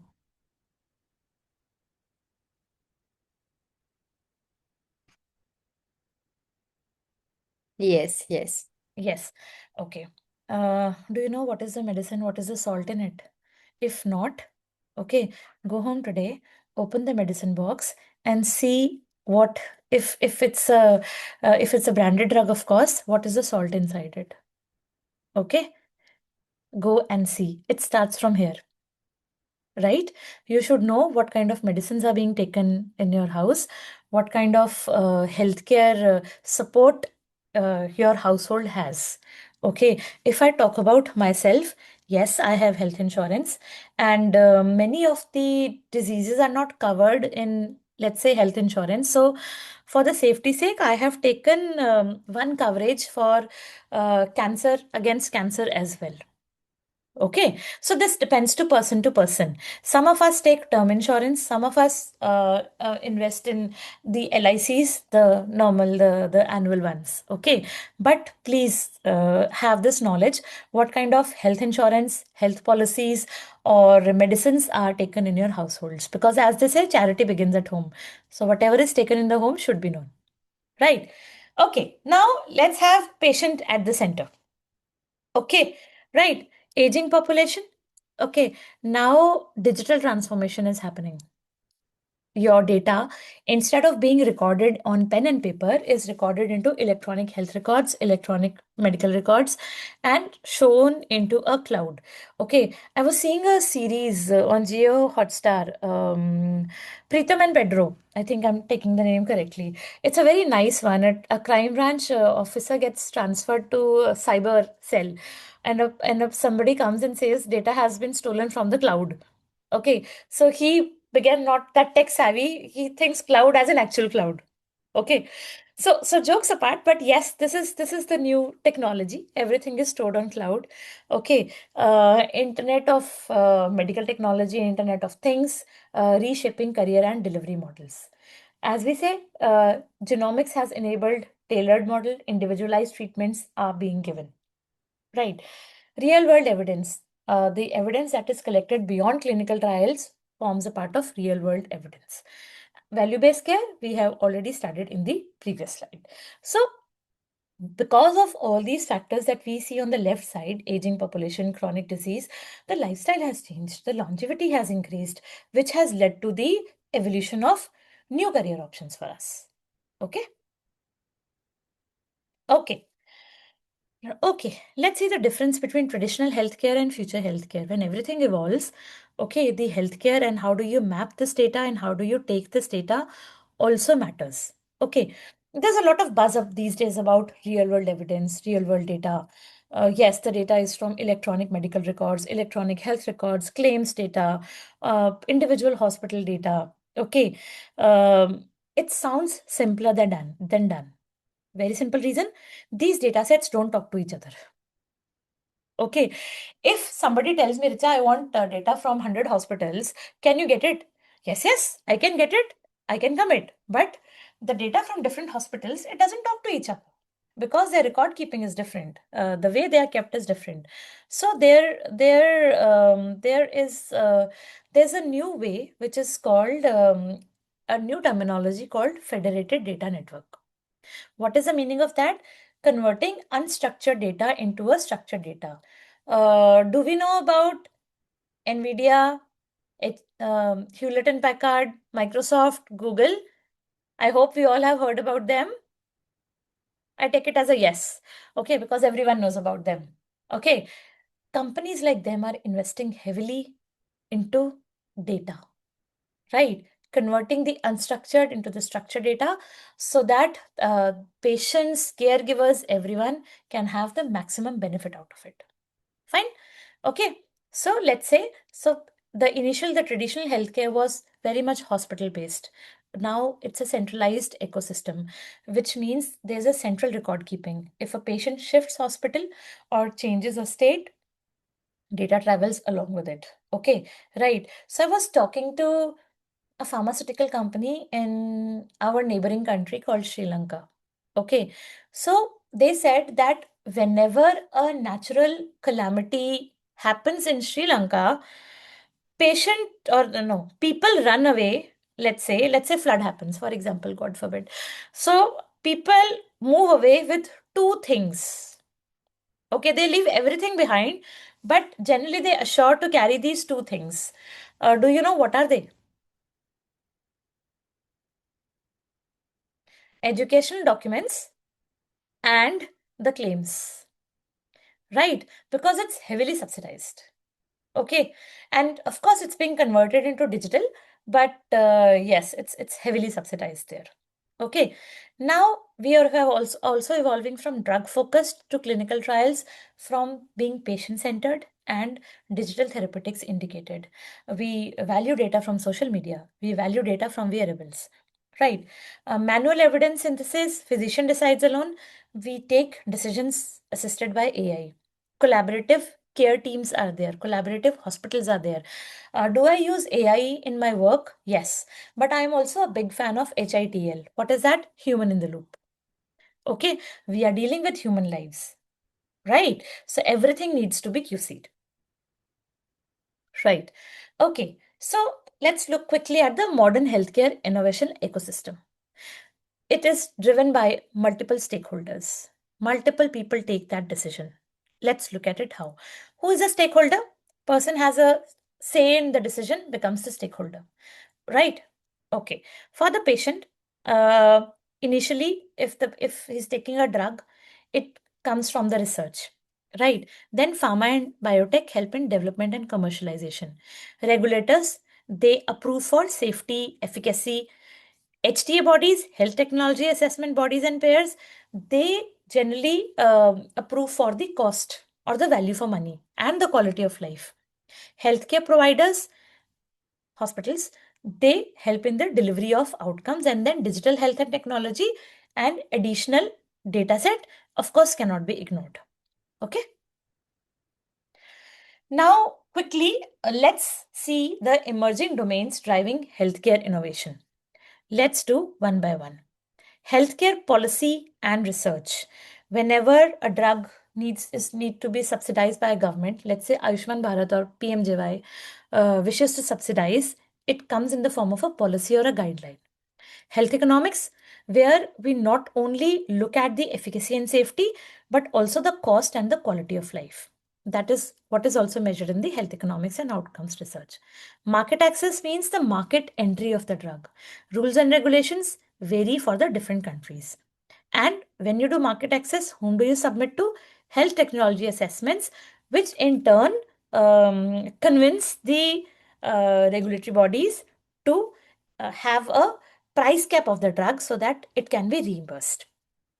Clinical research, R&D, real world evidence. Once the drug is out in the market, it forms a real world evidence. Digital health and digital therapeutics. Now, what is the difference? So digital health, as I said, your Fitbits, smart apps. Digital therapeutics means it comes with software as a medical device. Anything where clinical trial or real world study has been conducted, okay, it forms a part of digital therapeutics. Now, artificial intelligence, right? Okay, fine. So artificial intelligence, as we see, has a say in everything. Health informatics, health information and technology amalgamation. Precision medicine, delivered to the patient at the right time with the right cost. Okay, now let's move to the value chain. From innovation to patient access, how the drug travels. So first part is the scientific discovery. You identify the target, you do basic research, you do R&D. I was at a conference in Singapore, and I think NVIDIA, HP, a certain university, and a certain company, to protect the IP rights, they came together. What they did, so let's say at the R&D stage, if there are 20 to 30 molecules, potential molecules, which can become the blockbuster drug, right? They could, the pre-clinical screening time was reduced drastically.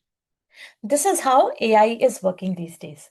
Clinical research, clinical trials, evidence generation and HEOR, health economics and outcomes research, real world evidence, followed by bringing a drug to the health technology assessment bodies and the reimbursement and the access of the drugs. Very important.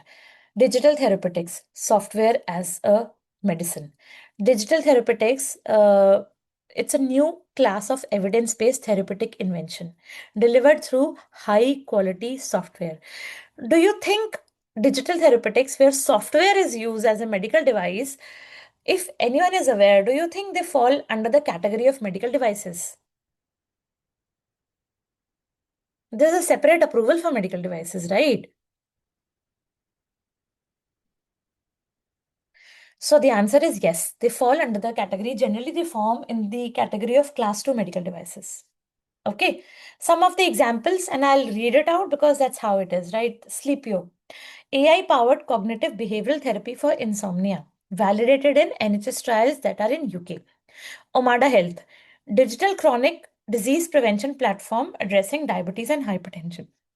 Okay, Reset, first FDA authorized prescription digital therapeutics for substance use disorder. Okay, and then Kea Health, AI guided physiotherapy app for musculoskeletal conditions using motion analysis. Now, how digital therapeutic work? First, you engage the patient through mobile app or wearables. Then algorithms are set. They are adapted. Then there is a continuous flow of data. Then clinician reviews, and it helps in improving the outcomes. Many of the digital therapeutics device, how they work, so they continuously monitor, and whatever data they are capturing comes on the hospital records as well, right? Let's say I'm a patient, and I have a device on me for which the data is continuously monitored, and I have an appointment 3 months after, but suddenly some of my parameters go haywire. What will the physician do? He will prepone the appointment which actually can become a lifesaver for me. Okay, so this is a live example of how digital therapeutics is working and evolving. Now, let's say where artificial intelligence sits in the healthcare value chain. Drug discovery, as I told you, it drastically decreases the time. Evidence synthesis, if you are doing systematic reviews, it automates those reviews.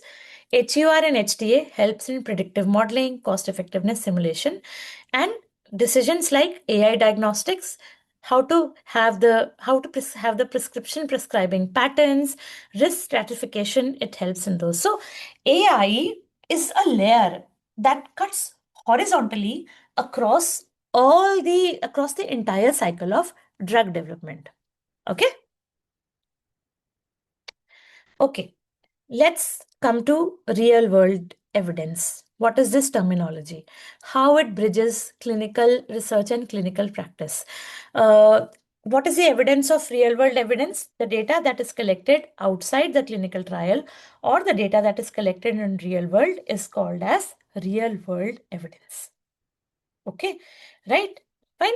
Uh, right. And the various sources of real world are electronic health records, claims databases, registries, wearables, remote patient monitoring. And how it bridges? It bridges the evidence from the clinical trials, RWE, and which forms the evidence for the routine clinical practice. So can real world evidence replace clinical trial? Answer is no. They work along with each other. Data that is collected from clinical trial and from the real world evidence increases the robustness of that data.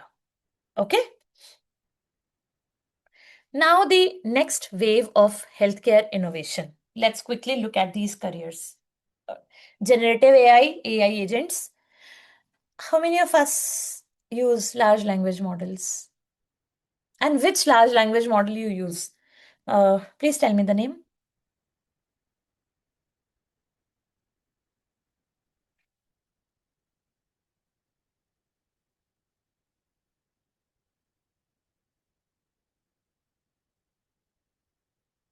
Can somebody please read out?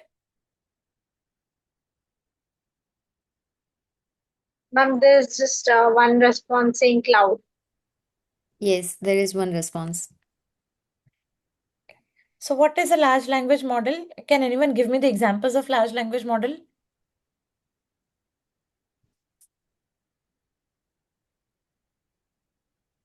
Yes, one response is there in the chat box. OPUS. Large language models are your ChatGPT, Claude. Claude is Yes, there. ChatGPT is there in the yes, chat. yes, yes. Okay, okay. So I'll tell you one incident last week that happened. I was interviewing one candidate, and nowadays a lot of reels are also there if you see on Insta.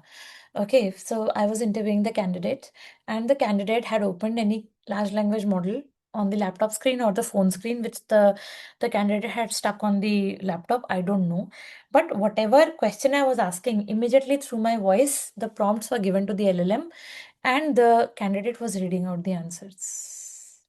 Okay, first I was really impressed. I'm like, wow, using large language model in such a good way. I think I should hire that girl as an intern, right? I thought. But then the candidate was not using any innovation, no brainer. Please don't do this in your interviews, right? The interviewers come to know. Just one example I'm sharing.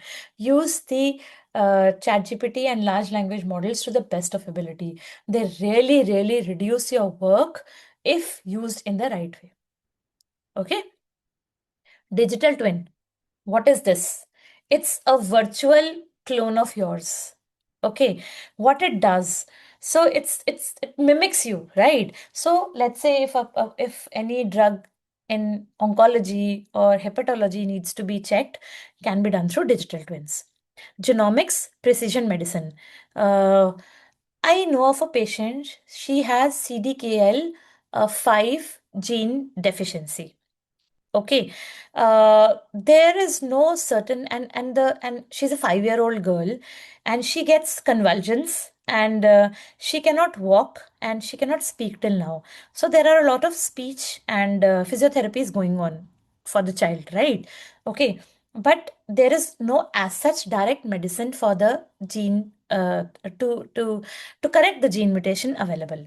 There's recently one drug launched in the US FDA, and it is recently approved, but the results are mixed. Now, how do you treat such a girl, such a kid, right? So it's a gene family. So instead of improving that CDKL5 gene, what they are doing, they are increasing CDKL5, CDKL2. Okay. One gene is suppressed, they are increasing the expression of the other gene, and they're giving allopurinol for this. And this is showing some results. So this is how genomics and precision medicines work. Okay. Digital biomarkers. Sensor data is validated with clinical endpoints. Now, we all in this call, all of us are of that generation that we saw COVID. I don't want any future generations seeing that, right? Neither do I wish to see such scenario. But what has COVID taught? It has told us that many of the things can be done and handled virtually as well. Okay, and virtual decentralized remote monitoring forms a part of it. Internet of Medical Things, network devices enabling continuous healthcare monitoring. It can be measured through your phones, right? I monitor my steps. One of my colleague used to wear a smartwatch. I mean, he still wears, okay, right? And he had a breakup in a relationship, and guys also cry, right? Not only girls, but boys also cry when there's a breakup. Okay, so he used to be a bit depressed, used to cry a lot, and every night while sleeping, his smartwatch used to make the dial red color, and it used to beep and giving him a signal that the stress levels are very high. Okay, he needs to control them, right? This is how these things are working. But on the contrary, there is a generation like mine. So what I do is, if I wear the smartwatches and if I don't sleep well, okay, next day when I see the data, it gives me stress. So how you're using these things also matter, and please be careful. Federated learning, we spoke about it, converting unstructured to structured. Quantum computing, exponential computing power for drug discovery and genomic analysis. I mean, I have attended these kinds of seminars for quantum computing at Singapore. I attended first one. I'll be very honest with you, it went overhead. Okay, what were they doing? It seemed like magic to me. How they were exponentially computing the drug discovery, how they were shortening the time of research. It was amazing. So yes, I feel myself like I'm very lucky that I get to see such things. And they call speakers from MIT, from Nvidia, from Google, from Amazon, everywhere. Okay. How does the low road ahead look like? Okay, a few tips. Never stop learning. I did my master's in pharmacy and pharmacology. I started working. After a few years, I started managing profit and loss of the account. I did MBA. Then I thought it's not enough, and I like studying as well. Also, it's my interest. Then I did a PhD in clinical research. I recently enrolled into a course by IIT in AI, which starts next week. Okay, because and I met one of the expert in consulting yesterday. The person comes with an experience of 20 plus years. Now the person is leaving consulting and is joining generic pharma. I'm like, why? He said, Richa, I don't know after 5 years with the evolution of AI, what is the future of consulting jobs? See how fast we are becoming irrelevant and redundant. Okay, AI assisted hospitals are there. In China, there are many hospitals which do not exist in brick and cement and stone. They are all virtual. Okay, outcome-based reimbursement models are coming up.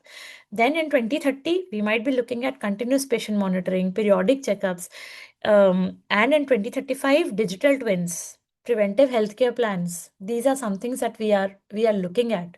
So please keep learning and become relevant. Okay, now quickly, you can become health economic scientist, health economist, you can join real world evidence, health policy, market access consultant, digital health specialist.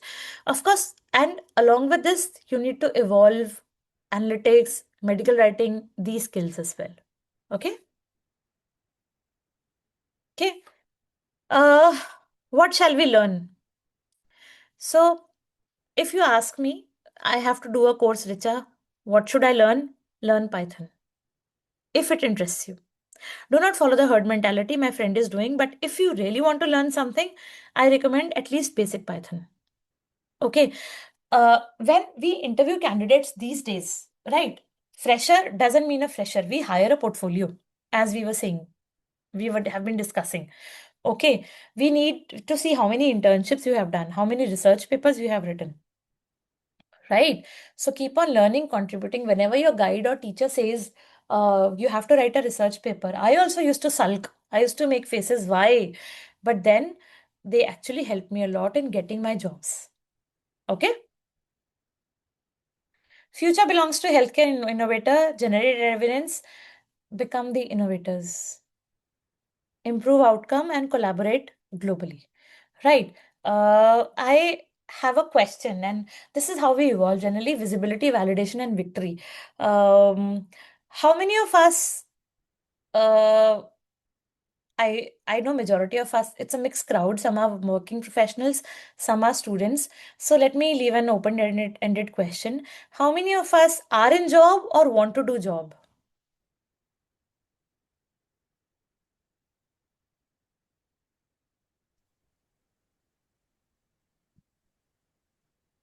So this is my last slide. Maybe I can myself see the answers. How many of us want to do jobs?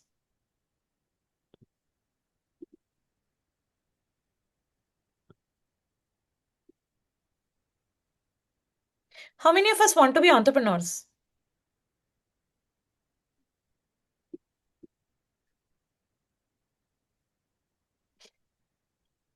Okay, good. How many of good. You have to be a disruptor. I'm really like it. Yes, very good. Job then, yes. So I would also suggest this work and then do entrepreneurship, because can you tell me what is the new wealth? We all know data is a wealth, right? Do you know another wealth that has come up these days? Don't tell me money. वो मुझे पता है. That I know.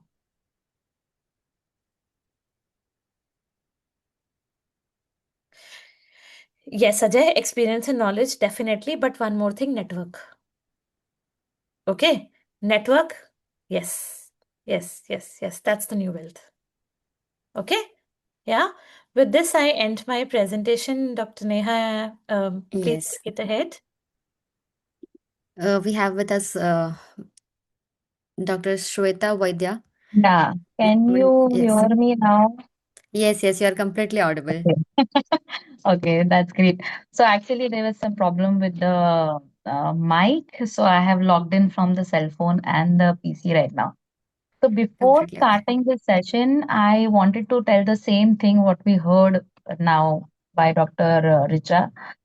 She is like, I happened to travel with her from Mumbai yesterday, and she is the one because of which I am here, frankly, because she's so positive with her outlook towards any problem. And I was thinking whether to come to Ahmedabad because of the rains and stuff, but she was like, how are we supposed to go?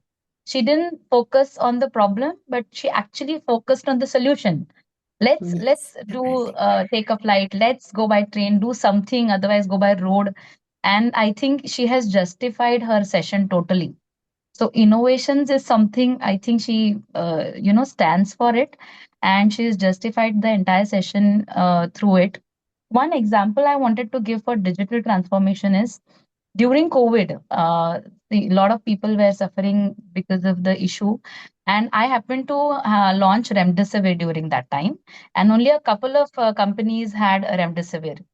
So we launched it. Okay, fine. We gave it to the doctors, but the problem was data collection, because the government had told us to collect data for 700 patients immediately, as soon as possible, so that they understand whether the drug is working. And that time, nobody was traveling. So this is where we thought of, taking the data online and how can we take it. And some companies did it so fast and they collected the data like within 2 weeks or so, which was very difficult for us. So I think, taking the problem heads on is important, but then innovating ourselves beforehand, it is much more important right now, which I think Dr. Richa is doing. And she's, preparing herself and the students and the industry beforehand to the problems which we can maybe face later on. So I think that was an excellent presentation by her, and I knew she is going to do an excellent job in it. Lastly, what Dr. Sir said in the morning, that we should be prepared. Like, AI is not taking the jobs, but people who are learning AI and people who are learning innovation. So I think all the students are very lucky to have these kind of sessions today. I think if 50% of the knowledge they are gaining right now, students will not understand how well they'll be performing in the interviews easily, because this is some knowledge which is going to just be a add-on. So thank you so much. Thank you for calling me for this forum. And thank you so much, Dr. Richa, Dr. Ajit, and Dr. Neha. Thank you so much. Thank you, ma'am. Thank you so much for joining. Thank you so much, Dr. Richa, madam. Thank you so much for the wonderful session. Thank you. Thank you so much. Yeah, I would like to call Dr. Samriddhi, my co-host, to take over for the next session. Yeah, Hello, over to Doctor. you, Samriddhi. Yeah. Thank you so much. I know, guys, it's after lunch and it's been a little long day, but to keep it interesting, we have another very interesting and an anticipated session. So, technical knowledge is undoubtedly important, but transforming that knowledge into a successful career requires much more. A well crafted resume, confidence during interviews, and the right career guidance often becomes the defining factors that help candidates stand out in today's highly competitive pharmaceutical and healthcare industry. Now, this session is specifically designed to help all our participants prepare for the next important step in their profession. It's my pleasure to introduce our esteemed speaker for this session, Dr. Shivani Desai. Dr. Shivani Desai is a clinical research and medical affairs leader with over 16 years of experience in biologics, vaccines, and translational research. She currently serves as an assistant general manager in clinical development and has built expertise spanning across clinical development, medical affairs, scientific communications, regulatory strategy, and evidence generation. A passionate researcher in autoimmune diseases, she is a founder of Radis Sciences Private Limited, where she is leading the development of an innovative telerogenic vaccine for type 1 diabetes mellitus. Also, she is an advisory board member of Curio. Now, thank you so much, ma'am, for joining us. Thank you, Samriddhi. Yes, so now it is also my privilege to invite our esteemed chairperson for this session, Dr. Sarabjit Sidhu, Head of Clinical Trial Transparency at Astellas Pharma and Honorary Advisory Board Member of Curio. Madam, we are truly honored to have you chair this important session, and may I request you to provide few opening remarks before we get into this session. Thank you so much, Samriddhi. And you have very well introduced to Dr. Shivani. And this session is also going to be great because aside from a technical skill, you need other skills also to excel during interview, right? So I warmly invite Dr. Shivani to share her experience and guide students. Over to you, Dr. Shivani. Thank you so much, Dr. Sidhu. Thank you. Just a minute. I'll just start sharing the screen. Sure, ma'am. Yeah. Is it available? Can you see in the full screen now? Yes, ma'am. It's visible. Okay. Oh, sorry. Just a minute. Yeah.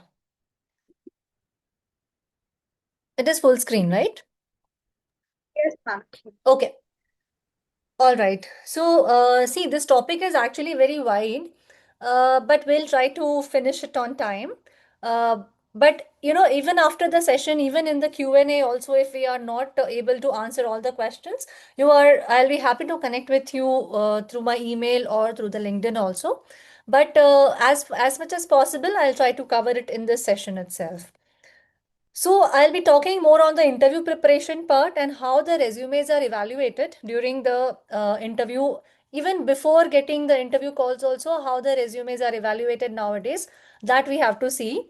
And then one slide I have put on career mentoring also. And that is basically career mentoring slide will contain a kind of a gist of the overall presentation.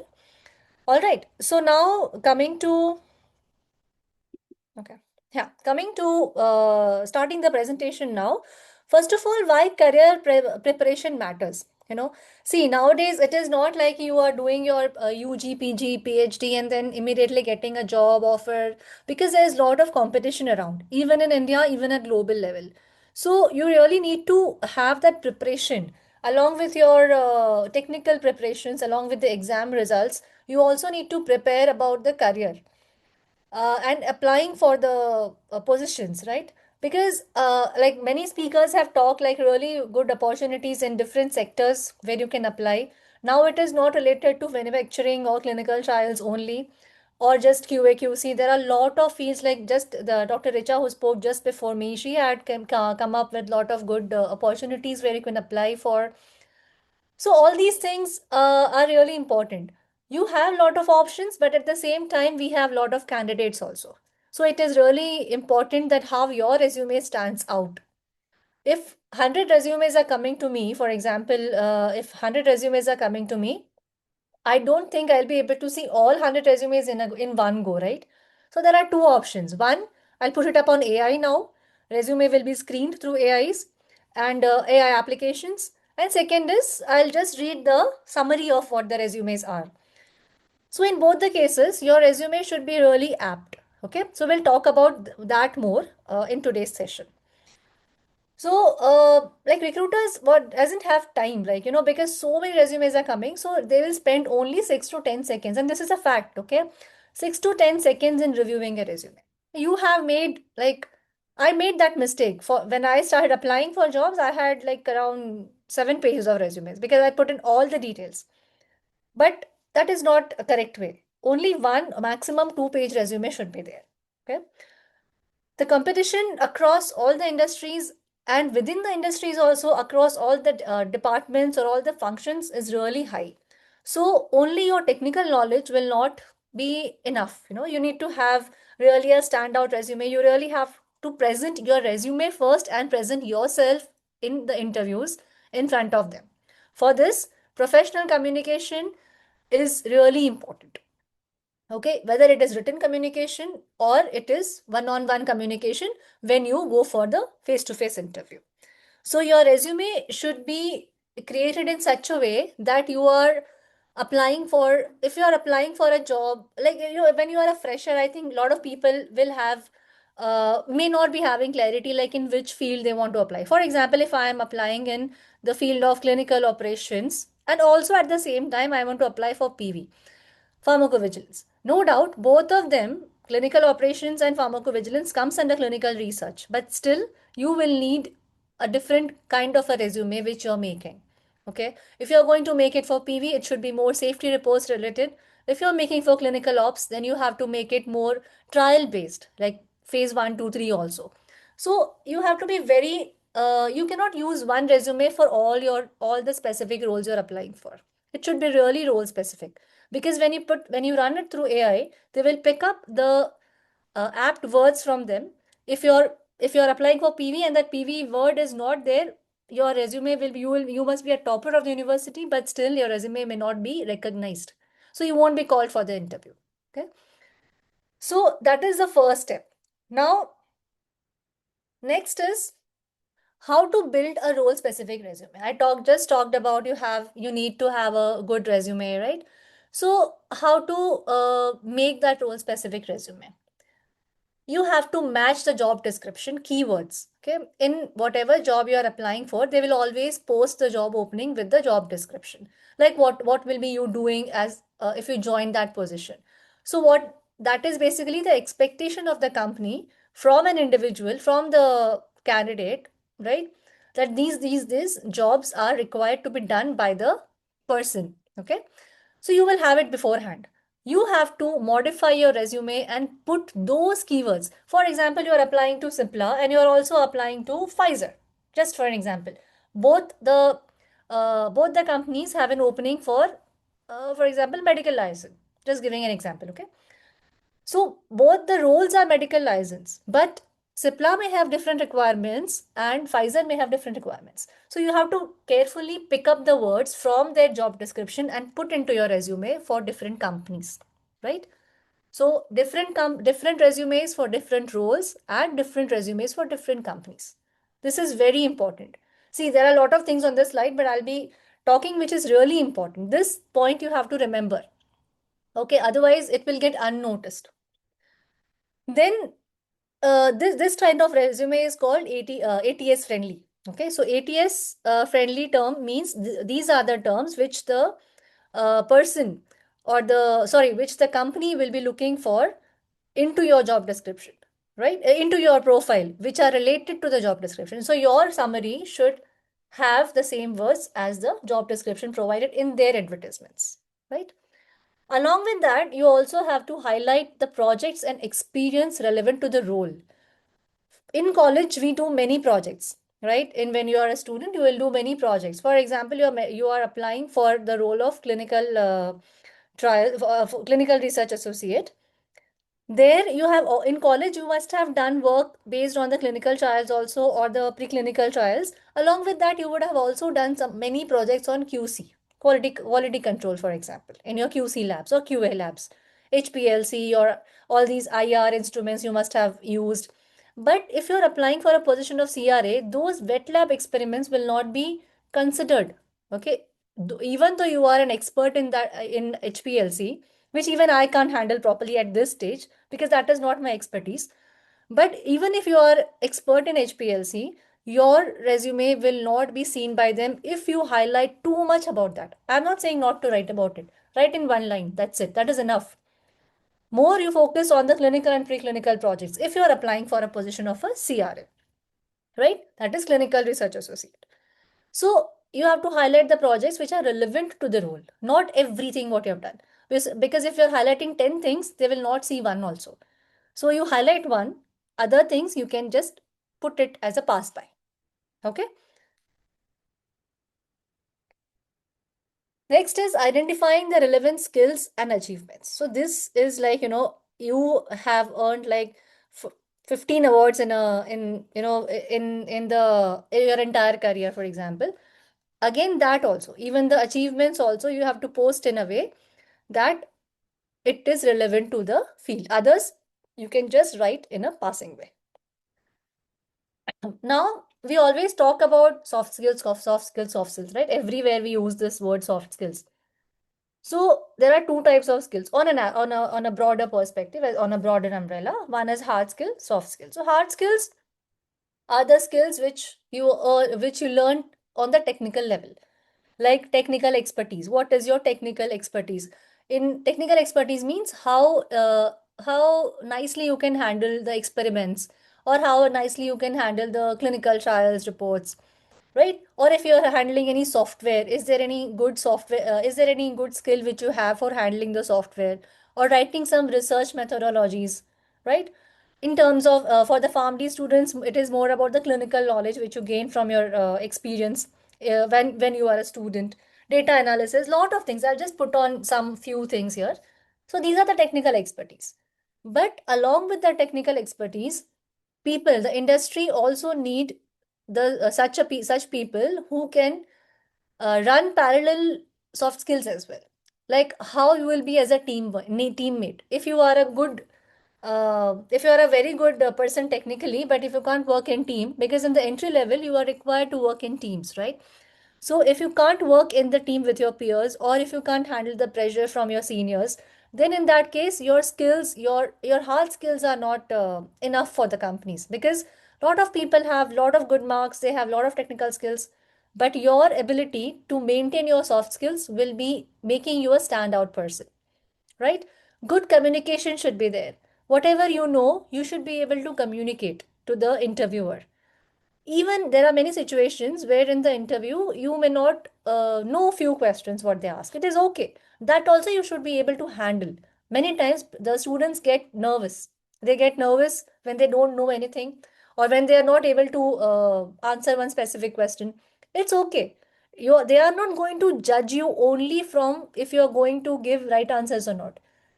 If there is a person in front of me who gives five right answers and out of five that person gives four right answers, and in the fifth question that person just goes silent, he doesn't know and he just goes silent, versus some other candidate, out of five only two questions that person answers correctly, three questions that person doesn't know, but that person is able to tell me very clearly that he doesn't know this answer. Okay, that person doesn't lose confidence even when that person is not knowing the answer. I will choose the second one because there is a way to say no, and that confidence is needed in the industries nowadays. All right, so communication is like really an important thing. Then how well you are able to adapt to the situation. So many a times I have seen, even when I interview for some people, and even I have seen other people also, other senior management also asking the questions, like they'll give you a case study. They'll say, like for example, for example, I'm hiring for my team, and I want somebody who has worked on malaria vaccine, for example. Okay, so I'll give you one scenario that this is the trial. These are the endpoints, and these are the problems which I'll be facing. How will you solve the problem? Your answer may be right, your answer may be wrong. That is okay. In interview, right answer, wrong answer is secondary. How you answer, that is important. Okay. So problem solving and adaptability are the very important skills after communication. All right. Now, there is one formula, that is action taken, results achieved, and quantified evidence. What does this mean? This is very important. Okay. So you have to talk whenever you are in an interview, you have to make sure you answer all these three things. Even if questions are not related to this, you have to make the interviewer bring on these things. What? First of all, what actions you have taken. That is, what all things you have done in your entire career. Okay, what all achievements you have in your entire career. Then what results you achieved after taking those actions, like what you did in the entire career, what resulted, what results came, and finally you have to give some evidence also. You just cannot bluff around. Okay, because they may ask for anything. Okay, so you don't have to bluff around. Even if you have only two achievements, only one, it is okay, no problem, but don't bluff around. Quantified evidence is really important. Now, if I ask you, like, if so, I belong to basically from clinical development team. So I'll give you more examples on the clinical trials. Please pardon me for that. So if I ask like a question about, tell something about your project, research project in your B Farm or in your UG or PG, then if you have done clinical trials studies for your college or as a part of your guides project, then in that case, if you say I have conducted so and so clinical trials, that is not enough. You have proper way of telling is I have led three multi-center clinical studies involving 850. I'm giving an example. 850 plus participants with 100% regulatory compliance. Means here this formula is taken care of. See, action taken, you have led three multi-center clinical trials. Okay. Plus, you're also giving the details how many participants were there, right? You have also mentioned about the results which you have achieved, that is participants with 100% regulatory compliance, and of course quantified evidence you will need to give when you are asked for, because your name will be there in the project, or your college would have given you some kind of certificate. So this is the way when you are asked to ask a question, you should take these keywords, you should keep these keywords in your mind at that time, okay, and answer accordingly rather than giving a general statement. Now, these are the how the resume is evaluated. These are the points, some of the points which I have mentioned here. So these are some of the common mistakes in the red, okay, and green. They are the the red. They are the common mistakes and challenges, and green. What is the correction you can do to make these things possible? Okay, to avoid the mistakes basically. So now the common mistakes: generic resume not tailored to the role. As I said in the first slide, same resume for same for different companies, same resume for different roles. No, that is a common mistake we do. We don't check for spellings and grammatical errors. That is also very important. Okay, like when it comes to me, I will check about the spellings and errors, because these are things which are important to me. And people do make many people do makes a lot of mistakes in the error in the grammar as well as spellings, right? Formatting is not good. These are very small points. You will be saying that, am I interested in your resume, or am I interested in your formatting? But both. Formatting shows how capable or how focused you are, how serious you are about, uh, about the job application. So if it is the formatting is not proper, if there are errors, then I'll think that, yeah, this person is not serious at all. कुछ काम ही नहीं किया इसने, right? So we have to, these all errors we have to ignore, work on. Then it is always good to write in bullets. People write long paragraphs. Nobody have so much of time to read the paragraphs. Okay, some outdated information, no need to put. Some irrelevant information, no need to put. Okay, unprofessional email IDs, that is very, that is also very common. If you don't have a professional email ID, unprofessional means, for example, I've seen like many, I can't even say it here, but many very, very childish email IDs I have read. Like the dancing girl, something like that. So you are not, somebody who is like, applying for such positions, right? You should, I'm just giving you a real-time example actually. And some email IDs are such that I can't even tell here. Your email ID should appear very professional. You use numbers if you can't find the email ID of your name, it's okay. But have a professional email ID before you give any application. All right. And there should not be any keywords which does not match the job description. Again, the same thing. Job description is very important, right? So I've already covered the green part while talking about the mistakes. So, what you have to do and what you don't have to do. 2-page resume maximum. Okay, that is very important. Only preferred for the most relevant role. That's it.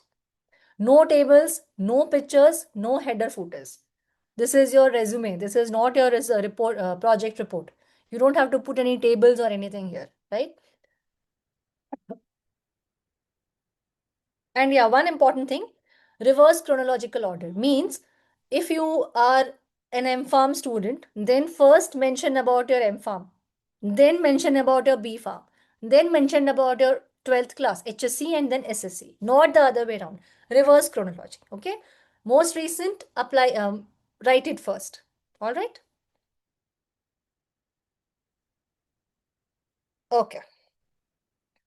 Preparing for the technical interview. Now, what the employers will assess and what should be your preparation strategy here. So, employer will assess both the things, hard skills, soft skills, right? Hard skills like depth of your subject knowledge, that is your technical knowledge, how well you can apply your technical knowledge or subject knowledge practically. That is very important. Okay. If you can't apply your knowledge, no use. So that application, that conversion of theory to practical application is very important. Decision making, yes. Of course, in the entry level job, nobody will ask you to make any decisions, but sometimes, while growing up the ladder, this is very important. You should be able to take decision in absence of your senior. That person should be able to trust you. Okay. And clarity of scientific communications means in any field of our domain, scientific communication is really important. You need to understand the scientific language. So I'm not saying you need to have 1,500 publications on your name, no. But you should be able to understand the technical terms, scientific terms, and scientific letters. which is very important. These are the things which the employers will assess the most. So for that, you can take these strategies, like going before going to the interview, for whatever position you are trying to get the interview through, you have to revise the core fundamentals and the theory. Read it once, it will help you. Even though you know everything, read once before you go. Okay. Review your past projects, because maximum times the employers will ask you about your research projects. From that, they will assess your communication skills. From they will assess how well you know the subject and how you can translate it into the practical application. So review your projects, whatever projects you have done, read it properly. Okay. Prepare 3 to 5 case study examples. Like when you talk, you should be able to, like for example, if you're talking about some you are giving an interview for a CRA. At that time, you should be able to give some example, like you can talk about, for XYZ study, I was at this site and I had this issues, I had these remedies. So such kind of examples will be there. I'm 100% sure you will be having those examples in your life. For example, if you're a PharmD student, you will have lot of examples from every day you're visiting the hospital, just having so many case studies going on. You will be able to pick some 3 to 5 case studies, prepare it well. When the time comes, shoot it. Even if they don't get there, you bring them to that point and start discussing what you know. Okay. Again, stay in current with the industry news and practice loud, just not in your head. Like one question is very common. They will ask you, tell us something about yourself. That will be very common. Today also, when I gave interview at this position, they asked me the same question, right? Everywhere, from entry level job to the senior management role job, they will ask this question 100%. So this is where you can hit it. Okay. Because this is a known question. You answer it properly by practicing it. You practice aloud, stand in front of mirror. It is so we have seen this in movies. As a child, I used to feel कि क्या कर रहे हैं ये? But this works. Stand in front of mirror, or in front of your parents, or in front of your friends. Practice it. What you will say when they ask, tell me something about yourself. Okay. Now this is a very common thing. STAR method. STAR is see the context of the situation and set yourself accordingly. What is the situation there?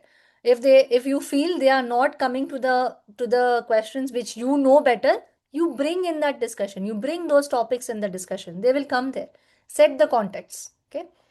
Define your role according to the task. Whatever job application you are applying for, define the role properly. What you will be able to How you will be able to contribute by doing certain tasks to that particular role, how you will be able to justify that role. Okay.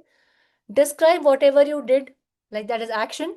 Whatever you did, what all achievements you had, what all projects you did, describe it well when you appear for the interview, because all these things you cannot put in the resume. So you have to talk about these when you get a chance for the technical interview. And last is results are, that is, share the measurable outcomes. Wherever you have got the results, talk about it confidently with proofs. Okay. Quickly, we'll move through the HR interview preparation. The previous was the technical interview. Now, interview is also really important because, as I said, there'll be very common questions which the HR will ask you. So you have to be prepared with it.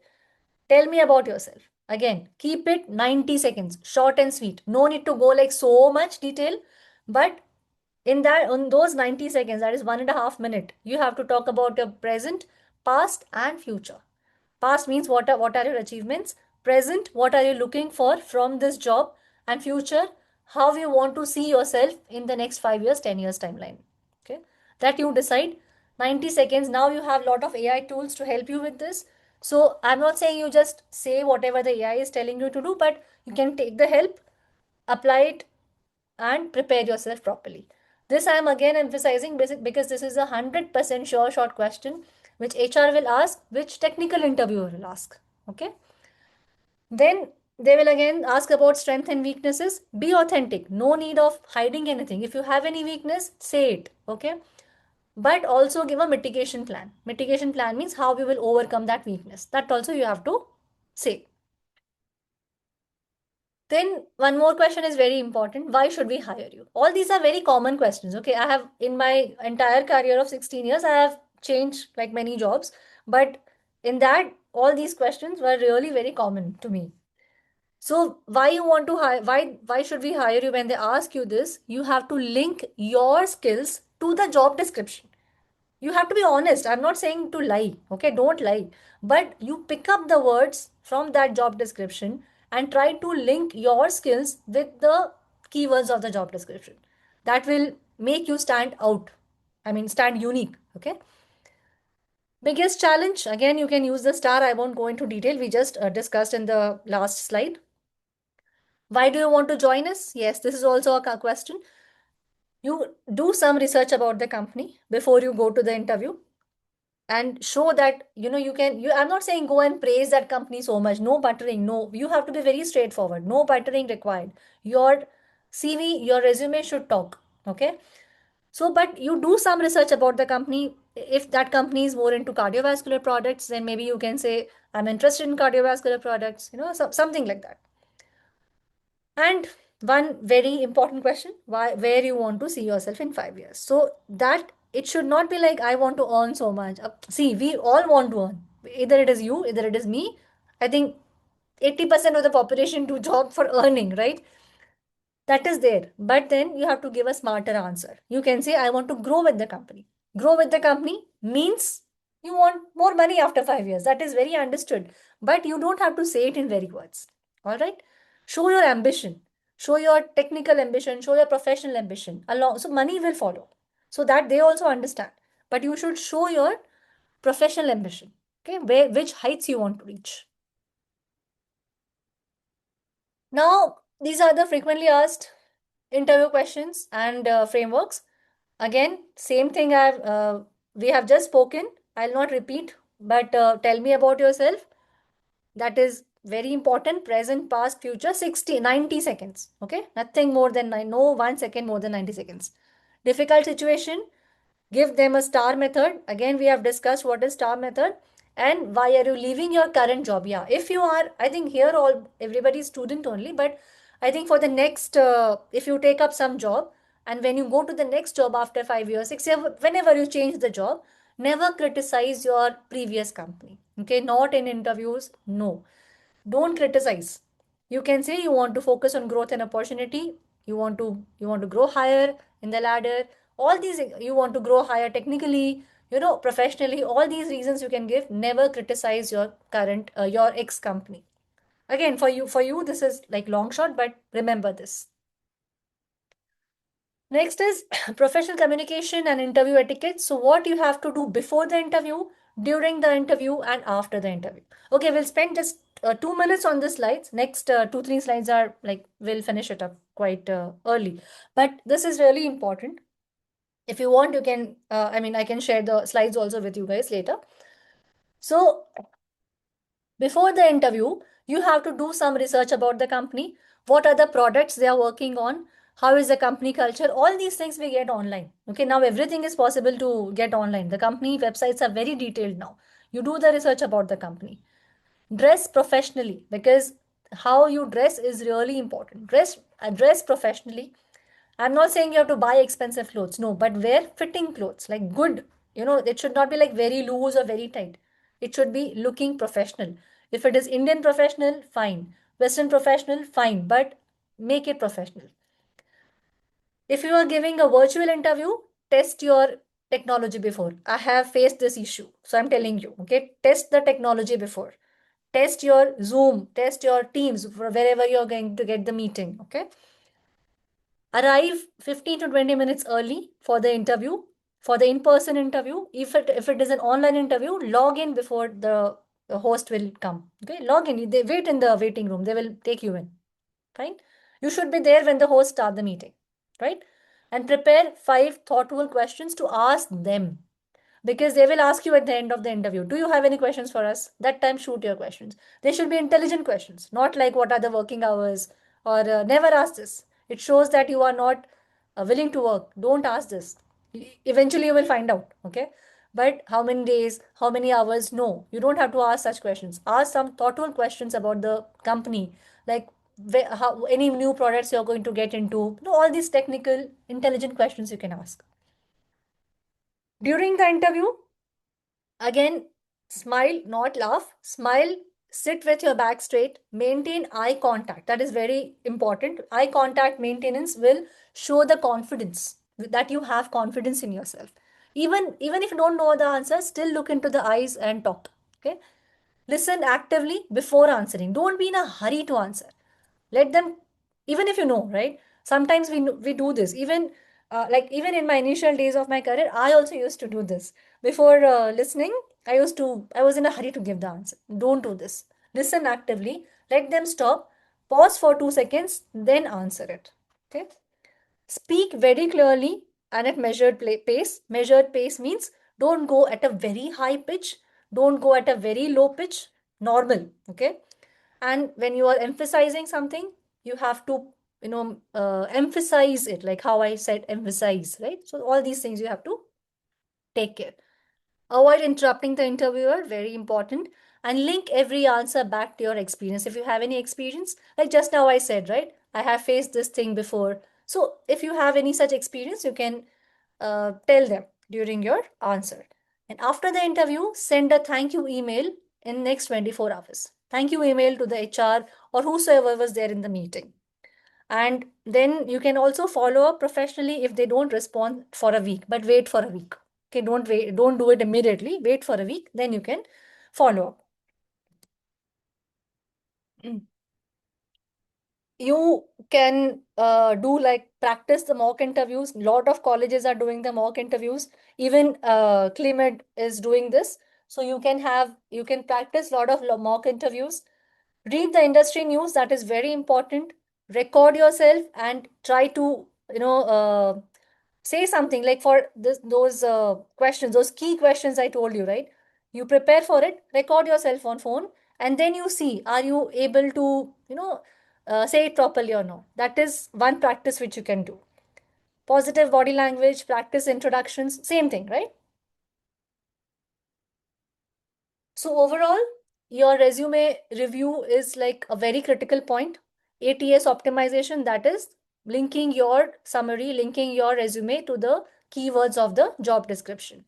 You have to do this. Along with that, your resume should be able to speak your LinkedIn also. Your resume and LinkedIn should be in sync, right? In the initial days, you may have to change your LinkedIn, what do you say, inputs, because if you're applying for different kinds of jobs, it should speak, everything should be there on your LinkedIn. Career planning is important. Like in the interview, you have to define your 1 year, 3 year, 5 years plan or roadmap, right? Leadership develop, career transition, like navigating from industry or function changes with confidence, because they will ask, nowadays industries don't want to keep the employee in the same department for long. Every year they'll change your departments and then they'll find the best suit. They will ask you this, are you okay? You should be flexible. At this stage you cannot say, okay, no, I will not do this here, right? Fine. So key takeaways: tailor your resume to specific role, link your resume to the job description, highlight the measurable achievements with action taken, result achieved, and quantified evidence. This is the formula. You keep this in your mind, okay? And this is not for now, for your future also. Prepare thoroughly for both technical as well as HR interview. Both are important. Communicate with confidence for your body structure, eye contact, right? Give examples wherever you can. Maintain professional etiquette. Like I showed that slide, right? Before, during, and after the interview. Those points you have to keep in mind, and seek mentorship wherever it is needed, right? We are here to give this mentorship to you. You can reach out to Clement or any one of us anytime in the future. Great. So I'll end with this quote: success in interviews begin long before the interview starts, right? So a lot of preparation needs to be done before the interview starts, with preparation, practice, and continuous learning. All right. So I'm done with the session here. Thank you. Thank you so much, Dr. Shivani, for such an incredible and a practical session. And I think it was much required session for our student participants. I would now like to invite our respected chairperson, Dr. Sarabjit Sidhu, to share her observations or any questions if she may have. Ma'am, please, over to you.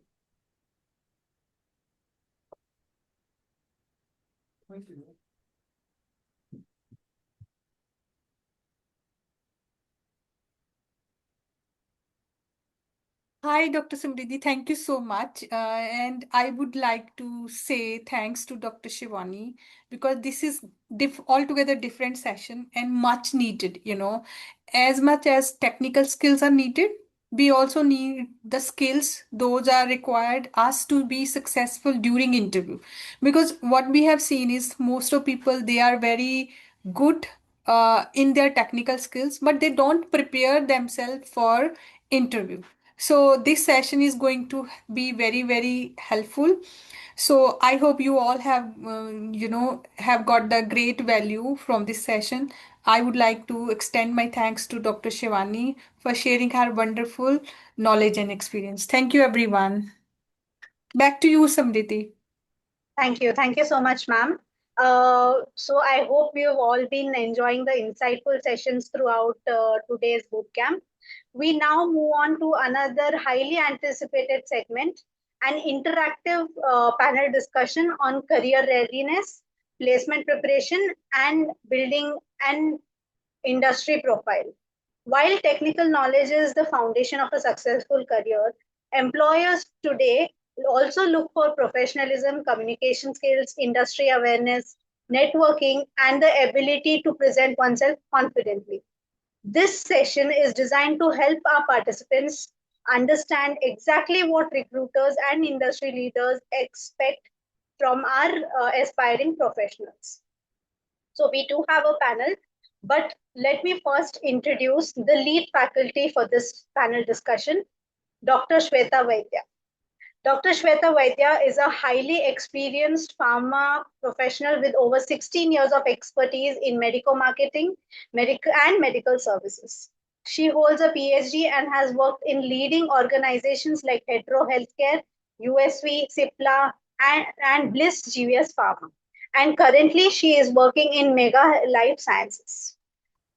Her experience spans multiple therapies including diabetes, rheumatology, gastroenterology, hepatology, antiretrovirals, and COVID 19 management. She has successfully launched several major brands, including Remdesivir and Molnupiravir during the COVID 19 pandemic. With her strong industry knowledge, leadership in KOL engagement, and passion for mentoring young professionals, she brings you a valuable insight for this discussion. Ma'am, we'll start with you and then we'll introduce the panelists one by one. So over to you, ma'am. Sure. Thank you so much, Dr. Samriddhi.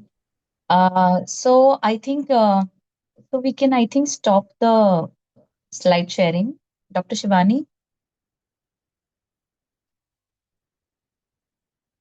So I do not have any slide sets for you, but I have some pointers and I'll share some experiences which I have had throughout my career. So I think one of the sessions Dr. Ajit had initiated a couple of months back in which I had presented, and that was regarding career mistakes which the patient should not be doing. So I think I'll start my context with the same thing because if we understand what we are not supposed to do, we understand what we are supposed to do, right? So starting with the first thing is uh, gain knowledge about the industry landscape. So we should know what the current industry is running on, which is the most advancements in the industry, what the industry is looking for. And I think if you have learned whatever sessions are being running since the morning 9:30, you would get most of the information from it. Not everything we get from books and technical knowledge, of course we get from books, but this kind of knowledge we will get only after interacting with people who are working in the industry, who are doing well in the industry, or who are from diverged departments or divisions, like what Dr. Sarabjit has said, or Dr. Richa has said. It is even new for me, the kind of innovations which are going on, because I have been in medical marketing since my entire career. So we are also falling short of the AI things and innovation things which we are trying to learn. So the first and foremost is, if you know what the pharma landscape is, then you'll have to analyze as to what you are interested in. So there are a lot of ads and a lot of communication which happens. When you love your job, you will never be worried about a Monday, right? You'll not be worried that, oh, tomorrow I have to go to office and I have to work. This worry never comes in if you love what you do. So always identify what you like to do. Okay.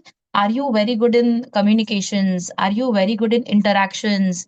Are you very good in research, technicality? Or, you are very good in understanding the economics, like Dr. Richa has done, or Dr. Ajit has a very good career profile. If you like to educate people more, etc., etc. So there are a lot of a big paradigm which we have in front of us. We have to identify where we want to go, and only then you can start with your career preparedness. We cannot start before it, right? We need to have career readiness only after you know what you like to do. For example, when we were in doing MPharm, we got a very good mentor that time, who was Dr. Thakur, Anil Thakur sir. And he used to, pick up each and every student and tell, okay, you are very good in talking, but not very good in certain things. So you can build up those things if you're interested. But otherwise, whatever you like to do. For example, I love to speak to people. I love to speak to students and marketing teams, sales team. So one of the most important profile for me was training. So we train the people on technical things, other things, molecules, market scenarios, etc. So this was something which I love to do.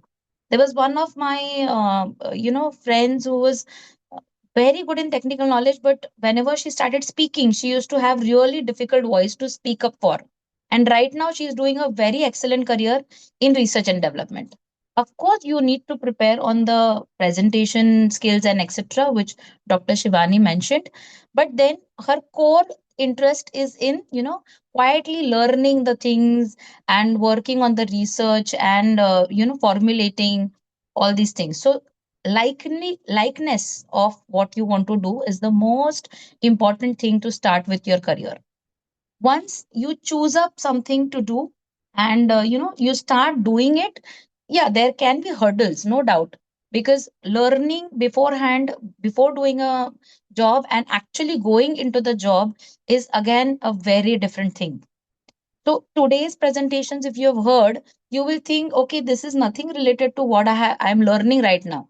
Yes, but tomorrow this is going to help you. So keep on advancing with, proper your what do we say? Some courses or certifications which will help you to go into that particular field.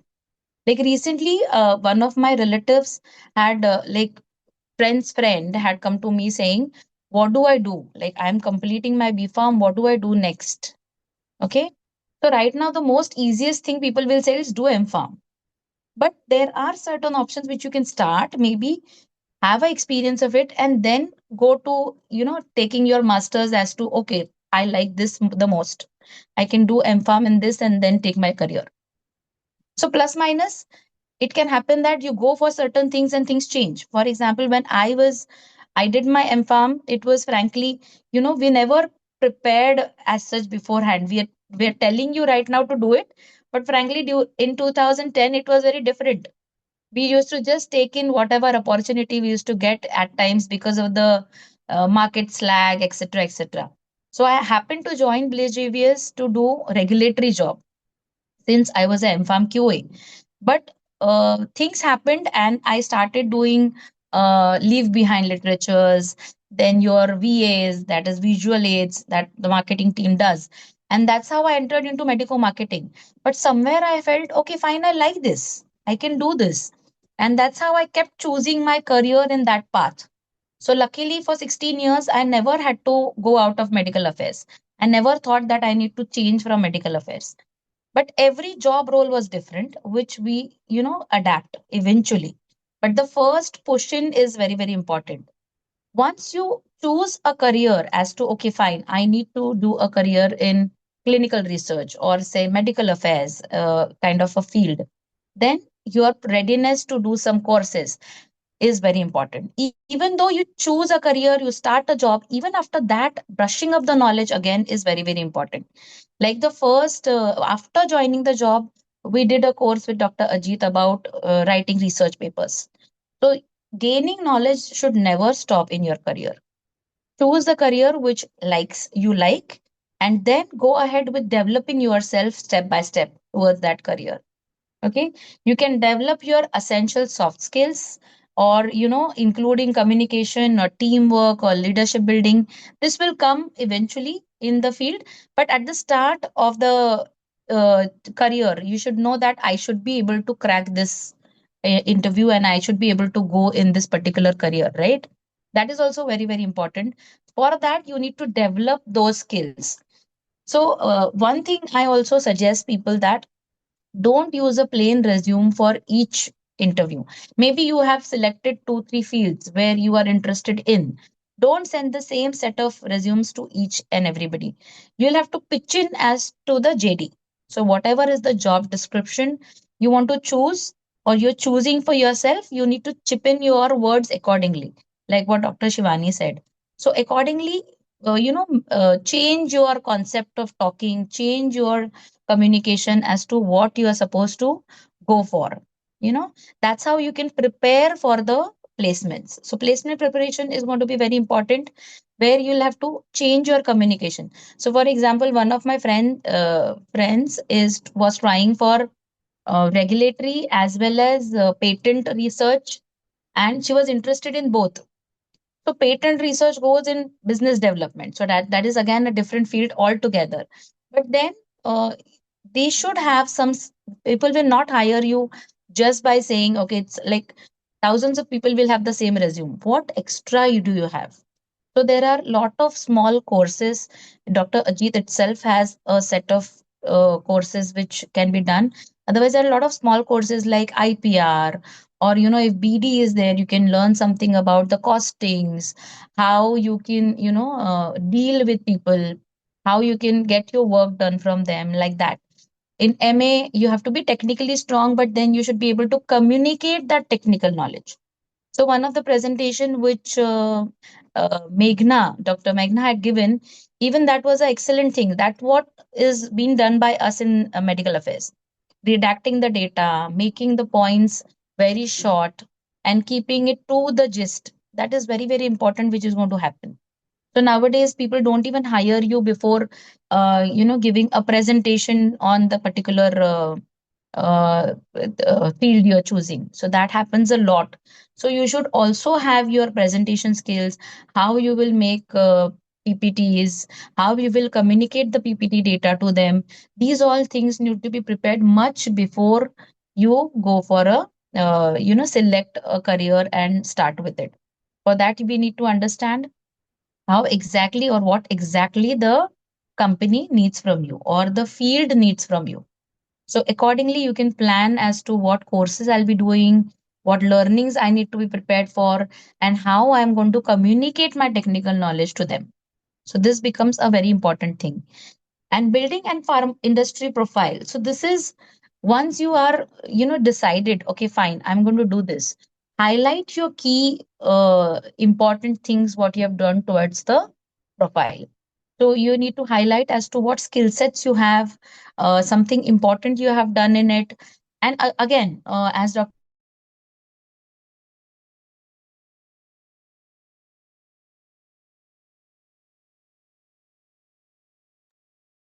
highlight problems. Okay, so that's how we can, choose and pick the industry.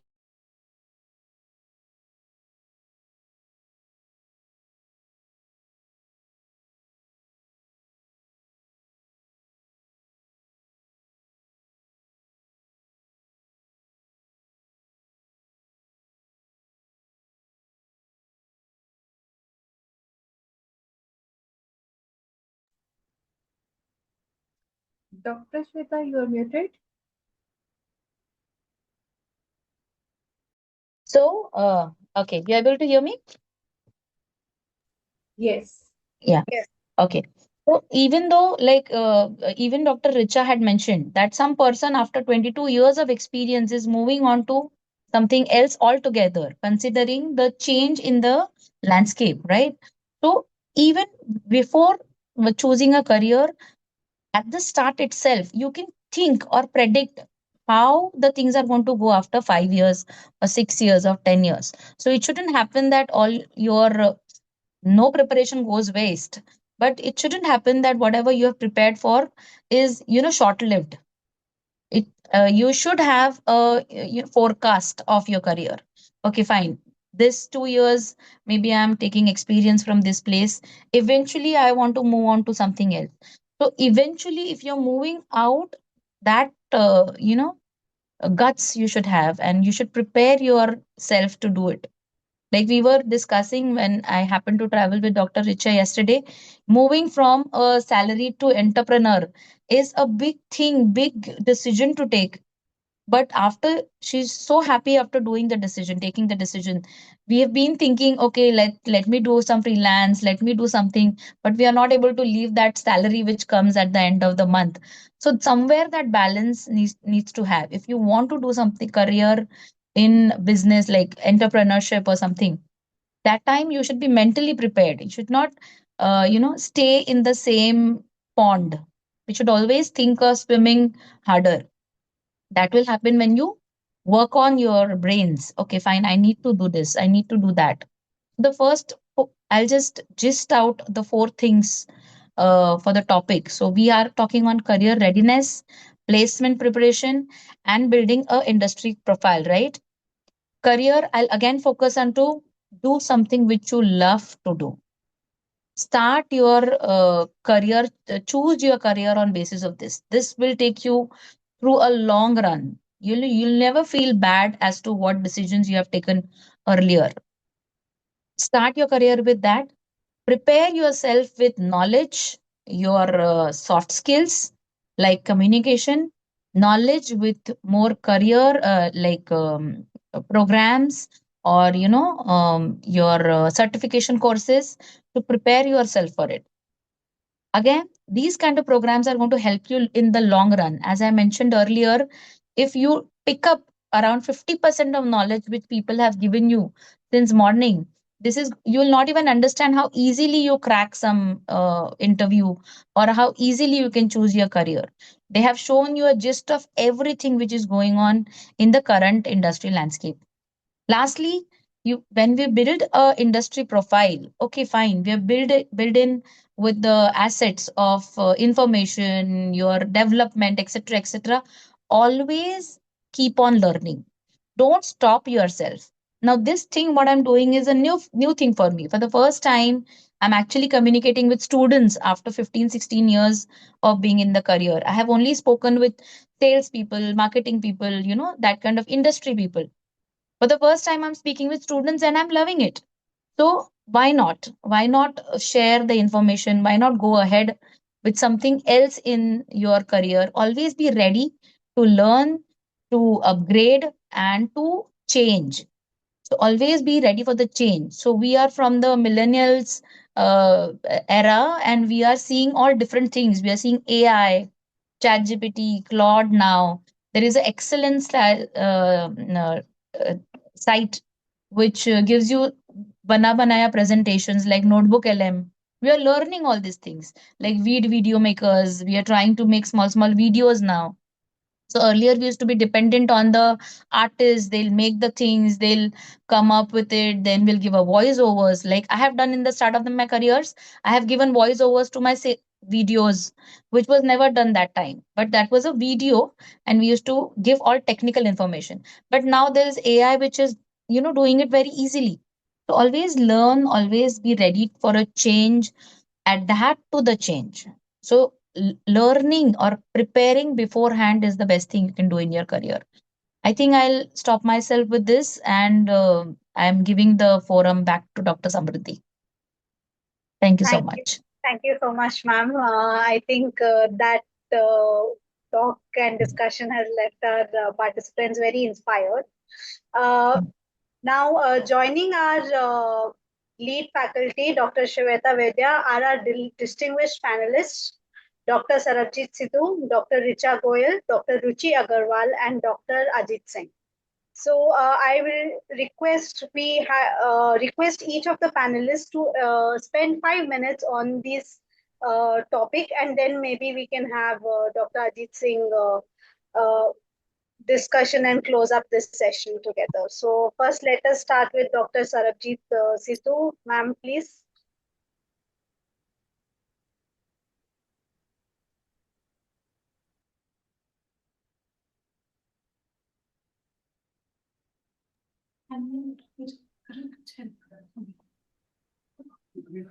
Hi everyone. So this is little different topic, but same. I'm happy there because Dr. Shivani has set the context already because that session was on how to be successful in your interview and how you can make your CV very good. So I would like to share a few pointers from my practical experience. Right. Because how you prepare yourself for a technical things equally important is that you prepare yourself for interview. Sometimes what happens, what I have observed, that student thinks that it will happen. They just leave everything, that they just dress up nicely and they will think that okay, it will happen, things will take place in its own when we'll go to interview. So but it doesn't happen. Then most of the time it is very dangerous position to be in. Sometimes candidates are very nice, but because they have not prepared themselves for that particular interview, so they are not able to achieve success. Like what, suppose example, I have a lot of experience taking interviews online. What type of mistakes they have done is like they have not logged in on time, which is very small. When you see and think it's very small, that why you are not able to log in before the time. Then the moment they log in, because now they are thinking that I am getting late, so they get nervous. So by automatically you have created your own nervousness, and the moment you are nervous, you go into very sad situation that I am doing a bad, right? So one is this, that if you are having time, log in before the time, and plus if you are going to attend in-person interview, go before time, right? Take sufficient time to relax yourself.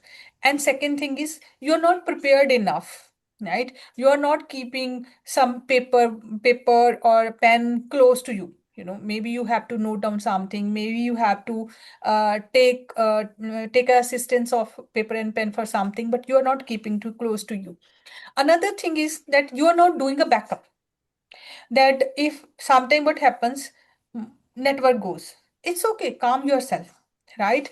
Network goes. So uh, so what you can do is that you have to be a backup network also, maybe a mobile, Wi-Fi, whatever is. So you must have a backup, and you should also mentally be prepared. Like in case my network goes away, and I will come back and I will say in a nicer way, that there was a technical issue and now I have resolved it. I'm okay to present myself. So these are the things. Don't make them as a failure. So if you are already prepared, you can do well in your interview, correct? Another thing is, one thing you can ensure that you can predict 95% of your questions. You need not to say that I don't know. 95% of the questions are either from job description. Underline your job description again and again and read. And if possible, predict. Now you have these AI models. Ask AI model to be your interviewer, and ask AI model to give you 10 questions based on job description, based on your CV. So most of your questions are coming from your CV and job description. Because you see, if I am taking interview, I also have an equal pressure because I have to select the right candidate. So it is not only you are the nervous party at time of a meeting. interviewer also has an equal, stress, because he or she has to make a right decision, because otherwise the blame will be on that person, that, oh, you have not selected the right person. So when I go to take any interview, I prepare. You read their CV, you recheck your job description, that what kind of questions I have to ask, what kind of a experience I need to check, so that you can make a right decision. And it's not like that I can go on a face that, okay, I like this girl or I like this boy, I can select this person. No, I have to give a reason that why I selected this person. So I have to make a summary. And how I will be making a summary? Based on what is our discussion. I don't call generally this interview, I mostly call it a meeting, because both of our parties, they are equally investing, and we have equal reasons to say yes or no, right? So it is kind of a meeting, right? And then based on our discussion, we have to make a summary. So now just imagine, it is not my only decision that, okay, I like this person, I will select. I have to write a why, and this why will always be in a record, that why I selected this person and why I chose not to select this person. So that reason will be always there. Another thing, I always give one tip, especially for our freshers, that how you can control your interview. Keep the control in your hand. How you can do that? you know Landing question is introduce yourself. Can't you prepare yourself? You can prepare, you can master it in front of a mirror. Ask your brother or sister to check on this question, and don't go into history, that I was born here, and then you know try to say the things those are matching to job description, because that is where the interest is. The way you go to buy a mobile, it is same thing, right? So landing question is very, the moment you felt that, okay, I am able to introduce myself very in a proper way, your 80% work is done. You will feel confident, right? And only don't say extra things in your interviews, because the interviewer will be catching your words. Their next question would be from your past answer. I do thousands of time. If you say that, okay, ma'am, I know the Power BI, I will say, we will be asking you that, okay, what kind of dashboard you have worked. So my next question will be from your previous answer, right? So I hope these tips will be very, very helpful to you, right? And one way to practice interview is join the group discussions, take the, help of AI tools. These day help is available everywhere, right? So, and I wish you a good luck for your career. Thank you. Back to Dr. Ruchi. Okay. Thank you, sir, ma'am. So I think you have pretty well explained everything. I'll keep it short, and maybe I would later prefer to take any questions. Particularly, I'll little bit elaborate on what Dr. Sarab has said. So, as she said, prepare. Okay, here I will just tell a story. If you see आपकी अदालत, बहुत popular show है. उसमें एक बार I will say in Hindi, Anupam Kher came and Rajat, there was a conversation. Rajat sir said कि अनुपम sir, सुना है कि आप आज भी अपने डायलॉग्स बहुत याद करते हो इतने साल के करियर के बाद. एंड देन ही सेड कि रजत सर, मैंने ये देखा कि आप मेरा इंट्रोडक्शन स्टेज के पीछे 10 बार रिहर्स कर रहे थे.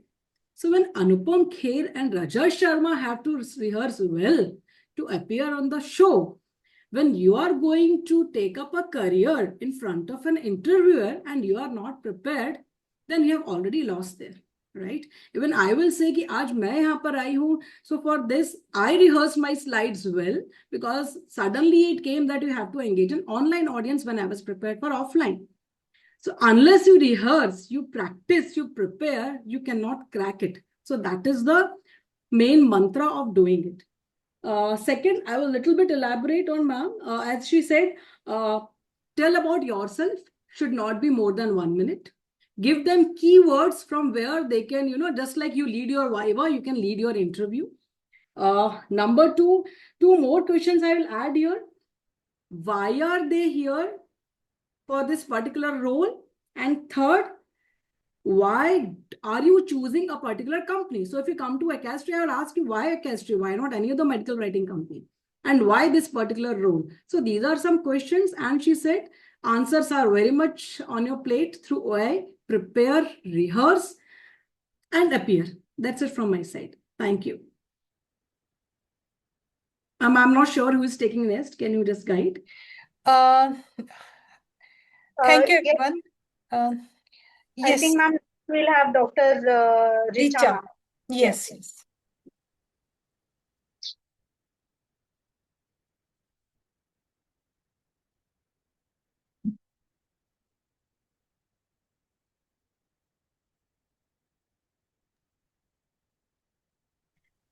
Hi everyone, good to be back again. So, my take on this is whenever I have hired somebody in my career, I look at two things. One is skill, and the other is will. So, the skill and the will. Skill is something, let's say, if I am hiring a fresher, I see a certain readiness. When I hire a professional, the readiness level might increase. Okay, skill is something that can be taught.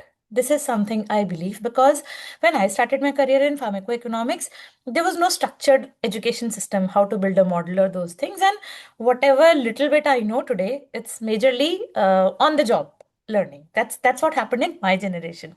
Okay, and that's what more or less I believe in today because of the unfortunately not many structured courses are available still. We are trying to bring it on, but it will certainly take some time. But the other thing that I strongly advocate is willingness to learn, and along with it, how is your soft skill, majorly your behavior, how you behave. Okay, if you ask me as a professional, working professional, have I fired somebody ever in my career? Okay, it's a very difficult question. People avoid it, right? But I am going to answer it truthfully in front of you.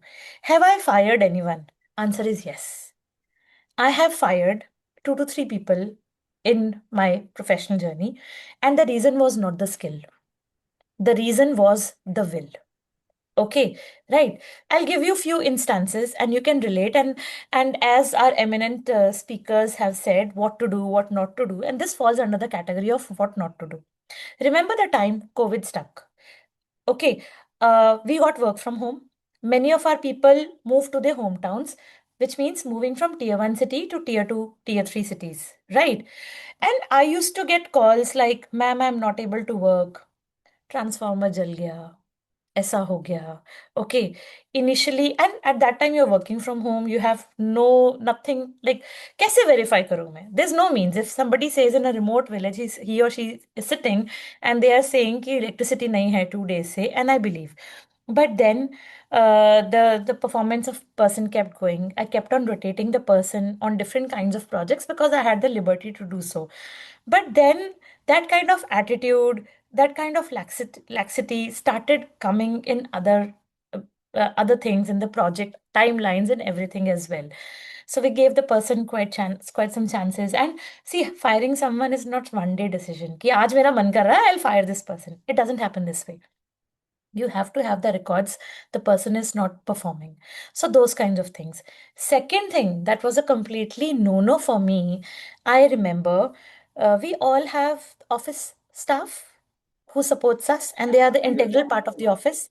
People who people who clean the system and everything and takes care of the cafeteria and the canteen, right? So they are right.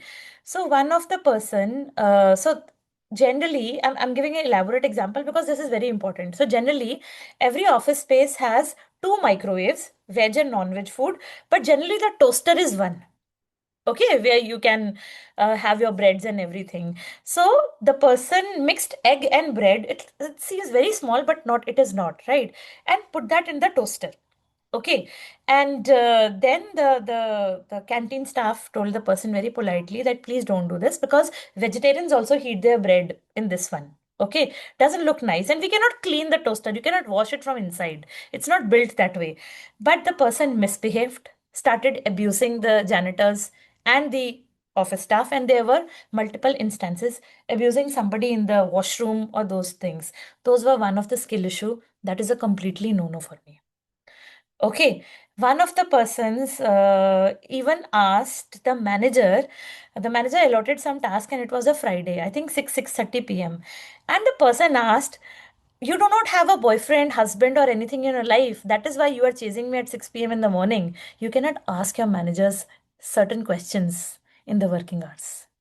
Okay, I know we have a personal life and a professional life. Set boundaries to it. Work accordingly. So for me, skill is something that is taught, but willingness, misbehavior is something that is a no. It's a zero tolerance in certain cases. So whenever you are working, have a professional conduct. There are certain do's and don'ts in the professional world, right? Please follow them. Couple of more examples. I told you that large language model when I was taking my lecture, right? Don't do that. Second thing, I was interviewing one candidate and said ki I am masters in pharmacy specializing in pharmacology. I was like, I am also masters in pharmacy specializing in pharmacology. I started asking about projects. The person said, sorry ma'am, it was a typo from my friend's CV. I am masters in pharmacy in pharmacognosy. Now, what do you do with such a candidate? Like the candidate has opened up honestly, but this shows like, I mean, how? What? People send their CVs, the emails are so casually written. Very small instance, hi Richa. R is small. Okay. So those kinds of things. You start with times, you end with Arial, single spacing, double spacing. Please remember, before I meet somebody, my CV meets somebody, or my email meets somebody. That's how I am known. Okay, right. Another thing that Dr. Shivani very nicely said, dress professionally, dress crisply, smartly. I'm not asking you to buy Louis Vuitton or other brands, which, yeah, they're very expensive, but at least be smart in your behavior. Okay. Do not criticize your former employees. Do not reveal any confidential project information just to get those kinds of jobs. Okay. Another very important thing, learn to convey a message in lesser time. For example, let's say you are stuck in the CEO of a company in a lift. You are an analyst. It's your golden chance to interact with the CEO. Firstly, don't feel shy. Introduce yourself, say your name, shake hand. Okay, our parents have kept our name very nicely and beautifully. So introduce yourself, say your name, shake hands. As a CEO, person will ask, what do you do?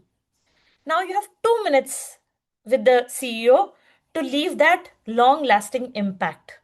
Prepare yourself for certain questions. CEO के पास time नहीं है आपका 15 slides का presentation देखने का. I never got an opportunity to present. I always used to get 5 minutes maximum with the CEO to present the top line data, the budget and everything, the financial data. So prepare yourself. Be crisp, be concise. So these are certain do's and don'ts. Skill and will. Skill can be taught. Will is something, the ownership, how you take it, it comes from inside. Okay. So with this, thank you so much, and I pass it on to the next speaker. Thanks, Dr. Ruchi. Thank you so much, ma'am. Next, we have Dr. Ajit, sir, please. Hi everyone. So you'll be seeing that, we all are talking with one name only, Dr. Isha Goel. You know, see, so that proves that we are here in Ahmedabad and all together. Okay. So, see, that's a fun fact, but we all are here. And, now topic is very fantastic. I was just, see, look at the topic, career readiness, placement, preparation, building, and industry profile. So, I'll be talking on the student's perspective. And I always teach everyone, all my students, I always teach prepare yourself from the first day when you enter to the school. Enter into the school, prepare yourself from the first day. And NEPs, National Education Policies 2020, they say that, the education should be outcome based, education should be skill based. Okay, now you look at the syllabus. Your syllabus, till now, I believe your B Farm and Farm Day syllabus, it don't make you to, like industry ready. So what you have to do, I always tell one word to everyone, that is value addition. Value addition is something which can, prepare you to get into the industry very well, and it can help you in crack any type of interview. Suppose, let me give you an example. You are a B.Pharm graduate, okay? You are getting into the industry, and someone who is also B.Pharm graduate but having, some 6 months of experience or internship or, online, offline diploma in medical writing or pharmacovigilance. So who will be hired first? The person who has the experience or who has the certificate. Okay, so certificate doesn't mean that, you have the knowledge definitely, but I'll tell you one thing. It was a great experience of mine. We were conducting one conference in Hyderabad. So some student stood up from the audience and she asked, "Sir, why we need 75% attendance?" I'll come back to the topic. 75% attendance. So, the principal of that college, madam, told, if you just give me one idea which is better than coming to school, which is productive, okay, which can lead you to a good career. If you give me that idea, I'll waive off your 100%, attendance. Just come for the exam, pass the exams, and I'll give you the degree. But for that, you have to be determined. You have to have an idea. You should sow you should sow and see by, yourself. For yourself also, you should have the roadmap. You should have the skills that you don't have right now, right? So what to do? You have to go for value addition. And how do we do that? Value addition, very simple. You go to webinars, go to conferences, go to workshops, attend boot camps, whatever is happening, online, offline, free, paisa deke, whatever, whatever comes your way, please learn. And the best part, there are some universities aligned with the CLIMED also, where we do the value added courses. Like, so we have planned with the universities from the first year, like when the person is entering into the first year, B.Pharm first year or PharmD first year, we teach them like how you will face the doctor, the communication, pharmaceutical communication, okay, and the behavior, or the ward round behavior or ward round etiquettes. Okay, and we teach them what is medication complexity, what are the medication terms or medical terms. So they are well prepared from the first year about the course, like what is going to happen from the second year or third year when they are getting into the hospital. Then second year we teach them a little bit of clinical research. Okay, and then in third year we teach them a little bit of scientific writing or how to do a publication, how to get the research project ready. Right, and then we teach them, last 3 years we can, for the family, we can plan like whatever is your interest. Like if you want to go to clinical research, you want to go to CDM, data analytics, or HEOR, or medical affairs, or whatever your interest is, we groom them accordingly, right? So there are some universities which are so pro in that they take up the courses from the first year. Some universities take up the courses from third year, right? But this is about universities. What about the students? Please take it forward from the first year itself. Start learning something. And nowadays, not only if I'm talking about these value added courses, those are for pharmacy students and healthcare students, but now the things are beyond this. Things are like AI, ML, and like Python, machine learning, and a lot of things are there. A lot of new things are coming, automation, app making, and a lot of new things are coming, medical devices. So what you have to do is, please make a roadmap. Like from the first year, understand the syllabus, understand the whole course. From the second year, do one 3 months or 6 months online diploma, 2 months of online training, internship, wherever you do.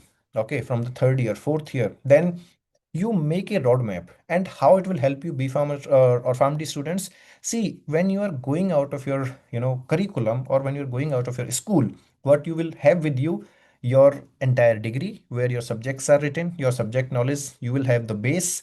Okay, your base is very strong when you are reading the syllabus. I'll come to that also. But other than that, you will be having at least 2 or 3 extra skills with you. Can you understand what's the value of one extra skill? See, right now, if you are getting, into the job, getting into the industry, you will have just one chance. When you are having 2 more skills, you will have 3 chances. Means you will have, 33 plus 33 plus 33 in 100% chance. you will make at least, 3 times better than normal what you have after your graduation, or, your B Farm, right? So always add value. Value addition is important. And what is value? Value is always which is beyond your curriculum. Okay, it could be anything. It could be medical writing. Again, I'm repeating CDM. It could be, pharmacovigilance, regulatory affairs, medical affairs, data analytics, Python learning, or whatever is your interest, or medical affairs.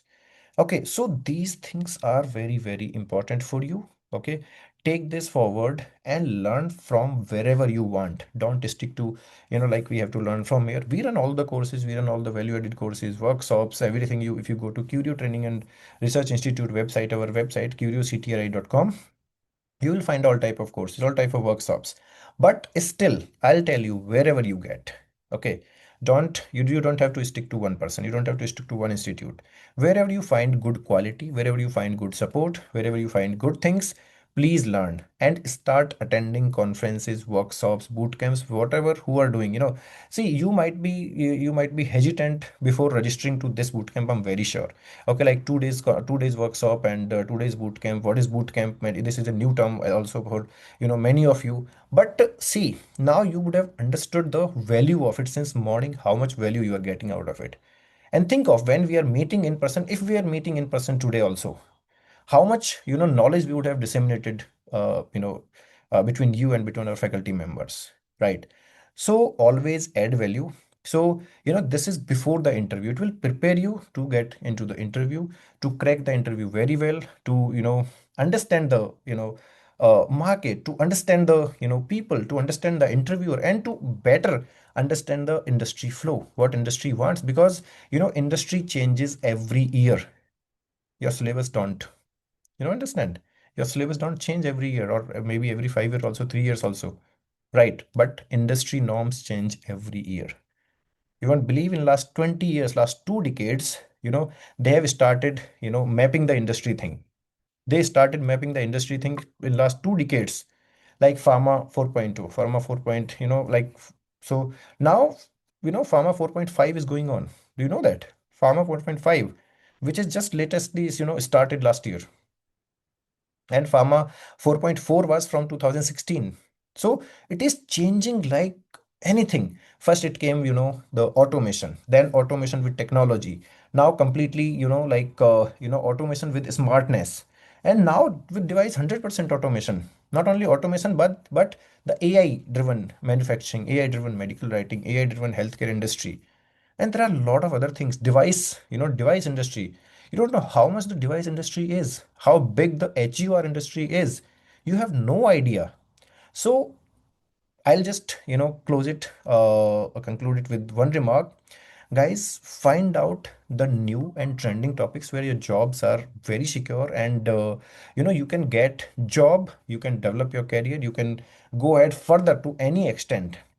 Just don't stick to the traditional, components, or traditional, job career, or job roles.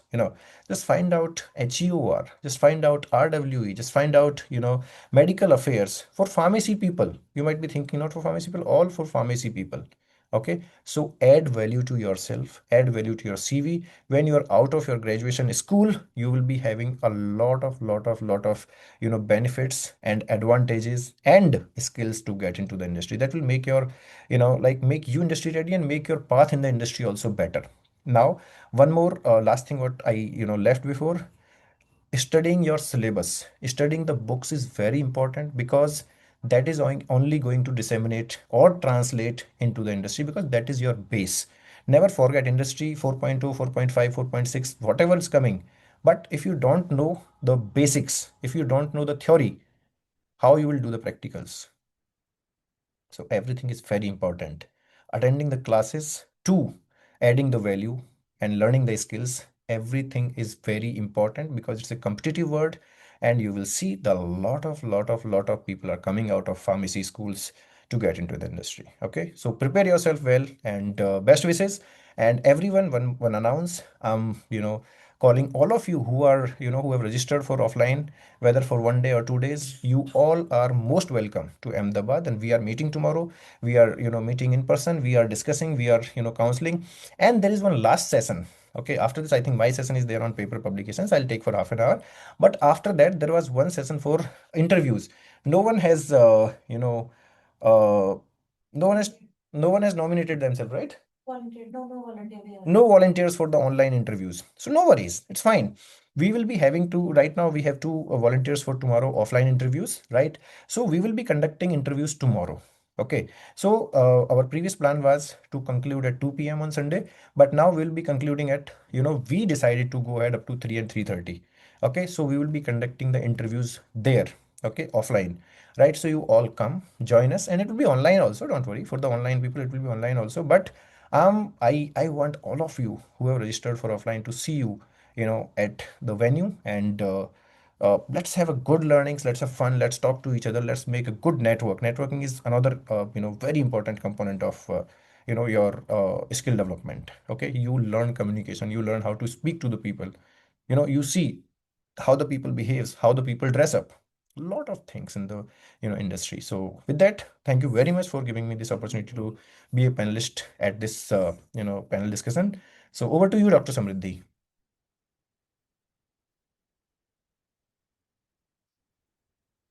Yes.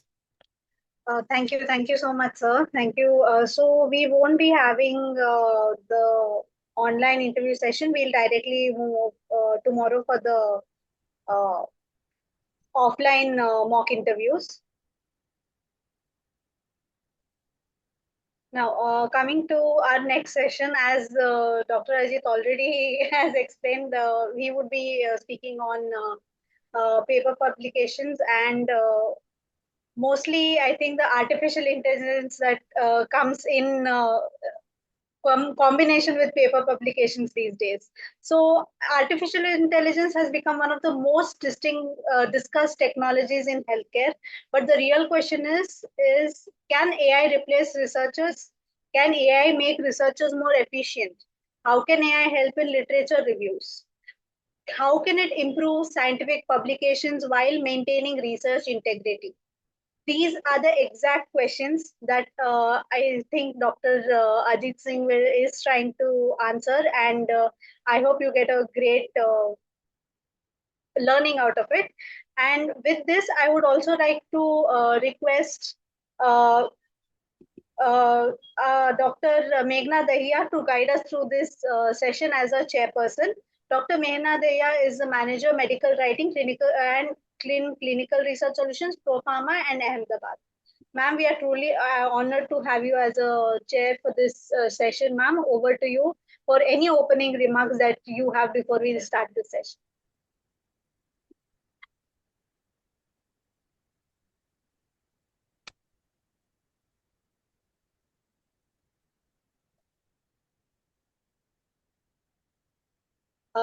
Just a second, let me just check if ma'am is available. We just talked about, the interview sessions, and Dr. Richa was telling, first of all, you should keep your name. Someone is Virat Kohli here. And I'm very privileged to have you, Virat Kohli, here. A good fan, big fan.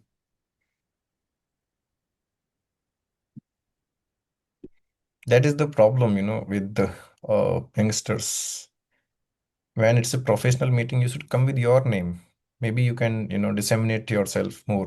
So we'll understand who has attended our classes, And if you are coming sometimes, maybe next time if you're coming for interview, if you're coming for job, if you're finding it good, then, we'll be understanding that this person has joined us, somewhere at some point of time.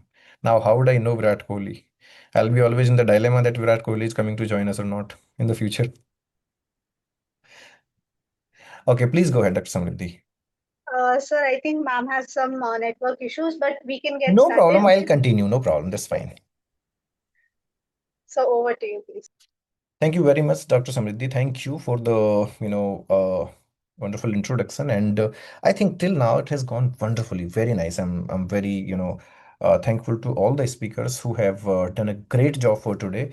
And, definitely we cannot get that fizz what we get in person. But yes, today we have learned a lot from all of them, and they were very successful to, translate the knowledge. They were very successful to, convey the message what they wanted. Okay, and rest of the things you can come tomorrow and we'll meet and we'll discuss everything. Whatever the, rest of the things you want to know, you want to, meet in person and discuss, right? But till now it is very successful, and everyone has conveyed the message properly, very nicely.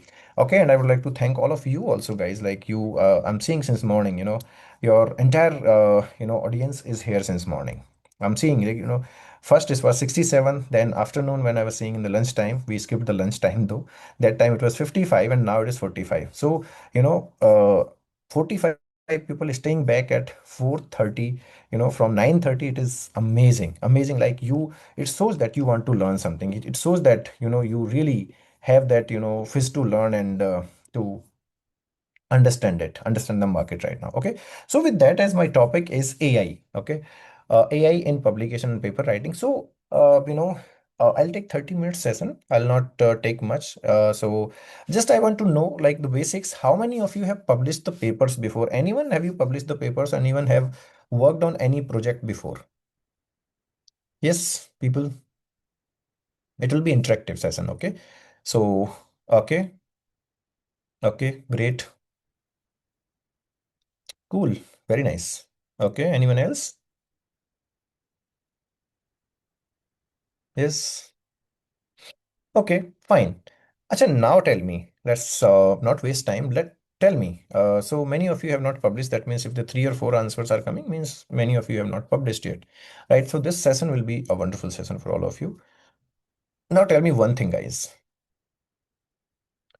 What AI tool do you use most in your daily life? Not asking for scientific writing or something. What? Like daily life. ChatGPT, Gemini, ChatGPT, yes. DeepSeek, okay. One tool you have to write, Adnan, the ChatGPT. Let's take ChatGPT, okay. Gemini. Anyone else? Please write, guys. I want to know all of you. What AI tool do you use the most in your daily life to ask any kind of question? ChatGPT and Cloud AI, okay. ChatGPT, great. Gemini. Do you know for the scientific writing, to get the topic, to get the idea of research, to get the idea of review paper, to get the idea of systematic review paper.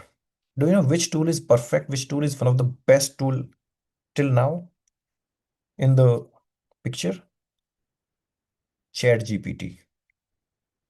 Chat GPT is one of the best tool to suggest you the topics, to suggest you the research topics, because chat gpt's open ai has like great access, biggest access, widest access, I'll say, in the market, to every scientific journal, to every website, to every possible resources, chat gpt. Okay, but you just have to understand how to get the topic. Okay, and then see, suppose you are in B Farm third year, fourth year, you want to write a review paper, you want to do a research. I'll take both, okay? And then we will talk about the topics. So let me just tell you in a very basic manner. I have slides also, 40, 50 slides, I take everywhere this session, AI and all. So, but I don't want to show you the slides. I want to take you through the tools. You have, I asked you in the morning only, you should keep your paper and pen with you. So you have to write some, prompts here. You have to write some names here of the tools, right? What I'm going to show you. But before getting into the publication and writing, or getting into the topic selection, let's understand what is the research cycle. So how do we start a research? To start a research, what do we need first? Can someone tell me? To start a research, what do we need first? Research question. Okay, anyone else? Please write, guys, answers. I'm looking for answers. Problem.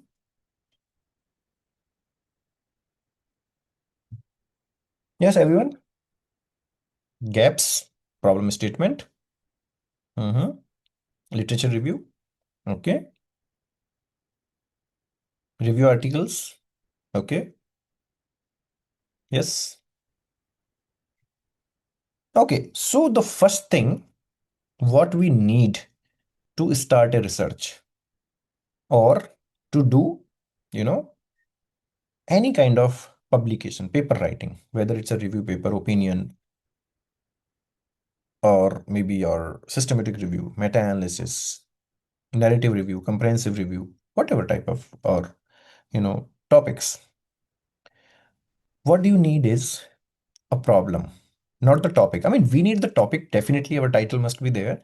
But before title, how do we come to the title? Before title, we need a problem so we can address that problem. So we need a problem. How do we get the problem? Listen to me carefully. Problem comes with two things, either interest or forcefully. Understand? Two things, either with your interest or it is forced to do by mentors, by college, or maybe to complete the degree, or maybe to get a promotion as assistant professor to associate professor, or whatever, you know. And the people of, people doing research, the percentage of interested people is just 1%. Do you know that? Baki 99% people do the research forcefully. They say we are doing to the society, we are contributing to society. But there is a reason behind always. Either for the promotion, either it's to complete the PharmD degree, either it is complete, to complete the MD, DM, or DNB, or BDS, MDS, MPharm, PhD, whatever. It is forceful. Okay, we call it forceful because your motive is to grow. Okay, you are not doing it selflessly. You are not doing is as your interest. Okay, so the people who wants to do the research based on the interest, but still, I'll tell you one thing: how to make your interest even into the forceful research. Suppose you are a PharmD student, or M-Pharm student, or B-Pharm student. If it comes as a research project in your fifth year or fourth year, or maybe you want to do a research, you come up with your interest and then suggest your guide, sir or madam, I want to do the research on this topic. This is my, at least see, if you're not doing it by yourself with your interest, at least make it interesting. Okay. So if it is your turn to do research by given by mentor, given by college or for the degree, make it interesting. And how do you make it interesting? You make it interesting by putting your topic of interest in this, your problem in this.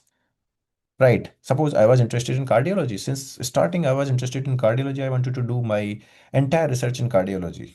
In my PharmD fifth year, I asked my many of the seniors if they have worked on cardiology. I published few papers with them in cardiology and infectious diseases.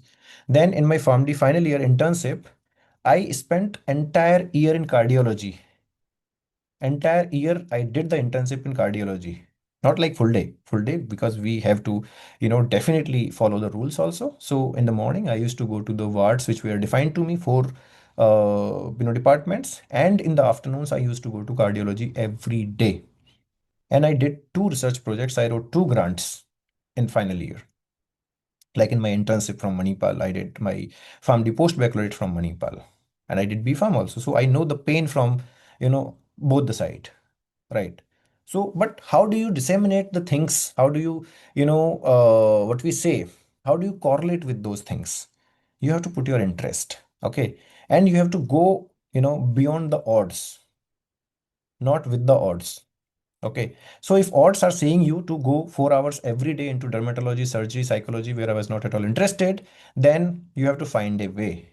You have to spend your time. You have to, spend your time, invest your time.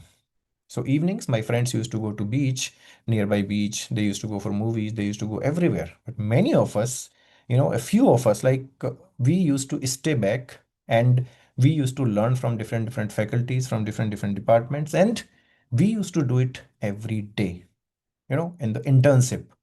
So that was the determination. Like we wanted to do something in cardiology, and that was the reason I led to the research in cardiology. I did my PhD first time in India, like I did as a PharmD. I completed my PhD from a medical college, 100% medical college affiliation from KMC Manipal, Kasturba Medical College Manipal. And my PhD is specialized in heart failure. And one of the largest heart failure registry that time in India, Manipal Heart Failure Registry, you can just write in the Google MHFR, you can search. It was done by me. So why I'm telling you, you can make it interested if it is not in your hand also. Just put your interest in that. Okay, anyways, you have to do it by force, but you can put your interest and make it interesting. Similarly, when you're finding a problem, look around and find the genuine problems and make it more interesting by putting your interest. Like suppose you got something. I mean, you must have heard of Amazon story, how the Amazon came. It came for the lazy people, and now everyone uses that. It came for the people, actually came to the ease of, to make every possible thing to reach your home without any, you know, uh, problems, or if you order something, it can get delivered to your home. How Ola and Uber, these services came to market, you don't know the story behind it, but it was very uh, fantastic story that the person founder of Uber is not an Indian company. So the founder of Uber, his sister and mother used to go to office and sister used to go to college. So mother used to take auto first to the metro station, and then from metro to the another station, and from there again rickshaw, or you know some local bus or auto to the office. So he thought, why not one person comes and pick my mom and drop at the destination, right? So they found the problem around. Similarly, for the research, research is a little different for the students. The students don't have to, like everyone cannot do such type of things, like looking at the problems outside and, resonate it in the, clinical side, or, in the hospitals or in your college. But if you do so, listen to me carefully. If you do so, if you are taking a real life problem and translating it into the real solutions, nobody can stop you from the immense growth, from immense money, and from immense reputation. Okay, no one, because you are innovator here. You are called as innovator. Okay, now let's come back to the research, like original research papers if you write, or original research if you want to do. How you do that? See, it's a very simple thing. I told you, one is curiosity, right? Curious, you should be curious, like interest. You should be, curious enough to find the problem. And how do we find it? Let me tell you, how do we find it? See, whenever you are reading a book, whenever you are talking to a patient, whenever you're talking to your, parents or someone, find out what is the gap in clinicals, or whatever the things, like the pharmacy people. If you're going to the wards, look into the files, read the books, read the journals, read the terms, and then ask yourself, like, why it is happening. Ask yourself a question. If you are able to answer, or if you are able to find an answer from literature, or from Google, from ChatGPT, or anywhere, then fine. Find another question in that. Then get the answer. Find another question in that. Get the answer. And after 3 or 4 times, in the management, that is called 5 why rule. I'll write it, 5 why rule. Okay, just check it out. So you have to ask why 5 times. From one topic to getting into the deeper, research, you have to ask the why 5 times. Or before five only, you can get it, but five is the last. And you will definitely get the answer with 5 why. Okay. And wherever you don't get the answer, stop it. That is your topic of research. That is your research gap. That is your problem. Okay, that is your problem. And once you get a problem, what you have to do? You have to get this problem as a research question. You have to make this, you know, problem as a research question. Like, okay, how I can make it a research question, or how can I write a systematic review on this? How can I write a review paper on this? So interest, first thing, curiosity, right? It comes with the curiosity. Why? If you're asking a question, that means you're curious enough to, get into the things. Okay. And the second thing is narrowing, right? Suppose your interest is very, vague, I'll say. Like, I want to do research in cardiology.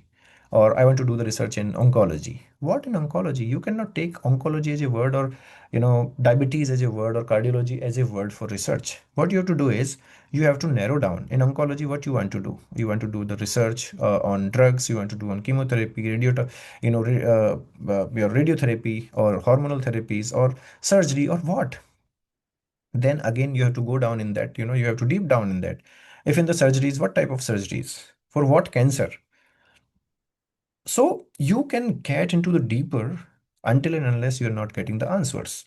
Find out. Like, see, I'll give you an example of heart failure again. That's my specialty, right? So I want to do research in cardiology. And what cardiology? Cardiology is there for pediatrics. Cardiology is there, with arrhythmias, CADs, heart failure. Heart failure. Which heart failure? Heart failure with the, reduced ejection fraction, or maybe the mid-range ejection fraction, or maybe the preserved ejection fraction. Which heart failure? Suppose I take one, heart failure with preserved ejection fraction. Now, what in that? You want to do the research in pathophysiology, or you want to write a paper?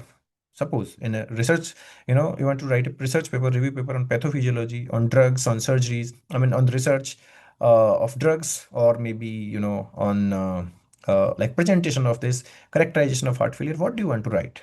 Suppose I'll take, like, okay, I'll write, on the drugs. Like, which drugs you want to write? There is not only drugs, like there is diuretics therapy, inotropes, there are, ibuprofen, there are, these all type of antihypertensive drugs which are now actually, and there are, this DPP4s, and like there are a lot of drugs for heart failure. Right. So you have to, or GLP, 1A2B receptors, inhibitors. So many drugs are there. Which drugs you want to do? Again, in the research, I mean, the drugs, you want to write on the scientific validation of the drug, or you want to do the adverse effect on the drug. So lot of things how you make. Right. And then once you are done with the topic, you go for ethics approval, you get the approval, you start collecting data, you do, data analysis, and then you go for publications and thesis submission. So very simple cycle, right? Same for the review paper writing or any paper writing. You first get the topic, then get the outline, and after outline, start searching for the literature. Get the papers, read those papers, get the content, compile it, edit it, proofread it, and make it journal ready. Submit it. Very simple. Right. So there is a cycle what you have to follow. So I will teach you this cycle by what? By the help of AI. Okay, today we'll be using all the tools. So let's start with ChatGPT. Okay. I'm not sure how many of you are using ChatGPT, but right now I'll be using ChatGPT. Okay. I'll be using ChatGPT for all of you. So I hope my Safari is visible. Okay. Yes, sir. Okay, great. So now see ChatGPT. Now the most important part, I just claimed that ChatGPT is one of the wonderful tool to search a topic, but how to search, right? So there are three types of prompt. That is called prompt engineering. I mean, if you go to the prompt engineering by technology or of technology, then you will see there are 8 to 10 steps and multiple, prompts and keywords, and a lot of things are involved in that. But for scientific problem search, I'll give you very simplest thing. There are three type of prompts. Okay. One is primary prompt, one is secondary prompt, and third is additional prompt. Write it. Okay. Note it down. So what you do is in first prompt, you write about yourself, what you are, who you are. See, right? Just like that. I'm a, uh, fifth year, fifth year, PharmD student. I'll write this. Okay. PharmD student. Okay. PharmD student having an interest in what? Cardiology research. Simple. Okay. First, this is like, and suggest me some topics for paper writing. For review paper, sorry, we have to be specific. Review paper writing. Right. This is my first prompt. In first prompt, what, why, how you will remember this is a first prompt.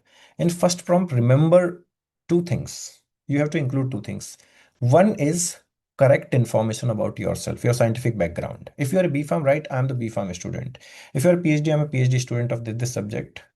If you're M Farm, whatever you are, you have to write your correct information. So here, I'm the fifth year PharmD student having an interest in cardiology. Okay. Then, then like your first desire, requirement, what do you want? I want some topics for review paper writing into the cardiology research. That is my idea. What idea I have in mind? That is my first desire, right? So I'm the fifth year PharmD student having an interest in cardiology research. Suggest me some topics for review paper writing. But don't stop here. Otherwise, you will get very vague results. What you have to write in the secondary prompt, you have to add some more lines. So what you have to write? Three terms, three keywords, remember. The topic should be feasible. Okay, feasible. Why feasible? What is feasible? Feasible means if I'm writing a review paper, it should have the literature review, proper literature review. If I start and if I don't find the literature, what's the use of writing a review paper? Because review paper, you cannot put your opinions. Review paper, you cannot put anything new in that. Understand? So you have to put some information from the literature. You have to compile the information and put it into the review paper, right? So topic should be feasible. Then what you have to write? Feasible and then novel. So you cannot write which is already done. Okay. You have to find something unique, novel. Okay.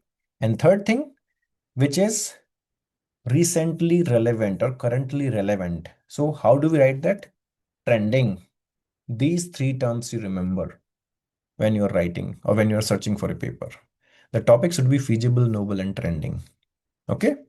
This is secondary prompt. If you want, now you can give the prompt. But other than, I would suggest go for additional prompt also. Now, whatever comes in your mind, just write it. Like, I'm interested in, uh, the topic I want to publish in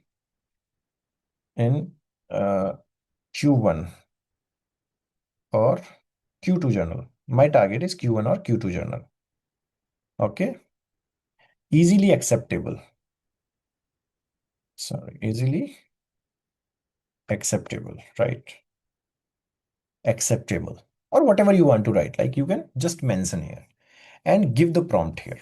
Now see how it gives, what it gives, find out.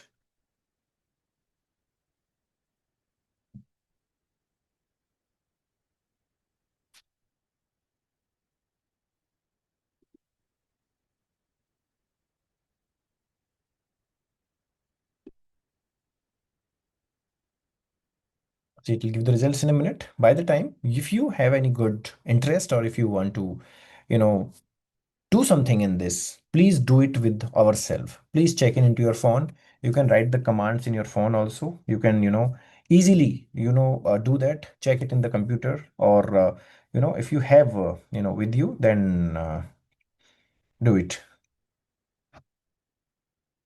Yes. It's some internet problem maybe or what? No, no, it is taking time, just taking time. Okay. Okay, it is just thinking of. Okay, by the time I'll show you some other tools. That's okay. You can put the same thing in Gemini, Perplexity, but I didn't find Perplexity and Gemini or Claude very good in suggesting topics. Claude is very good for report making or flyer making, poster making, and making some automation tools. Claude is wonderful in some other ways, but what I'm telling you here is something else. Okay, what I'm telling you is something else, right? So use that. Okay. Other than this, if you want to go to literature search, what you do usually, you keep the keywords. Okay, you keep the keywords, Boolean operators, right? To search a topic in where, like to search the literature in PubMed, in Scopus, in Web of Science, in Cochrane Library, in Cinehall. There are multiple databases where you go and you search the literature, where you find the literature to write a paper or write your systematic review, or even the if you're writing an original research also. What you find what has happened to this. Something is wrong. What is wrong with this subject? Let me give another same prompt. Yes, now it is coming here. See, I think some network problem, because of network problem it has gone. So I was talking about literature search. So you can simply do that. See, you can see here searching ACC, searching PubMed, searching lot of resources. It is getting out of lot of resources.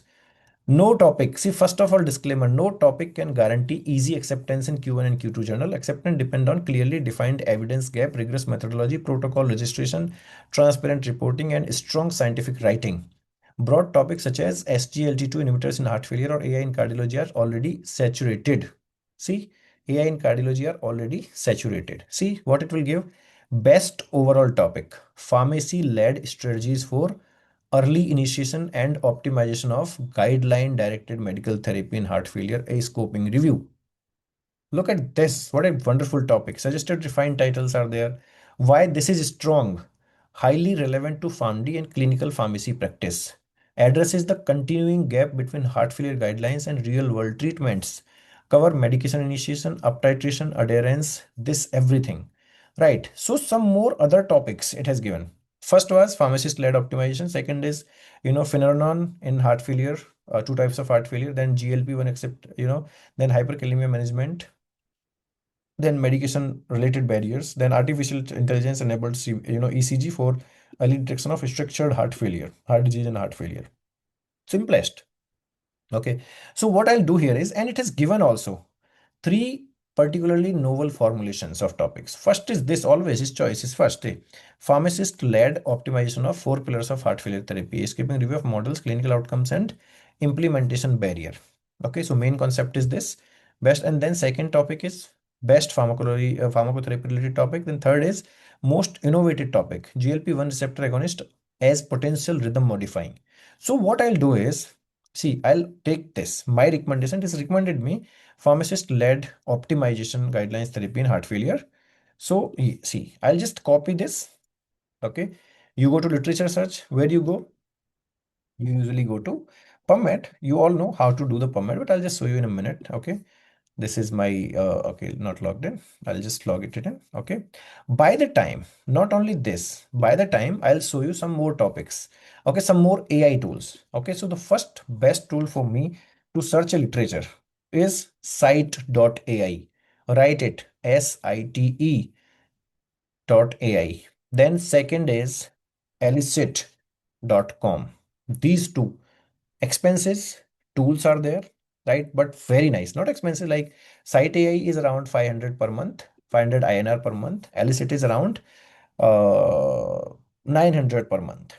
Okay, but best tool for literature search. Okay, so what has happened? Okay, PubMed is not signing up, I think. What happened to PubMed? Yes, okay, fine. I'll search without my sign in. Okay, let's see. See, no results were found. See, no results were found. So there are no papers in PubMed. It is showing. Why it is showing no papers in PubMed? Because you just kept the whole topic. You need keywords. Okay. So what I'll do is I'll go back to Chat GPT and I'll just copy paste this topic here and I'll write make a PubMed search strategy. PubMed search strategy. I'll write search strategy. Okay. And keywords for literature search. Okay. For literature search. And see, mind it, we have all the subscriptions. What I'm teaching you is all on all subscriptions. We have ChatGPT subscription, we have site subscription, we have Elicit subscription. Whatever tools I'm showing you have subscriptions. So if you're trying, it may ask you for the money after two or three, commands. Okay, but I'm showing you, just note it down. And if you find it good, you can just take it for your use, personal use. Okay, so it will show me the search strategy. Okay, we'll come back to this because I just kept the topic. I did not keep the keywords, I did not keep the Boolean operators. So it is showing no results were found. And it means like the topic is wonderful, topic is novel. Okay, then now here I'll come to the site. What I'll do here is I'll just copy paste this. I'll not copy paste the search strategy. I'll just copy paste this. Okay, and I'll table mode. Okay, fine. This automatically, so I'll search this here in the site and elicit also. I'll do the same topic and I'll go for, the search. Okay. So there are multiple things. If I want to teach you, I need 2 hours for 1.5 to 2 hours for every tool. Okay, but it's okay. Like you can just learn it and you can try it. And we do a lot of workshops on these tools. These are AI tools, wonderful tools. Okay, so yeah, 8-10 more minutes. I think this is taking too much time again. I'll just uh, I think some network issues are there literally because in the morning we are using it, so it's okay. I'll keep it again and okay, make a PubMed search strategy for this. So it will show if you're going to PubMed, I'll keep then see this side. See, in the site, it has already come up with the ideas. It has already come up with the right review. You can write also here, but the best thing is it has come up with your papers here. See, implementation and evaluation specialist, heart failure pharmacist, prescribing clinics, pharmacist list guidelines, medical therapy, and original papers and review papers, everything. See, it is published in BMJ, Open. It is International Journal of Clinical Pharmacy. It is in current heart failure. Okay, it is in PLOS Digital Health. See, many papers are there. So it has taken many papers. Okay. So here also you can take such a strategy. In the site doesn't give only the references and all. What it gives you, it gives a lot of other things. See, search strategy. What type of search strategy you want? I want this search strategy for PubMed, search strategy for, so I'll just copy the search strategy for keywords. Okay. And here also in 1, 2, 3, 4, it has multiple layer of references. Okay, and if you want to see the reference, you can just go to the reference, open it, you can see the reference directly from here. So it is not a fake reference, it is original reference. Okay, this is not a fake reference. It is, see, if you click on view PDF, here you can see the PDF also. If you click on view PDF is going to here. It has taken you to the view PDF. You can download PDF from here, right? So it is very simple and wonderful tool to search the references. Even when you don't find the full papers openly, then you can go to the site and you can get the papers. Similarly, in site also help you in writing. Site also help you in reading the papers. Okay, suppose this paper, pharmacist led optimization of heart failure medications, a systematic review, it is summary. Okay, just you don't want to read the summary, you want to read some more in the paper. So suppose I want to read the interventional model, I want to read the GDM outcomes, I want to read the implementation barriers, or I want to read anything else, I can add new here. Okay, so right now I'll not add, but I'll show you. See, everything is added here. See, paper, title, authors, journal. Okay, see, this is full text. Pharmacist intervention. See, paper name, names, university where it's published. You can click on, you can go to the PDF from here also. Okay, then summary, then what are the intervention models applied in this. So it is reading the paper and telling the information from the particular paper. GDMT outcomes, no mentioned, implementation barriers. So you can read the whole paper and you can find if it is good for you or not. You can select and you can export, download all the references. You can download from here, from Elicit. Similarly, in the sites you can do, you can add the columns here, whatever you want to read, add custom columns, add population column, method column, limitation column, intervention column. You can do this from here very easily. So it's not tough. Okay. And then like I copied the search strategy, right? I'll go to PubMed, I'll paste this search strategy, right? And search. Let's see with the search strategy how much comes. 9 results have come now. Okay, now 9 results have already come. So what I'll do is I'll just click this. Yeah, because we just have to remove the bracket from here. So yeah, now see 578 results have come. 578 results. Previously, when I just kept the topic, there were 0 results. Now 578 papers have come. Now you can easily write your review paper or systematic reviews. You can find out and you can do that easily. And see, if there is a wrong, there is something wrong in your search strategy, it will tell you the following terms were ignored. The quoted phrase is not found in phrase index. So you can remove the quoted phrases. It's very simple in PubMed. Nowadays, everything is AI assisted, even PubMed. Okay, cite, elicit. Okay, so these things, 5 more minutes I'll take. Now, if you got the paper, papers, the literature, you will write. So once you write, what do you need next? You need to edit it. Okay, what you need to edit it, like paragraph or maybe the whole paper. Suppose I'll, ask Chat GPT. Let me go to this, sorry. Here. Okay, so Okay, it's okay, it's not giving us. Retry, something else is there. Okay, so what I'll do is I'll take this topic only. I'll just show you. You have to write it, don't make it from ChatGPT. Okay, you just have to write it and see here. Okay, I'll just ask it to write 500 words essay, or 500 words just all. I'll take 500 words from here. Okay, so let's see how it shows. Okay, so how many of you are like, what type of tools do you use to edit your manuscript or grammar, or anything? Like, what tools do you use, guys? Anything? Which tool do you use to paraphrase or to proofread your manuscripts?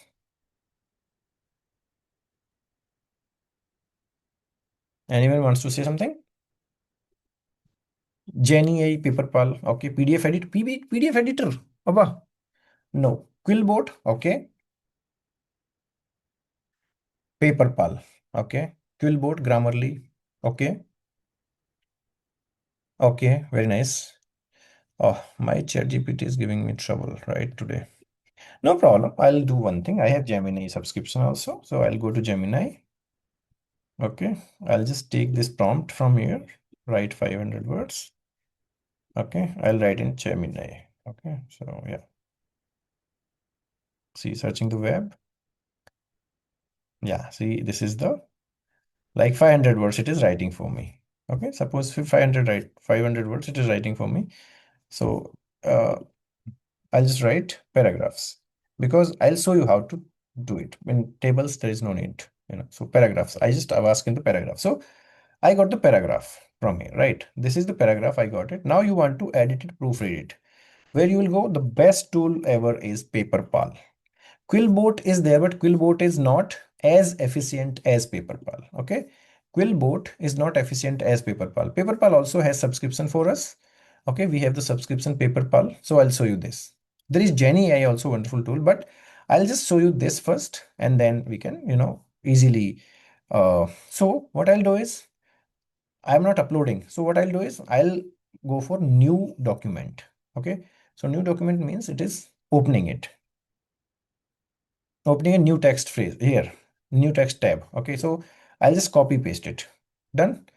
My paper I have copy pasted or I have uploaded. You can upload the Word file also, as I showed you, right? Now check this side, your in your tab, check your left side. In my it is right side, edit button. I'm clicking on edit button, right? Let's see edit button. See, there is one suggestion. Okay, downloaded docs. I can download a docs, but there is one suggestion from this side, paraphrase. Okay, paraphrasing, right? So let me take you some more things like I'll take not 1,000 words, not 200 words. Right. 1 second, guys. Right. 500 words. Oh, sorry, 2,000 words in paragraphs. So we will have more, exercises to do, more words to do. Yeah. So we'll search it. Yeah. So this is the good amount of words where we can learn. Yeah. 2,000 words is a good amount of words, right? I'll just copy paste everything, right? Copy, and here I'll just paste here. Okay. See, I pasted everything. Now, right, I pasted everything. So now let it read. Okay, let it read. So it is reading now the whole paper.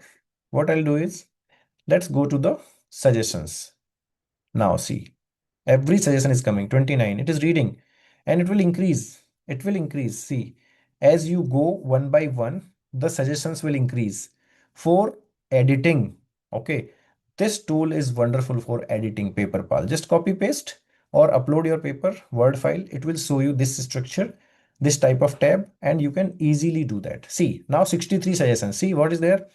Capitalization. So it doesn't need the direct capitalization. It needs, only G, capital, and rest in, small form. Good grammar, right? So done. If you want, accept paraphrasing. Okay, paraphrasing, 11 mistakes are here. Again, Grammar, there are again, just say, like you see, angiotensin receptor and epinephrine. So RN should be, in the small letter. So I accept all, edited already. See here, spacing problem is there. There is no space between epidemiology here, practice and epidemiology, except it will be, see, new thing. Then verb form, capitalization again. Okay. Paraphrasing, see, rephrasing. See, this needs rephrasing. In this setup, pharmacists do not prescribe independently. So we have to rephrase medications. Then again, article uses rephrasing. Then article number, noun number. See, conversations, conventions. See this. So what I'm saying, you just don't have to do everything. You just have to read what is saying. Tense uses report or reported. We can't write report here. We have to write in the past tense. So it is suggesting write in the past tense. Read it. Studies comparing, pharmacist managed cohorts to standard care controls consistently reported significant reductions. Okay. So then paraphrase, punctuations, paraphrase, word choice. So that's how you can do. Other than that, rewrite. If you want to rewrite, I'll click on the rewrite, right? So in the rewrite, like, you have to choose a paragraph, right? See, choose the paragraph. If you want to rewrite it, you want to make it improve fluency, make academic, simplify, trim, or whatever. So trim, change tone, whatever you want to do. So I want to make it academic. Okay. I want to make it academic. Okay. So it will write. It has written already. This is, it has captured this, generate. It will ask me to generate it academic response.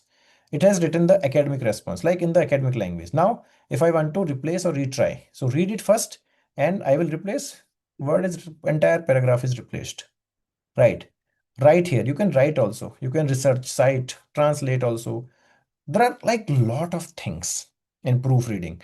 So nowadays, take all the AI tools, guys. Take all the AI tools to help you better in the better way.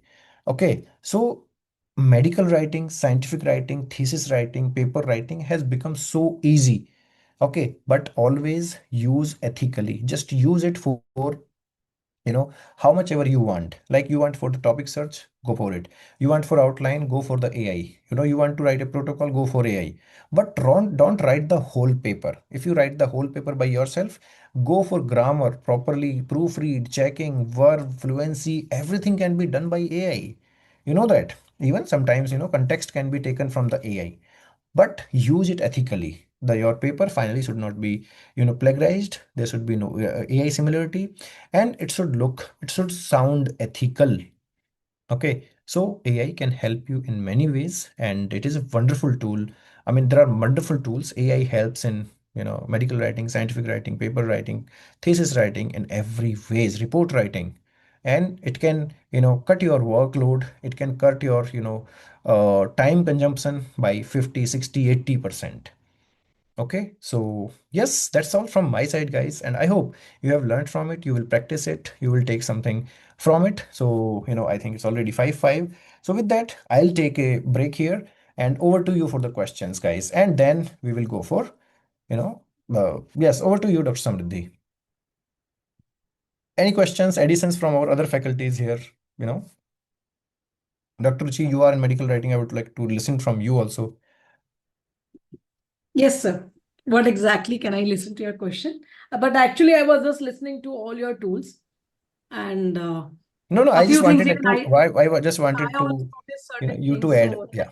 that actually so much. So we have been using more of Grammarly, which was not so friendly when it comes to papers.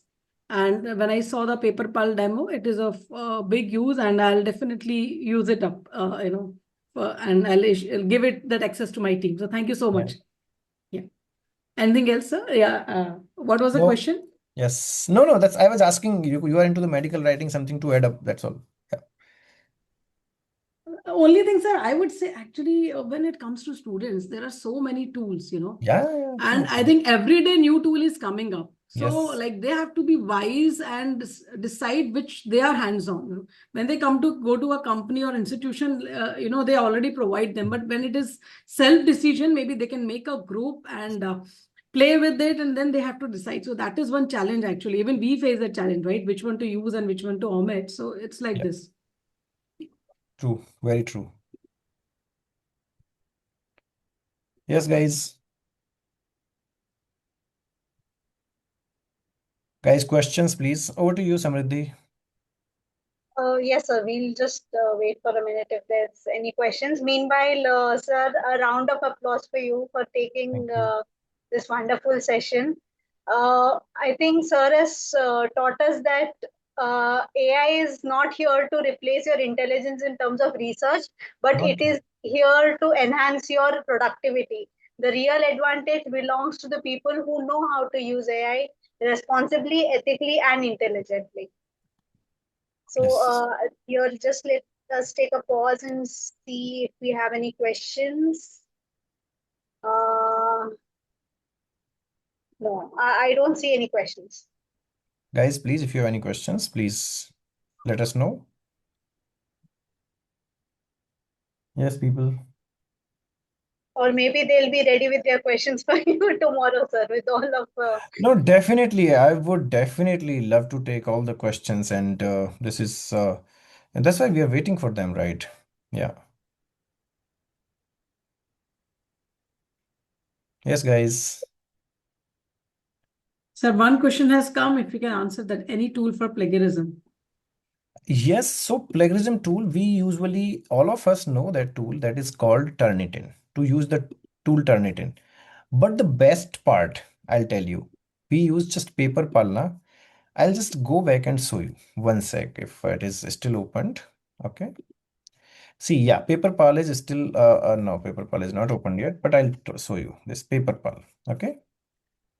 Uh, yeah, so it will go to that page only. I'll open that page and I'll show you. See, this was the last thing. What So the last meanwhile, thing? it is opening. Can I have a question on this? If you can help me out here.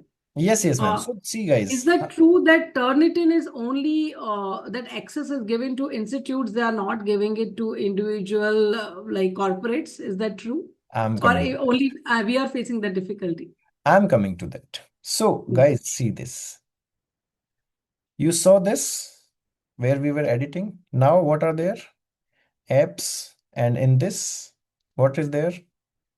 See, lot of things, paper AI, all comments. And then there are a lot of other things, checks.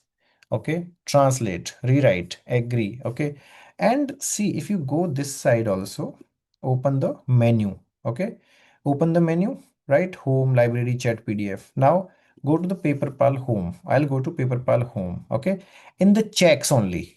In the checks, go to plagiarism check. Okay, go to plagiarism check. Here you have to upload, and I don't have words right now to check because it gives the limited things. But do you know what is there to check the plagiarism? Turnitin. PaperPal has tied up hands and did MOU and did whatever agreements with, they are having the agreement with Turnitin. Okay, and Turnitin will check all your, plagiarism, and this Turnitin report will only generate in PaperPal. So that's why I told you PaperPal tool is wonderful. So I'll show you our previous checks. That's wonderful. I'll show you previous. So open report. I'm opening one report of mine from PaperPal. Okay, see this and that Dr. Ruchi, आपका वाला question. This gives the access to the student. It gives you five This is manuscripts amazing. 5 manuscripts to check. Yes, it gives you 5 manuscripts to check in something 1800 rupees. Okay, this charge is for that. Okay, so it gives you the individual subscription of chat of Turnitin. Okay, there is the individual subscription of Turnitin. Okay, so let me go back to dashboard. I'll show you again one thing. So in the checks you will go, right, go to plagiarism check, right?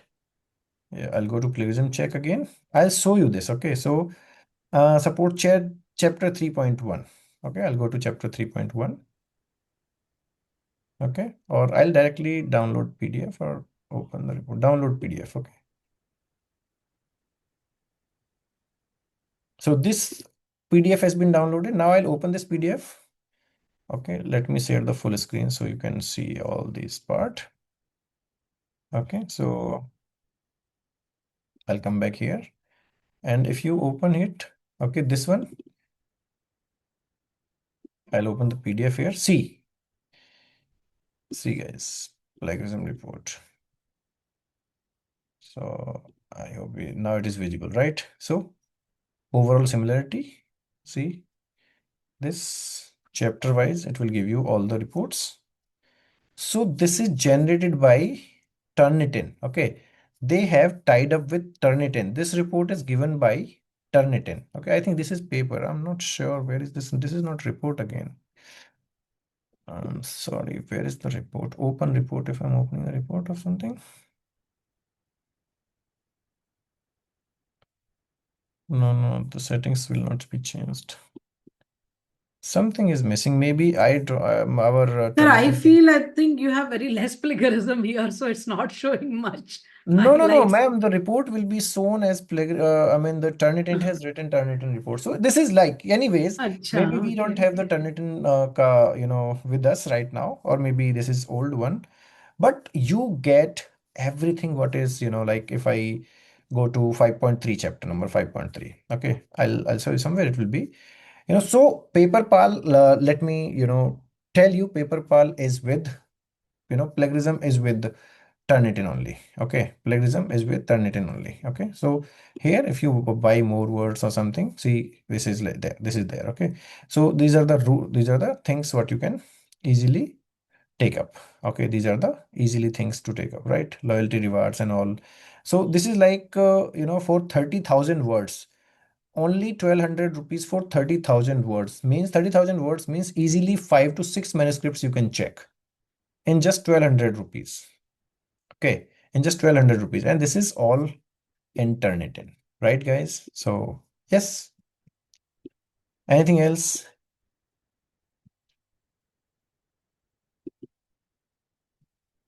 Sir, what are your thoughts on medical representatives' job in these field? They have any scope of future? See, of course, see, if there are no medical representatives, then the how the drugs marketing will go,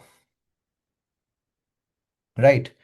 Everywhere jobs are there, and even medical representative job now is, I think they have changed the name to, some different terms they use for medical representatives, some marketing associates or something is there, what they call them, right? But yes, absolutely jobs are there, and those jobs nowadays are highly paid also. But they don't take everyone. They take the people who are enthusiasts, who can work in the field, and who have the good knowledge of marketing, and their communication skills are very good. Yes, jobs are there. If you are interested in medical representative, or in the marketing jobs, absolutely go for it. There is no harm, and jobs will be there, and scope will be there. As much as the drugs are manufactured and to be sold to the doctors and hospitals, MR jobs will be there. Okay. Sir, may I make an addition here Yes, for madam. Yes, yes, yes, the definitely. student? So I really want to add that, as I showed in my first slide, see, mainstream jobs will not go anywhere. Doctors will Yeah. be there, manufacturing will happen, sale will happen. But why the boot camp is not added that to scope is because we all already know about it. All of us, and our whole curriculum is based on that. Why this boot camp particularly is because all these fields are some novel fields or upcoming fields which you people do not have an access to or knowledge to. Yes. Otherwise, the mainstream careers, if you are interested, you must opt for it. They're always there and they will never go, because only out of that, the drugs come in market and they reach the patients. So that's why it is beyond the scope of, I think, this particular. Yeah, today we did not discuss because of that only. Definitely because these are mainstream jobs and they are not going anywhere. Don't worry. A PharmD graduate who wants to be an entrepreneur, what skills and knowledge is need to salary package? No, no. Okay, I was reading something else. Is need to me and step into the new fields. Simple thing. Simple. I'll say two things you must be having. One is a sharp idea. Second thing is you should be a risk taker. Okay. If you know that I'll be working for 6 months or 1 year, I'll be trying hard. I may not get a single penny from my business, but I'll be building the business. I'll be taking the failure or whatever comes the way, I'll be taking it easily. If you are a risk taker and if you have a fantastic idea, I would say go for it. Business Entrepreneurship is one of the fantastic thing in the world. You will be your own owner. Okay, you don't have to ask your boss for a leave. You don't have to ask for your salary. Maybe you don't get the salary, and for you will be living empty pocket for many months or maybe years. But once you are established, there will be a flow of money, and there will be a flow of energy. There will be a flow of people. There will be a flow of work. You will be enjoying it. So entrepreneurship is one of the best part, but for that definitely you should have a very fantastic idea and determination, risk taking capacity of yours. Okay, if you're not a risk taker, you cannot do that. Okay, so yep, that's all. And fundings, if you say that you need fundings, money and all, it will come. There are investors, huge investors in the market. Okay, so money is not a problem nowadays for the people who wants to come into the entrepreneurship. Okay, I'm currently doing a job of medical representative, but I have low salary package and I'm trying to switch my job. You can definitely switch anytime. That is up to you. But you should have some another skill if you want to come to that. As always, some other skills if you want to switch must be there, in your hand. And then definitely go ahead with that. And if you want to, increase your salary or want to grow fast, then your communication skills, and I'll not say communication skills directly, but I'll say find out where you are missing. What are your, right now, the problems. Determine, what you are missing in your career, what you are missing in your job. And if you get that, then I think there is immense growth in marketing, frankly. But if you want to switch the job because of the interest or something, definitely you're most welcome. And you should have some, determine some skill again, like what job I need to go for. Okay. Yes. Other questions? I have lack of research skills idea. So what I have to do enhance this? I have lack of research skill idea. See, research skills you don't need to worry about, frankly, as per my knowledge, because see, and what we do in research is just to, make your mind up, for the research, learn the research methodology, little bit of statistics, little bit of the roadmap, what you want to do in the research. Okay, and then definitely nowadays tools are there. As I just showed you, I emphasized and given more time on searching the topic, searching the I mean the problem, right? So tools are there to help you nowadays. Ask your peers, ask your mentors. Research skills are not tough. You have to make your mind, like, give time. See, writing a paper is not a one day thing. So you have to give time to it, to give the search of literature, topic, question making, and then searching a journal, writing it, proofreading, editing. A lot of things are there. So you should have a good, patience. I'll say patience. Okay. And research skills, for research skills, definitely understand the research, types, research methodology, a little bit of, statistics and all. That is, I mean, you don't need much of the theoretical knowledge here, okay, for the research. And once you are in, you will understand all the ways. Okay, so let me introduce Pratik. So Mr. Pratik works in ICMR right now. So he is from a statistics background, and he is the scientist, senior scientist in ICMR Delhi right now, and great experience of AI tool, data analytics, and statistical analysis. So he gives very fantastic suggestions, and he's giving. I'm seeing he's adding here. So a good friend of mine, and he's attending here, and he's giving his, he's disseminating his knowledge to all of you. So take it well. Nowadays, research can be done with little knowledge of research methodology, statistical analysis. Yes, absolutely, and good skills of AI tools. Yes, absolutely. Yes, guys. Any other questions? So we'll be sending the location now, and you're most welcome tomorrow. Please come, and we'll be eating well. I'm telling you, the good arrangement of foods, high teas, and good talks, good networking sessions. Yes. Okay, guys. So over to you, Dr. Samriddhi. I think we are done for today. And no one has showed up for interview. Little disappointing for us. But don't worry, we will be having this session tomorrow offline. Maybe And they want to do this offline face to face, sir. yeah, That's what. yeah, definitely. Definitely we'll do it, and we will be going online also with that. So we are not dropping anything. Whatever is promised, we'll Yes, be giving more definitely. only. Okay. We'll Yes, continue this tomorrow. No problem. Yes. Over to you, Dr. yes. Samriddhi. We can, wind up now. Yes, I think it's been a long day for you without any breaks. Thank you for staying with us till the end. But I hope it was worth it, and all of you actually got to learn a lot. Please do leave your comments and feedbacks for us in the Yeah. comment section. We will also be sharing a feedback form soon.